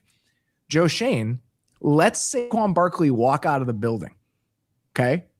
How does that impact his thinking on what adding a guy like that back into the offense might look like? And so again, whether that has any bearing on their decision, I don't know. But the fact that your 2 main decision makers, presumably, right? Well, who knows how much Joe Shane is actually pulling the levers over there anymore. But presumably your 2 main decision makers have an interesting history recently with big time running backs, to say the least. No, the Giants obviously are a conversation unto themselves. And I think that would just open 10 different cans of worms. But like, if you remove all of those trappings from it, if I tell you Jeremiyah Love is no worse than the second best player in this draft, and I think evaluators think that way more than fans want to give them credit for, because typically those of us on the outside, you're talking about contract value and all of these very important things, but I think a lot of times it just boils down to who's the best football player. I also think that how the Raiders have gone about things really over the last week, like, will factor in the Max Crosby trade as well, right? Like, I think that has totally changed the outlook of this draft and how aggressive that team might be. Like, I love the Tyler Linderbaum addition. You're about to get a young franchise quarterback in there. Why not get a super experienced center, one of the best in the NFL, for him to be able to talk to and have a good relationship with? And obviously, before the ball was even snapped, you're communicating with this guy. You're leaning on his expertise. I love that there. Obviously, getting Jalen Naylor helps for them too. And then when you look at the Max Crosby trade, I understand that, like, everybody kind of talked about what Max does for the Ravens, right? Like, that's sort of the immediate. But to me, I think that trade meant more towards the Raiders, because you just almost never have your general manager, your head coach, and your quarterback, your franchise quarterback, basically like on the same timeline, having all of this room to work with each other and actually have long-term plans, because a lot of times it's like, all right, one of them is on the hot seat, so you don't really get that continuity between the 3 timelines. The Raiders have that now, and trading away Max Crosby to me was actually most advantageous for them, because now, especially getting 2 first-round picks, it allows them to really lean into what is a major rebuild and what's going to be the identity of not just Clint Kubiak's offense, but then also who Fernando Mendoza is as a quarterback. So I love that they were super aggressive to go get Tyler Linderbaum. I really like that move there. Obviously, upgrading at receiver helps as well, but I think the Max Crosby move was the correct one for them as well. It was funny because we did the show yesterday and we didn't really talk about the Raiders side of it in real time. And I'm this is oversight, but part of the reason for that is that I thought it was so self-evident that it was the correct decision for the Raiders to make that there really wasn't a ton more analysis to provide than that. Like, you traded away a 29-year-old pass rusher. And when we were talking about how we don't normally see these types of moves for 29-year-old third contract players with that sort of trade market, like getting 2 first-round picks for it, how it was a hyper-aggressive trade for the Ravens. The other side of that implicitly is it is the correct choice because of the value you're getting back for the Raiders. And so that to me was one of the driving forces for why we didn't spend a lot of time talking about it, is that in my mind, it was just self-evidently the correct choice for the Raiders to make when it comes to Max Crosby. Moving on from a valuable asset that's on a different timeline from everyone else in your organization while he's still highly valuable. Yeah, like I don't think you need to spend a whole lot more time on it. Yeah, because also this question of like, oh, is Max going to want out? The Raiders aren't very good. Like, that was also probably going to exist a year from now, right? It's not like, oh, they get Fernando, they're going to be all good to go. They're going to win the division. They're going to be winning everything like that. So I agree with you. I think that this is totally the right move to make for him. Trev, sincerely appreciate the time, buddy. Great to see you. Best of luck as you dig into draft season. I'm going to make you come on the show again before we actually get to the draft. So just be on the lookout for that. Sounds good, guys. Appreciate you having me. Keep killing it. Talk to you later. Joining us now, our old buddy from the Prime Vision broadcast on Amazon, one of our favorite friends of the show. It's our friend Sam Schwartzstein. Sam, how you doing, man? What's up? You guys are grinding right now through the news. It's 3 hours and 47 minutes in. I feel like I can keep going for another 4 hours if I needed to. Well, fortunately for you, we have at least another hour and a half. So there's enough how time. you doing over there? My brain just short circuited as I just said I can go for another 3 hours. Anything that's come across your timeline in the last few minutes here that is in front of mind for you? What are you thinking about right now as we're 3.5 hours into this thing? I've been mixing it up on the Linderbaum news, right? And there's the sides of it where I was looking for the tweet where I said Linderbaum should win the Heisman. As a former center, my talent evaluation is, can you do the things I could never do? And him reaching 2 eyes as a shade, running outside zones, the best outside zone center I'd seen since like Chris Myers or some of those old Alex Gibbs style outside zone teams. He does so much there, and he didn't run it a ton in Baltimore. I hear a lot of people talking about, hey, we should evaluate a quarterback and center being paired up and giving us a quarterback, a veteran center.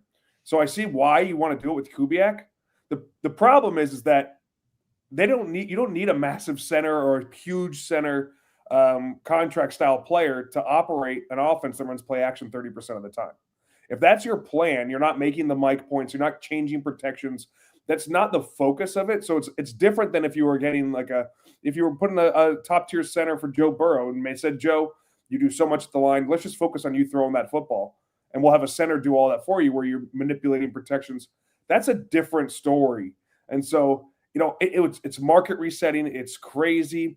I want to hear people talk more about what did they give up by spending so much money on Linderbaum versus just looking at historical data. Because one thing that's interesting is every team, if you talk to their analytics staff, is looking for what's the future of this game. Where are there going to be runs on spending on players based off where the game is going, rule changes, what's going on in NIL and transfer portal. That could be a big deal because you cannot run the same offenses in college football with no continuity year to year. And so teams are trying to project out what will be a run. So maybe center's going to get a crazy payday because of protection and line calls. And maybe they're ahead of this thing. I don't think they are by double paying versus Connor McGovern. But it's an interesting conversation. I don't think anyone can just go overpay, massive underpay, what the market was. I think, Helman, you said it earlier, but sometimes you might not trust certain things that teams will do. Coaches are coaches and they're going to want certain things. And so I think it's been my big discussion. Also, Charlie Kolar going to the Chargers is going to run a lot of lead screens out of the backfield because that's what Mike McDaniel likes to do. Those are my two takes. As we're on centers here, how do you feel about the growing sentiment after the Dahlman retirement that Stanford centers are scared to compete? Well, one, people have often said they're afraid to be great. And two, no, the Dahlman family is also for me. His father was the guy who recruited me to Stanford. And he was a Stanford football player as well. He had a neck fusion. I think I have not talked to Drew. I do love his family. I'm friends with his sister. She's like a little auntie to our daughter. So I think what he showed is that he is willing to hang it up at the time is right for him.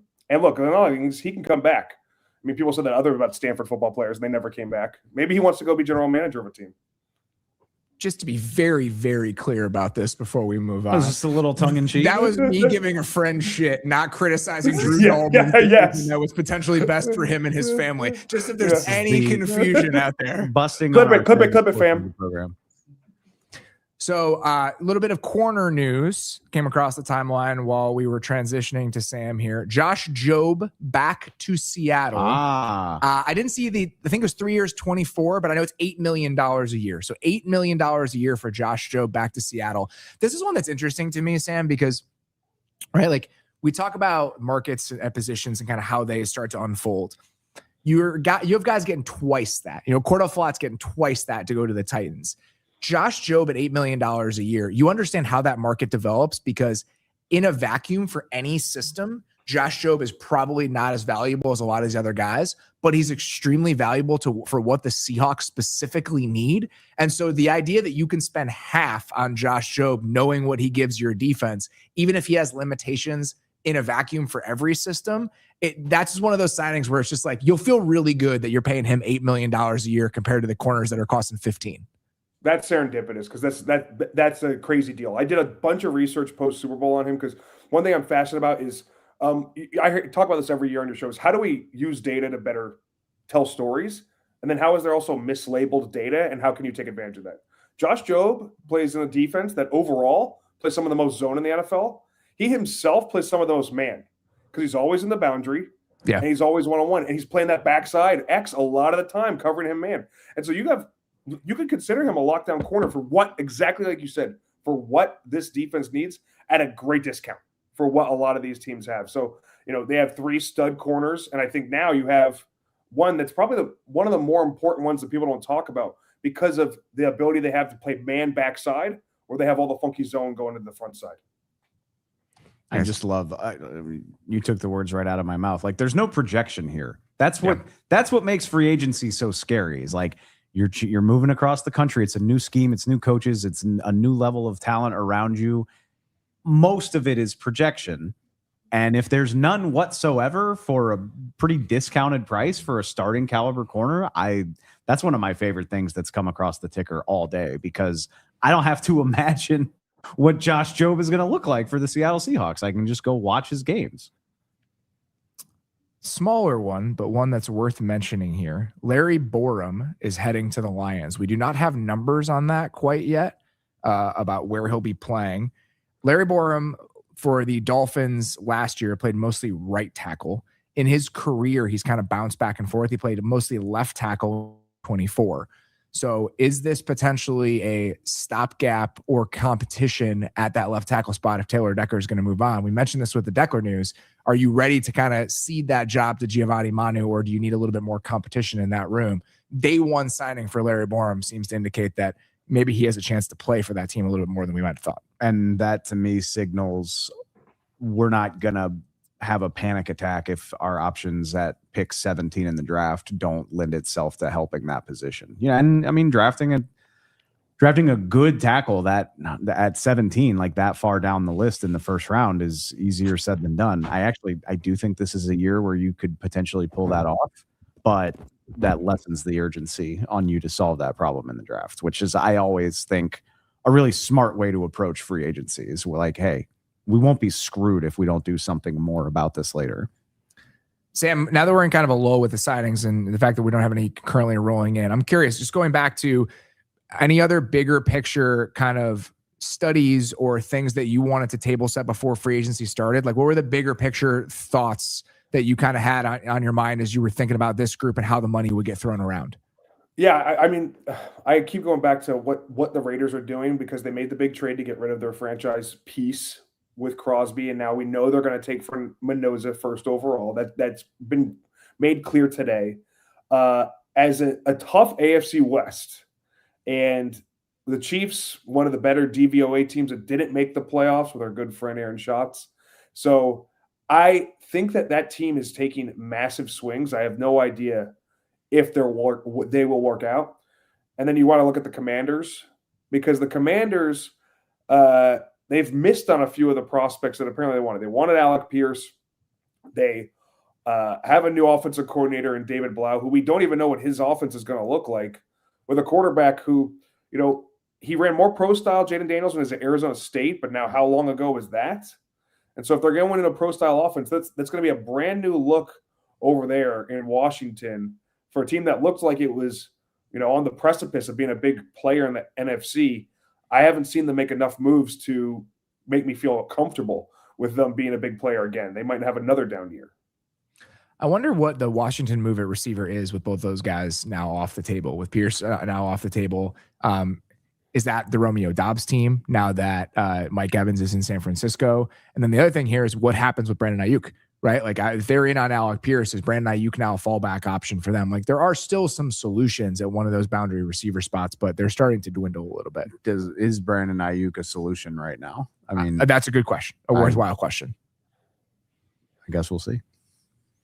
No substation nearby, but there's other field no issues. Substation in DC suburbs. I am worried about Mike Evans' soft tissue. He's had hamstring issues in the past. We're veering into very tough territory here. Yeah, I think Mike Evans is an awesome one too, because I think what that offense wants to do is to give Brock Purdy a guy who can have the three-way go at the top of that route, whether it's going to be the go ball, the out route, or the dig. Right, that's a lot of what's built into a lot of their offense, and he's actually one of the better throwers at timing it. He struggles a little bit with teams that are ready for that. Like I went to that Monday Night Football game against the Panthers. He is the slowest throwing ball over 20 yards from a miles per hour perspective, and that shows up a lot. And when teams can run with anticipation, but having a big body like that, Mike Evans has made a lot of quarterbacks a lot of money, and now Brock Purdy's being paid a lot of money. I think it's going to be a great fit. Having that guy like he did with Ayuk, where he could just trust one player to make one big play, is going to be a huge value for this offense that was missing. Jawan Jennings, love him to death, but that was not the guy that you wanted to anchor this offense at wide receiver position last year.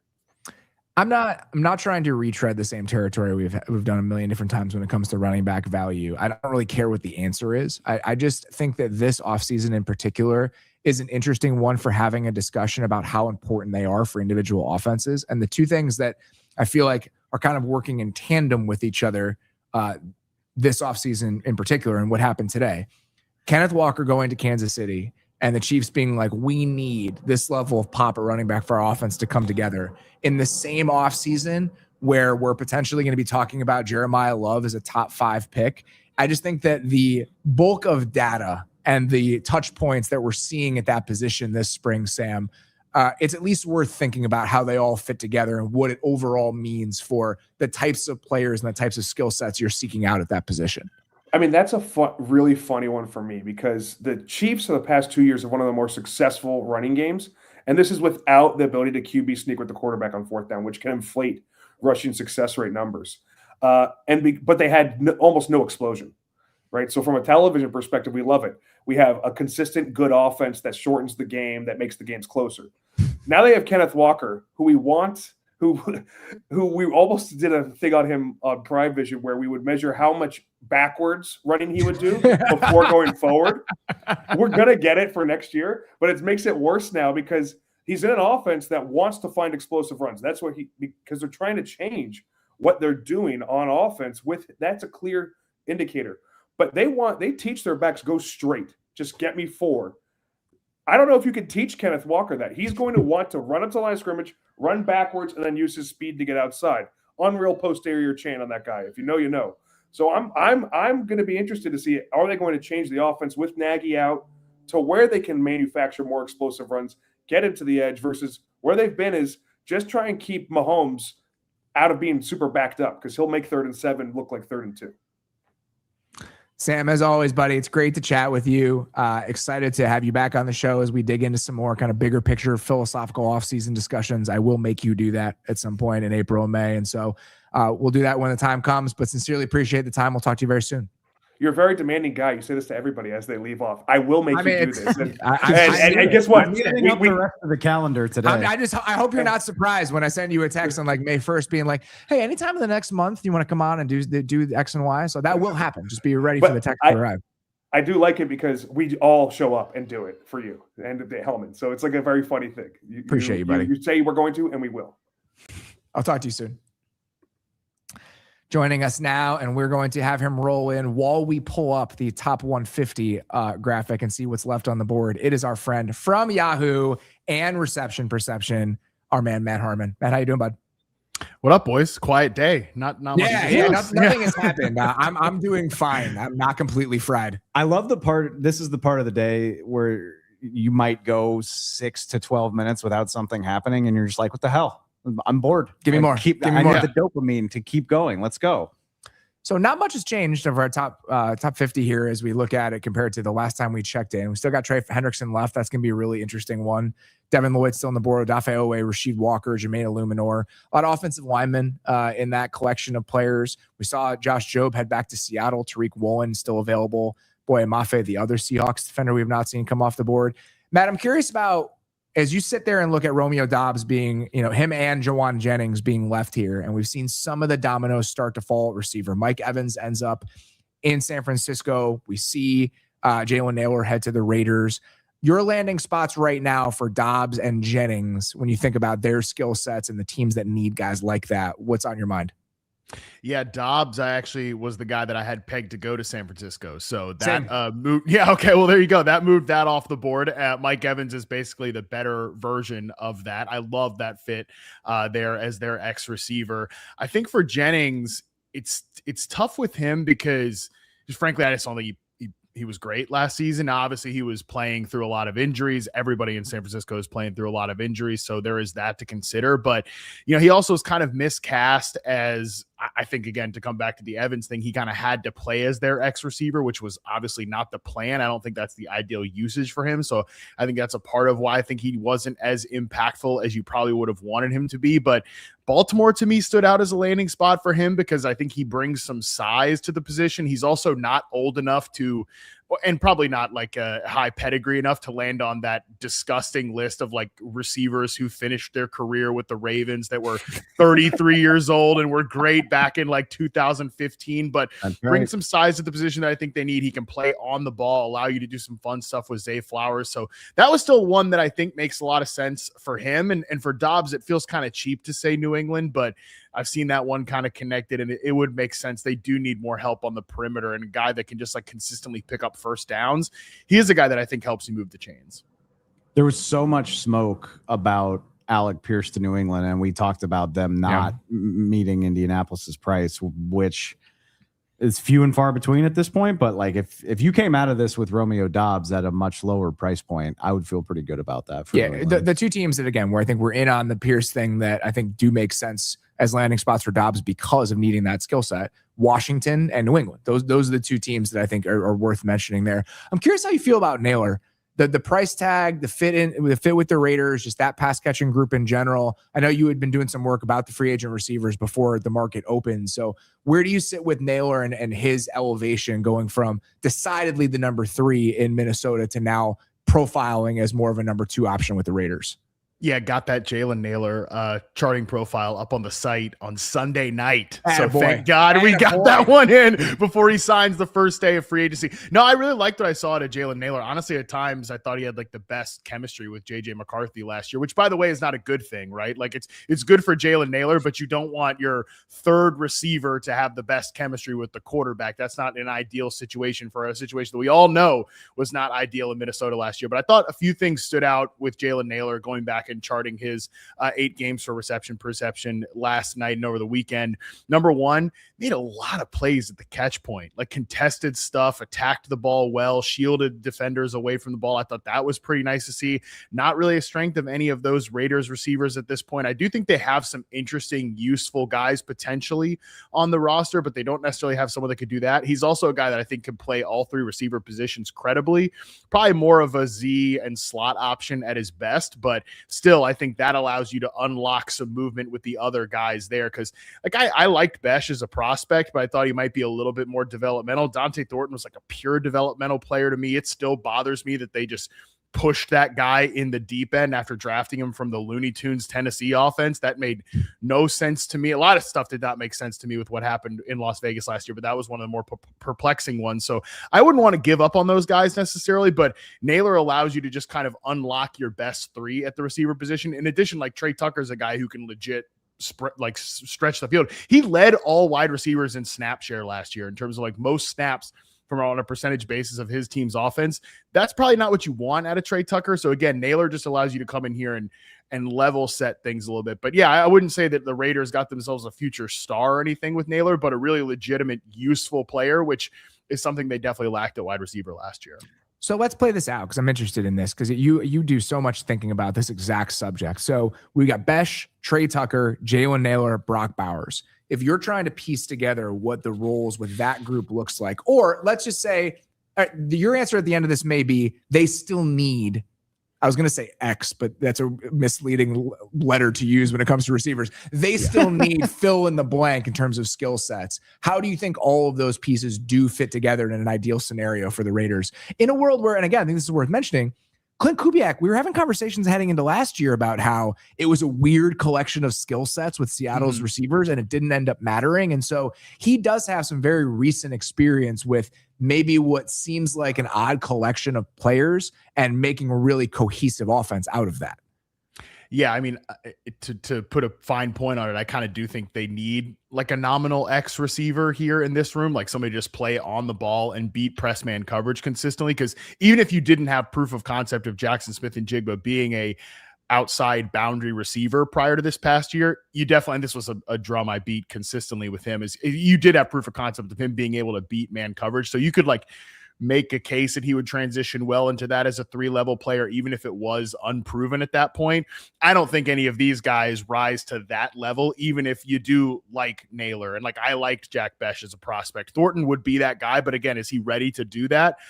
I didn't see a lot of evidence as a rookie that he was ready to do that. And I didn't expect him to be that as anything, again, more than a developmental guy. So that's probably like the skill set that they need is that type of player. But and we talked about this a lot last year with the Seahawks offense, that because they play out of so many condensed formations, it does kind of blur the line between slot and outside receivers. So I think all of those guys, Tucker, Besh, and Naylor, can do that at different levels of the field. You probably would say that like Naylor and definitely Tucker are your deeper threat guys, whereas Besh is going to operate in the short to intermediate area. And I mean, for a guy like Tucker too, and I guess Naylor as well, part of your job is just open up space for Brock Bowers to be able to do everything as a move around threat, which, I mean, I remember last year when the Seahawks drafted Elijah Arroyo and John Schneider said like, oh yeah, some of our coaching staff like really thinks he could play X receiver. I'm like, Brock Bowers is like the actualized version of that theory. So I think they'll be able to get away with that more often here in Las Vegas.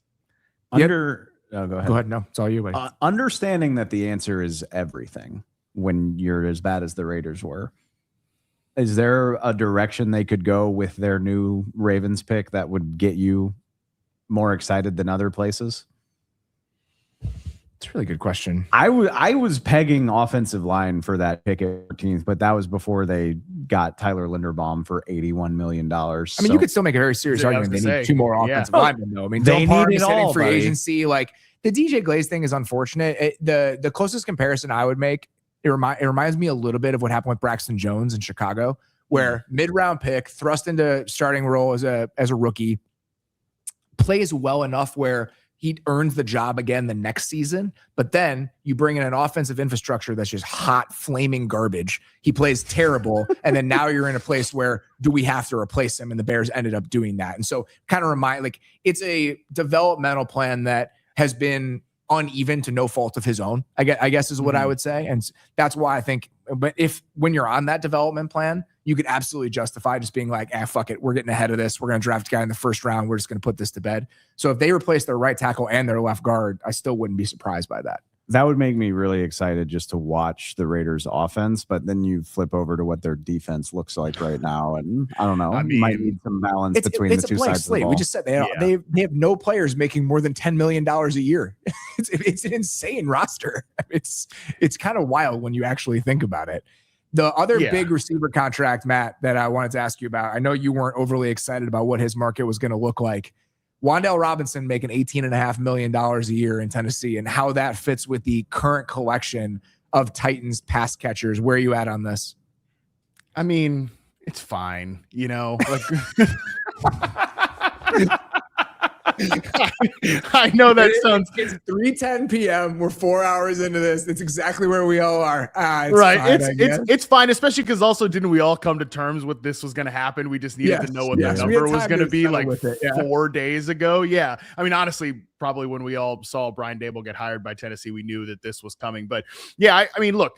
Credit to Wan'Dale Robinson. He played really well last year within his given role. And they kind of essentially just took his really stupid hitch heavy route tree from 2024 and like, what if we threw him a deep post every now and again? Like, you know, mostly against like the Bengals and the Cowboys' hideous secondaries. What if we just did that? Which, by the way, is what he did at Kentucky with Liam Cohen in college. Like, it made sense to finally sprinkle some of that in. I mean, in 2024, he literally had a negative EPA per target, 93 catches, 699 yards. So you could, again, just sprinkle some downfield stuff.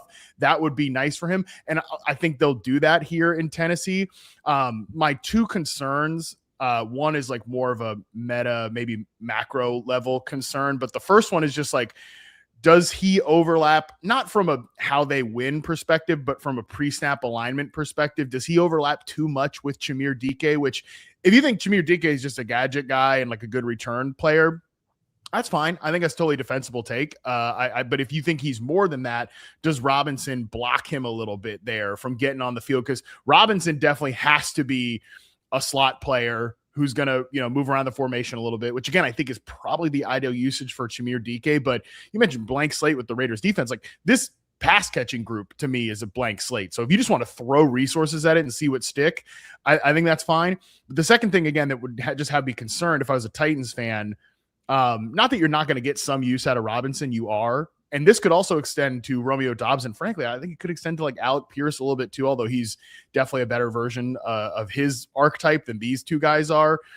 Are you not just better off trying to find the next version of Wan'Dale Robinson or Romeo Doubs, or even, again, Alec Pierce, although he was definitely a better prospect and better player last year than either of those two guys? Because to me, it's just like, I look at those three players and I see three guys that were just good enough to like hang around for 4 years to starting roles and get better and better and better incrementally throughout their career, because they just, again, had time to develop and grow on the job. Where like I thought Doubs, and I guess even Wan'Dale too, they were like terrible players in their rookie season. Like, they were just not useful on a consistent basis. But then again, they're 10% better every single year. Are you not better off trying to find the next guy there rather than paying 18 million, whatever it is, for Wan'Dale Robinson? I think that's like a discussion to have. But when you're the Titans and you have all this money, you got to spend it somehow, and you got to try to make your quarterback's life a little bit easier. So I guess I can get behind it in that way. But that was just something that I thought about consistently over the last few days before we headed into free agency.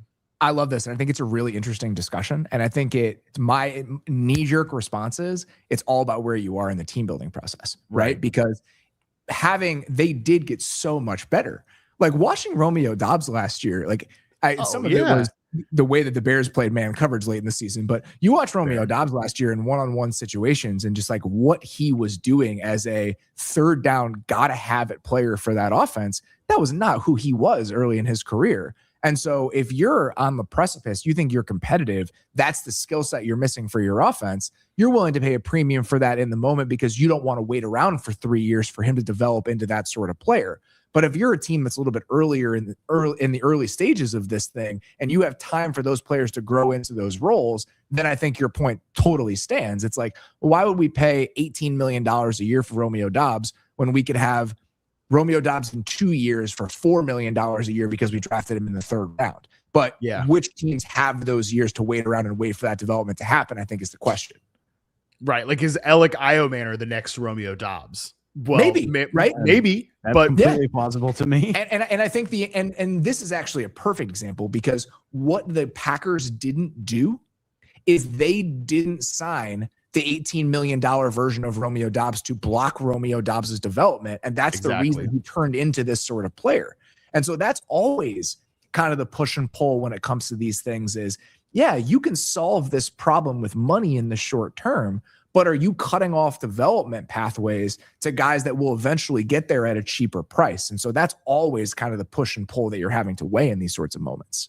And I mean, ideally, the Titans get to a point where that's a problem for them to confront. I don't blame them if they don't think they're there just yet. And even with a couple young receivers on their roster, like I understand those guys are there, but if you kind of feel like you need to microwave this thing in the meantime to get Cam Ward up to snuff, I understand that compulsion. Yeah. Well, what I would say is, let's say the Titans move on from Calvin Ridley, which I don't think would be shocking necessarily at the price. If they decided to move on because they're paying him a lot of money, that makes sense. The best analog for what the Titans are doing right now, you don't have to, it doesn't take much creativity. It's what the Patriots did last year, right? And so let's even play that out further beyond just the amount of money that you're spending. Let's say Wan'Dale Robinson at $18 million a year slots into just the expensive receiver bucket that you put Stephon Diggs in last year.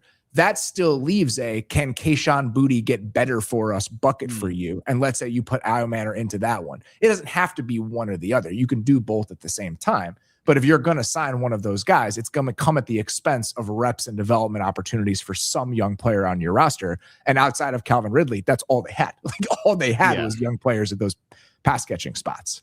So yeah, I think you saw enough from those guys last year to, like I said, leave the door open. But I wouldn't say that any of them, whether it's Iomanner or DK or whatever, none of them were just so authoritatively good that it's like, okay, that position is locked down for us. Yeah. So because the familiarity that is there with Wan'Dale and, you know, with Brian Daboll and everything, I can get behind like, all right, that was the guy we wanted. I'm just like, would I be the one to pay if I was in charge of things, which I'm not, I'm just in my little box here. But if I was in charge of things, like, would I have been the one to do that? Probably not, but I can understand their thinking. Anything else? Any parting thoughts about what's gone down today that you feel like is something that's still on your mind? I think the Colts situation probably landed in a good spot for everybody involved. To me, like, I'm just always worried when a guy like Alec Pierce goes and becomes, you know, the number one receiver for somebody else, which his contract would have demanded had he left. And I just think they were they were really intentional in how they used Pierce last year. Like, yeah, he was still outside on the line of scrimmage, boundary stuff, but they definitely condensed him a lot closer to the offensive line than in previous seasons, which again gives him so much more space to operate as that X receiver.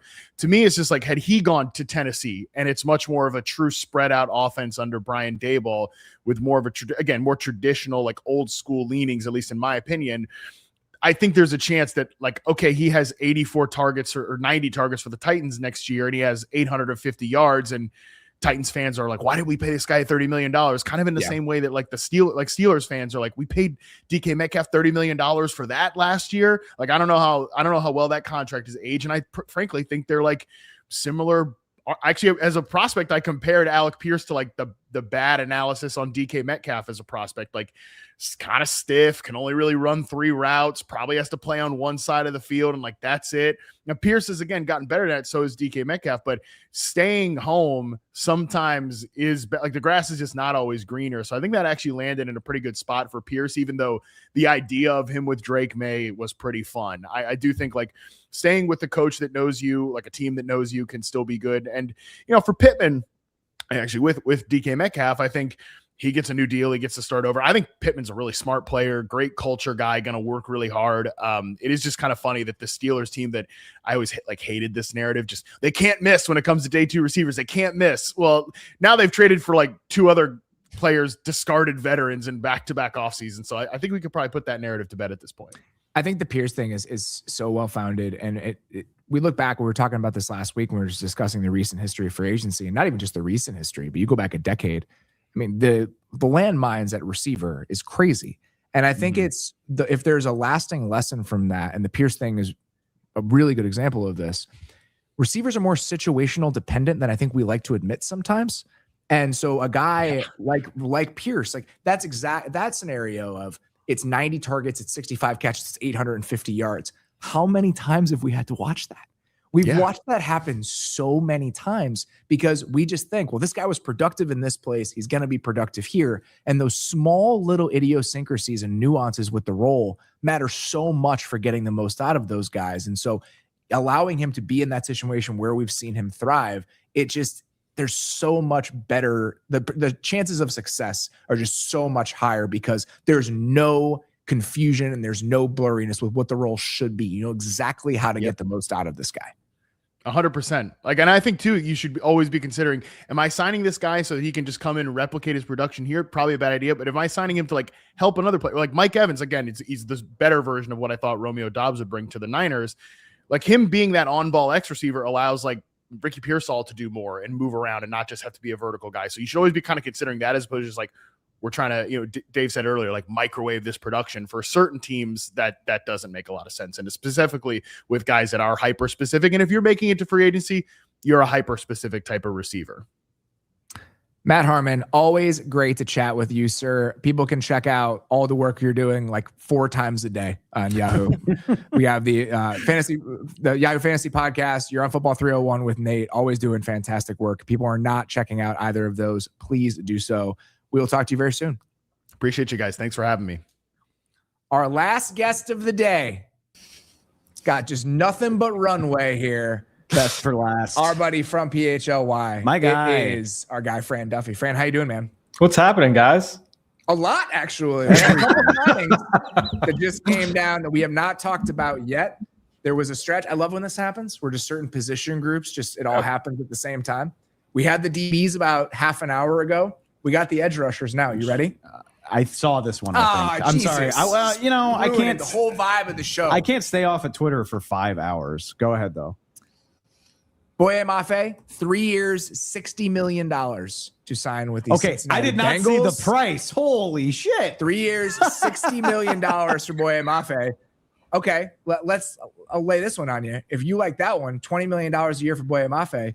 The Washington Commanders are signing Odafe Owe, 4 years, $100 million for Odafe Owe to go to Washington. Whoa! And so again, the edge rusher market had some interesting pieces in it, Fran, compared to years past. We had Jalen Phillips, we had Odafe Owe, we have Boye Mafe. Was wondering where those prices would sort out. It's funny that we have equal distances. So you get Jalen Phillips at $30 million a year, you get Owe at $25 million a year, and now you get Boye Mafe at $20 million a year. There's something very beautiful about that.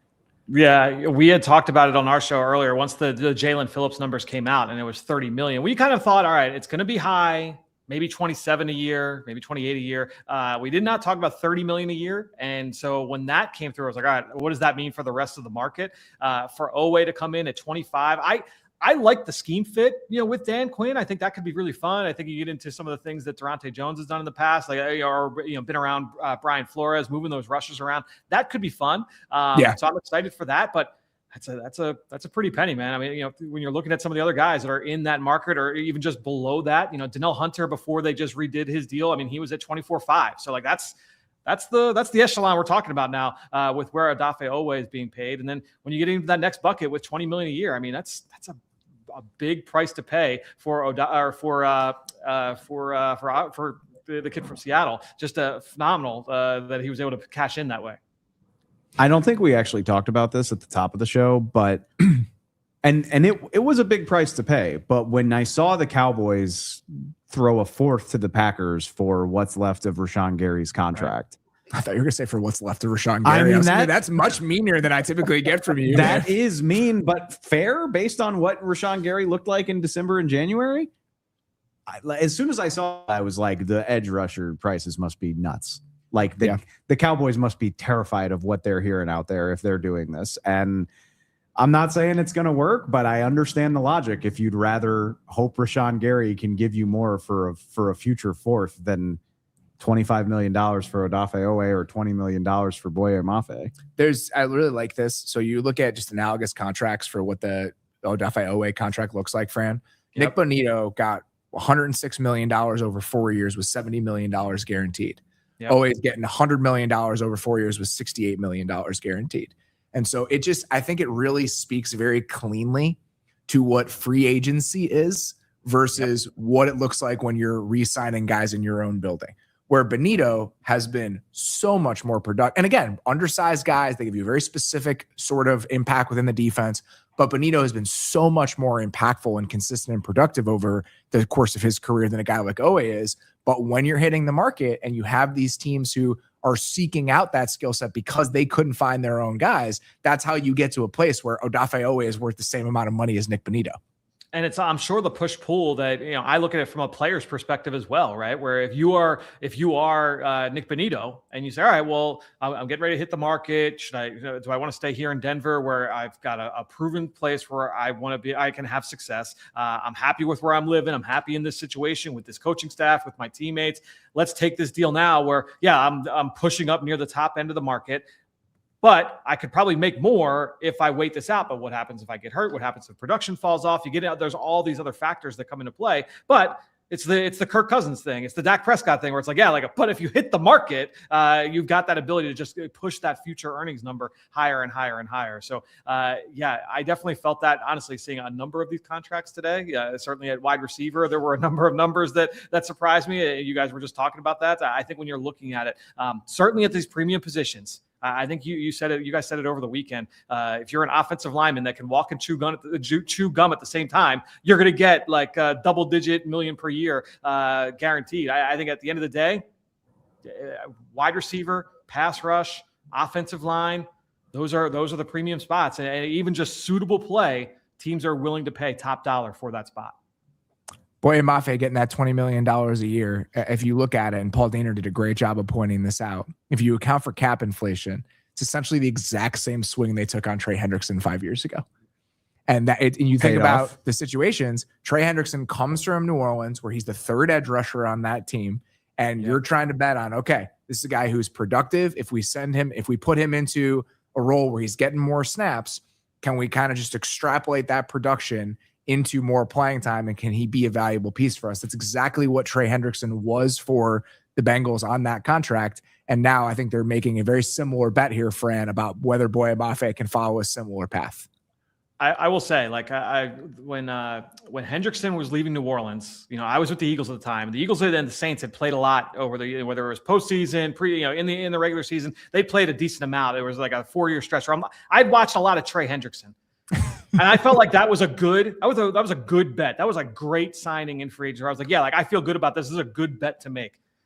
I don't feel the same the same warm and fuzzies about this bet for Cincinnati. And Mafe, I think that when you look at his game, like he had explosive traits going back to Minnesota when he was coming out of college. You saw that the potential was absolutely there, but I never felt like the whole was greater than the sum of the parts. And I know that like some of the efficiency metrics can paint him in a good light. But in watching Seattle over the last few years, like, even this year, obviously with that defense, like the versatility at Love, he could do a lot of different things, and there's certainly value there. But I did not see that same level of like impact rusher where, all right, if I'm able to project this into a bigger role, that I think the numbers are going to take off. That's going to be interesting to track. I was trying to get him at $14 million a year. Oh, and good luck, my friend. You laid it out last week really well that the middle class doesn't exist anymore. No, I'm talking about defensive end contracts. We're in hour 5 here. We're having a wholly different conversation, socioeconomic conversation. But I mean, it's true. Like you got to pay a premium for these guys, or else you're fishing at the bottom of the barrel.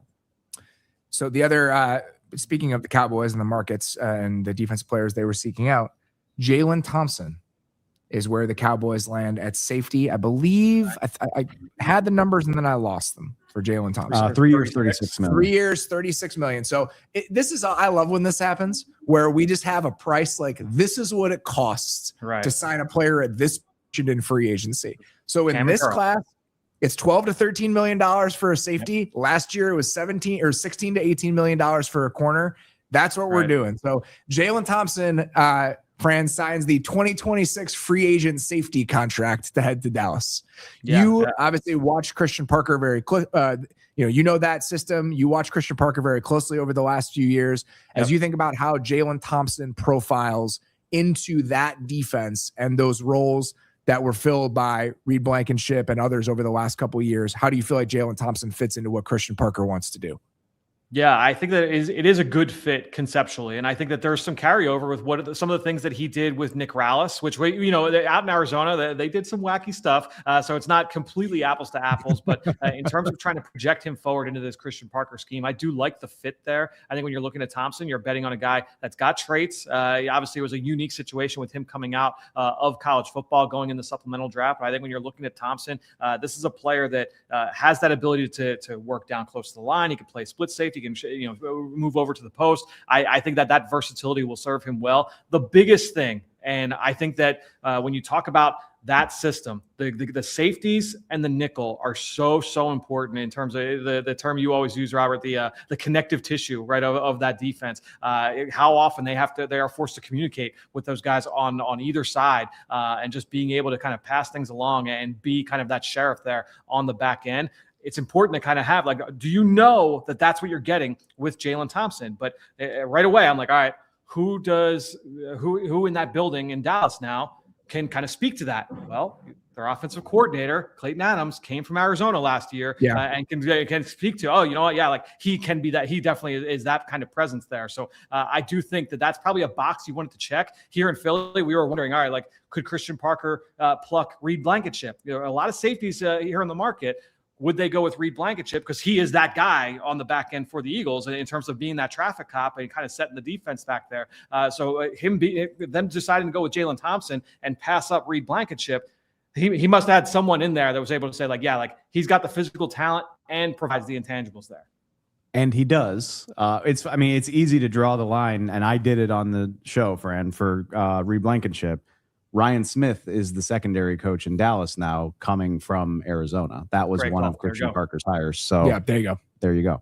It's always, I was like, this reminds me a little bit of when Cam Bynum signed with the Colts last year, when you have those safeties that are coming from those funky systems and you're just putting so much on those guys on the back end. Because we always wonder, like, there's always a question of what's a guy going to look like in different circumstances? What's a guy going to look like when you put something different on his plate? And when you have guys that are coming from those defenses where everything is on their plate, I think you feel pretty good about what they can look like in a different situation. And so Jaelan Thompson kind of fits that bill last year in the same way that Cam Bynum did going to the Colts. No, anything else, Brandon, Eagles wise, that's a front of mind for you and what happened today? Obviously, Jaelan Phillips walks out of the building, but I mean, there's nothing you can do about that, right? Like, I mean, $30 million a year. It's like, there's nothing you can do. It becomes a version of what the Milton Williams thing was last year. I mean, Fran, like, what do y'all even do? Like, is everybody just bored in Philly right now? Like, it's so quiet. Like, you do Jordan Davis yesterday, but I don't know. I was expecting more activity because there's always activity with the Eagles. Yeah, I think the big thing was that and you kind of knew this coming in, that this was going to be a big offseason, and next year will be the same in terms of like extending your own and re-signing. And I know that there has been a lot of reporting that they were trying to push to extend Jaelan Phillips and get that deal done. To me, that you were always going to have a walkaway number there, because the Eagles went into the season last year with Nolan Smith and Jalen Hunt. And Nolan Smith at this time last year, everybody's like, rocket to the moon with what he looked like in the postseason.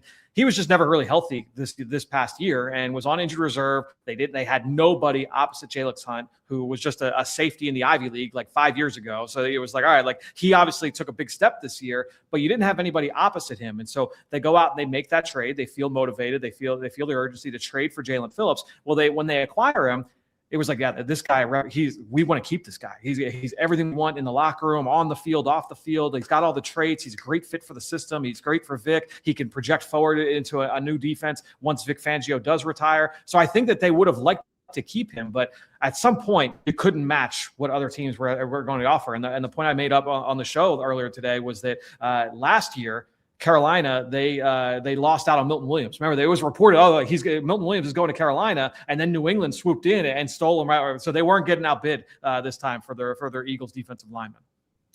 I'm curious what you think the Jordan Davis deal means potentially for Jalen Carter.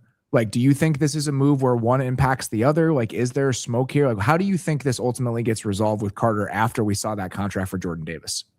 We talked about it a couple weeks ago, where it was if basically no bad ideas, right? Like, let's throw everything out on the table with different things that Howie Roseman, Nick Sirianni, leadership, Jeffrey Lurie can talk through here this offseason. And one of the ideas was the idea of trading Jalen Carter, even though when healthy, like this guy is an elite player. And that's what you're trying to do in the draft, is acquire elite talent. And the Eagles did that. In the top 10, you go and you draft Jalen Carter. Last year, he was not healthy at all. He dealt with a shoulder, literally was not on the field to start training camp because of one shoulder, ended up getting a procedure done, then got a procedure done on the second shoulder. So like, he was saying, he couldn't do push-up. He couldn't do a push-up at some point mid-season. It's typically hard to do or hard to play defensive line if you can't use either shoulder. So I think when you're looking at Carter, what you saw last year is kind of a shell of what you would come to expect. And he was dominant down the stretch in the second half, his second season when they won the Super Bowl in 2024. My gut tells me that they would love to be able to try and get something done, and you want to try and extend him. And my guess is that if he does get extended, he's going to set the ceiling. He's going to reset the market. You're at 31 and change right now with Chris Jones from an APY standpoint at defensive tackle. My guess is that Jalen Carter will surpass that when that deal does get done, whether that's with the Eagles or elsewhere. Now, a lot of the reporting has been that, teams have called the Eagles. I know that there was like some scuttlebutt that when the Micah Parsons situation was happening down in Dallas, that Carter's name was floated in exchange for Micah Parsons. And so there were some that said, oh, well, would they do the same thing for Max Crosby? And so it's been a lot of stuff in the wind, but nothing concrete. I do think that this is a great situation here in Philadelphia for Jalen Carter. And I think that they know, this guy is a difference maker, a needle mover, one of the best players along the defensive line. So my guess is that they're going to try and get something done. I would not rule out, if they wanted to explore the idea of a trade. Moro Ojomo is also a really good player, and he's entering his contract year. I find it hard to believe that they would be able to give Jordan Davis the contract that they gave him and then pay Jalen Carter at top of market, and then pay market value for Moro Ojomo. Like, you're not going to be able to do all three, especially when you're giving out $30 million plus to Quinyon Mitchell, and Lord knows what it is going to be for Cooper DeJean. And there's too many guys for them to pay. It's one of the double-edged sword of drafting the way that they have in the last few years. So when you're on that kind of heater, yeah, there's a lot of young talent that you got to pay. But the Jordan Davis contract blew me away. I was surprised by that. Yeah, I mean, we talked about it a little bit yesterday. It's like, let's rewind a year. If I told you on March 8th, 2025, that Jordan Davis was going to have the second highest AAV in the league among interior defensive linemen, I'm not sure that's a bet you would have taken. Yeah. Yeah, it's funny because as the Eagles are on that run to the Super Bowl, everyone's like, oh, the Georgia Dogs and all these guys. And Jordan Davis kind of got clumped in there. And in reality, because here's the thing, what's tough about Jordan Davis is that he's a very easy player to root for. He's a great personality. He's a great kid that everybody loves. Everybody around the team, he's beloved in the locker room. The fans love him. So there's a lot to like there. But in reality, had not lived up to that draft slot, was not playing, was not a presence on third down. So it was early down presence only, and was really kind of a flash player against the run. What we saw this year, there was all the talk, best shape of his life, and it all started going like midway through the 2024 season. Second half of the year, he really kind of turned a corner with the way that he was kind of his preparation and everything and handling his body. Right away, week one, and remember, Jalen Carter, spits on Dak Prescott, gets tossed from the game before the first play of the season starts. So right away, Jordan Davis in the spotlight. And I thought going through the tape that night, that next morning, he was outstanding. And it was like, all right, we have not seen Jordan Davis look like this. And he maintained that throughout the course of the year. Now, still was not really playing all that often on third down, but he had turned into a truly dominant point of attack player, a great run defender. And so when I'm looking at contract projections, I'm looking at all right, maybe like an uptick from what Travis Jones took from the Baltimore Ravens towards the end of the year. That's not in the 20+ million range. So when that came across on Saturday, that was the number that we got for Jordan Davis, I was shocked because you're putting him in the upper echelon. You're putting him, even if you say we're going to count the fifth-year option, and so it's not really 26 million, which is what Milton Williams got on the open market last year. It's actually closer to 22, 23 and a half, that kind of thing. If you want to play it that way, that's fine. That's still Dexter Lawrence. That's still Deron Payne. You know what I mean? That's still dominant players in the position. So, yeah, to me, you can't give him that contract unless you think there's even more meat on the bone that he can take. You know what I mean? He can ascend to that level of player. Sure. There's been a lot of talk here in Philly, he's taking the torch from Brandon Graham. He's that guy in the locker room. If I'm BG, I'm like, you didn't pay me that way. You know what I mean? I didn't get that level of love financially. So it's an interesting contract. We'll see how everybody feels about it here in Philly in a couple of years. Let's put a period at the end of the edge rusher sentence here that we started with, Fran. Kwity Paye, $16 million a year to sign with the Raiders. It was funny. I thought the Kwity Paye would be this year's Dayo Odengbo. right? Coming from the Colts, more flash and traits than production, but young guy, second contract guy, as a team bet on him. He gets exactly the same amount that Dayo Odeyingbo got in free agency last year to sign with the Bears. But having just heard these other deals come down, that doesn't blow me away. The thing is about last year's free agent market at edge, and without looking at it, I'm pretty sure this was the case. Last year, there was no Jalen Phillips, Boye Mafe, or Odafe Owe on the edge market. That player didn't exist. Josh Sweat was really the only guy that kind of fit that bill last year. Then Chase Young re-signed with the Saints, but that was it. There were no guys that were worth really shelling out money for on the edge last year. This year was better. There's no denying that. If you can make peace with the fact that Tyler Linderbaum did a generational thing, just an insane leap in terms of value of the contract and AAV, I like what the Raiders have done today. I don't know if you can call Linderbaum a sensible signing, but I think it's a high floor signing.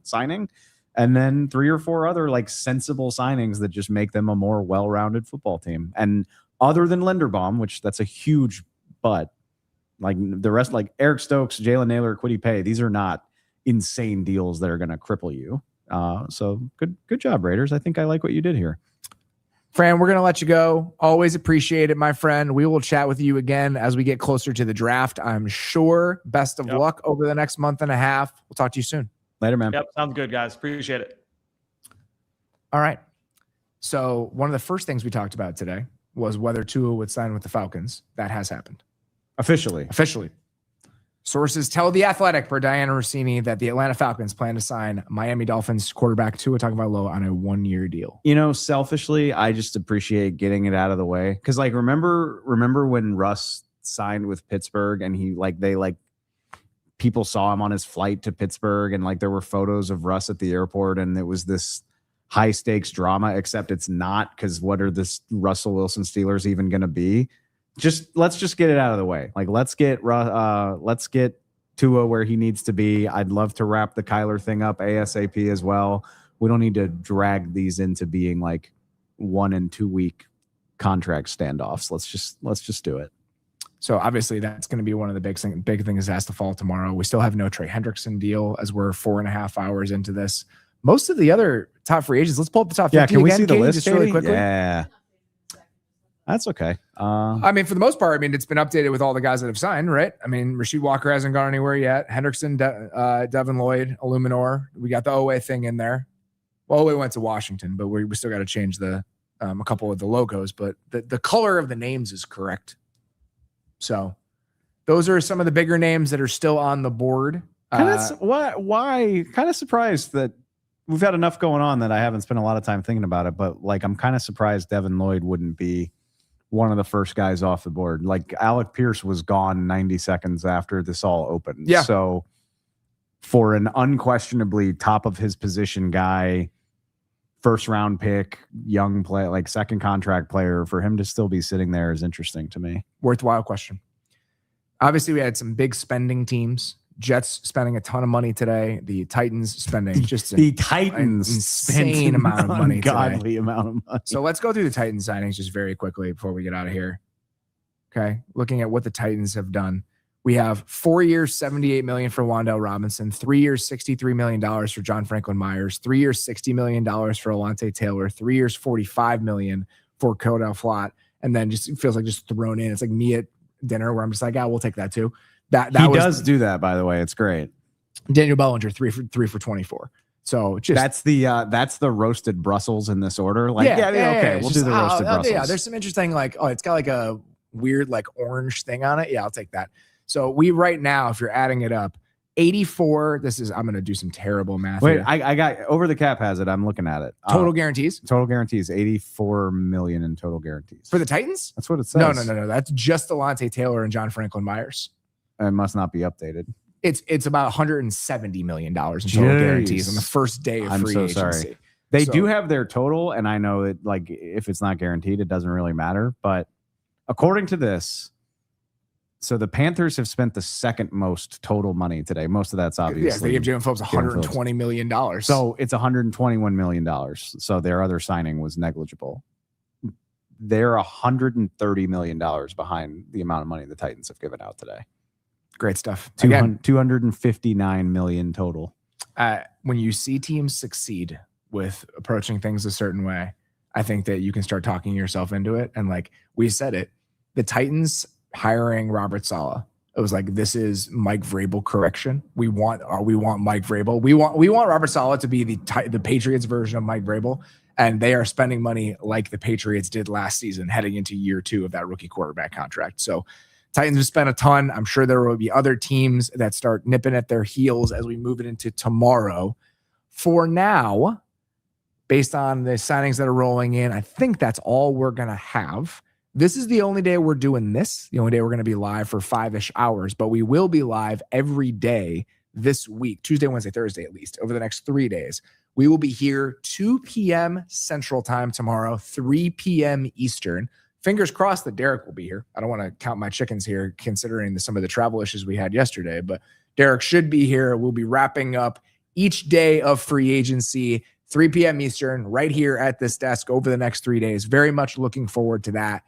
Really, really, really, really appreciate everyone who stopped by today. I don't even know if I can roll through all of them without missing anybody. So there we go. Thank you to Bill Barnwell, JP Acosta, Jordan Rodrigue, Deontay Lee, Nate Tice, Ben Solak, Danny Kelly, Connor Orr, Mina Kimes, Mike Sando, Carmen Vitale, Trevor Sikkema, Sam Schwartzstein, Matt Harmon, and Fran Duffy.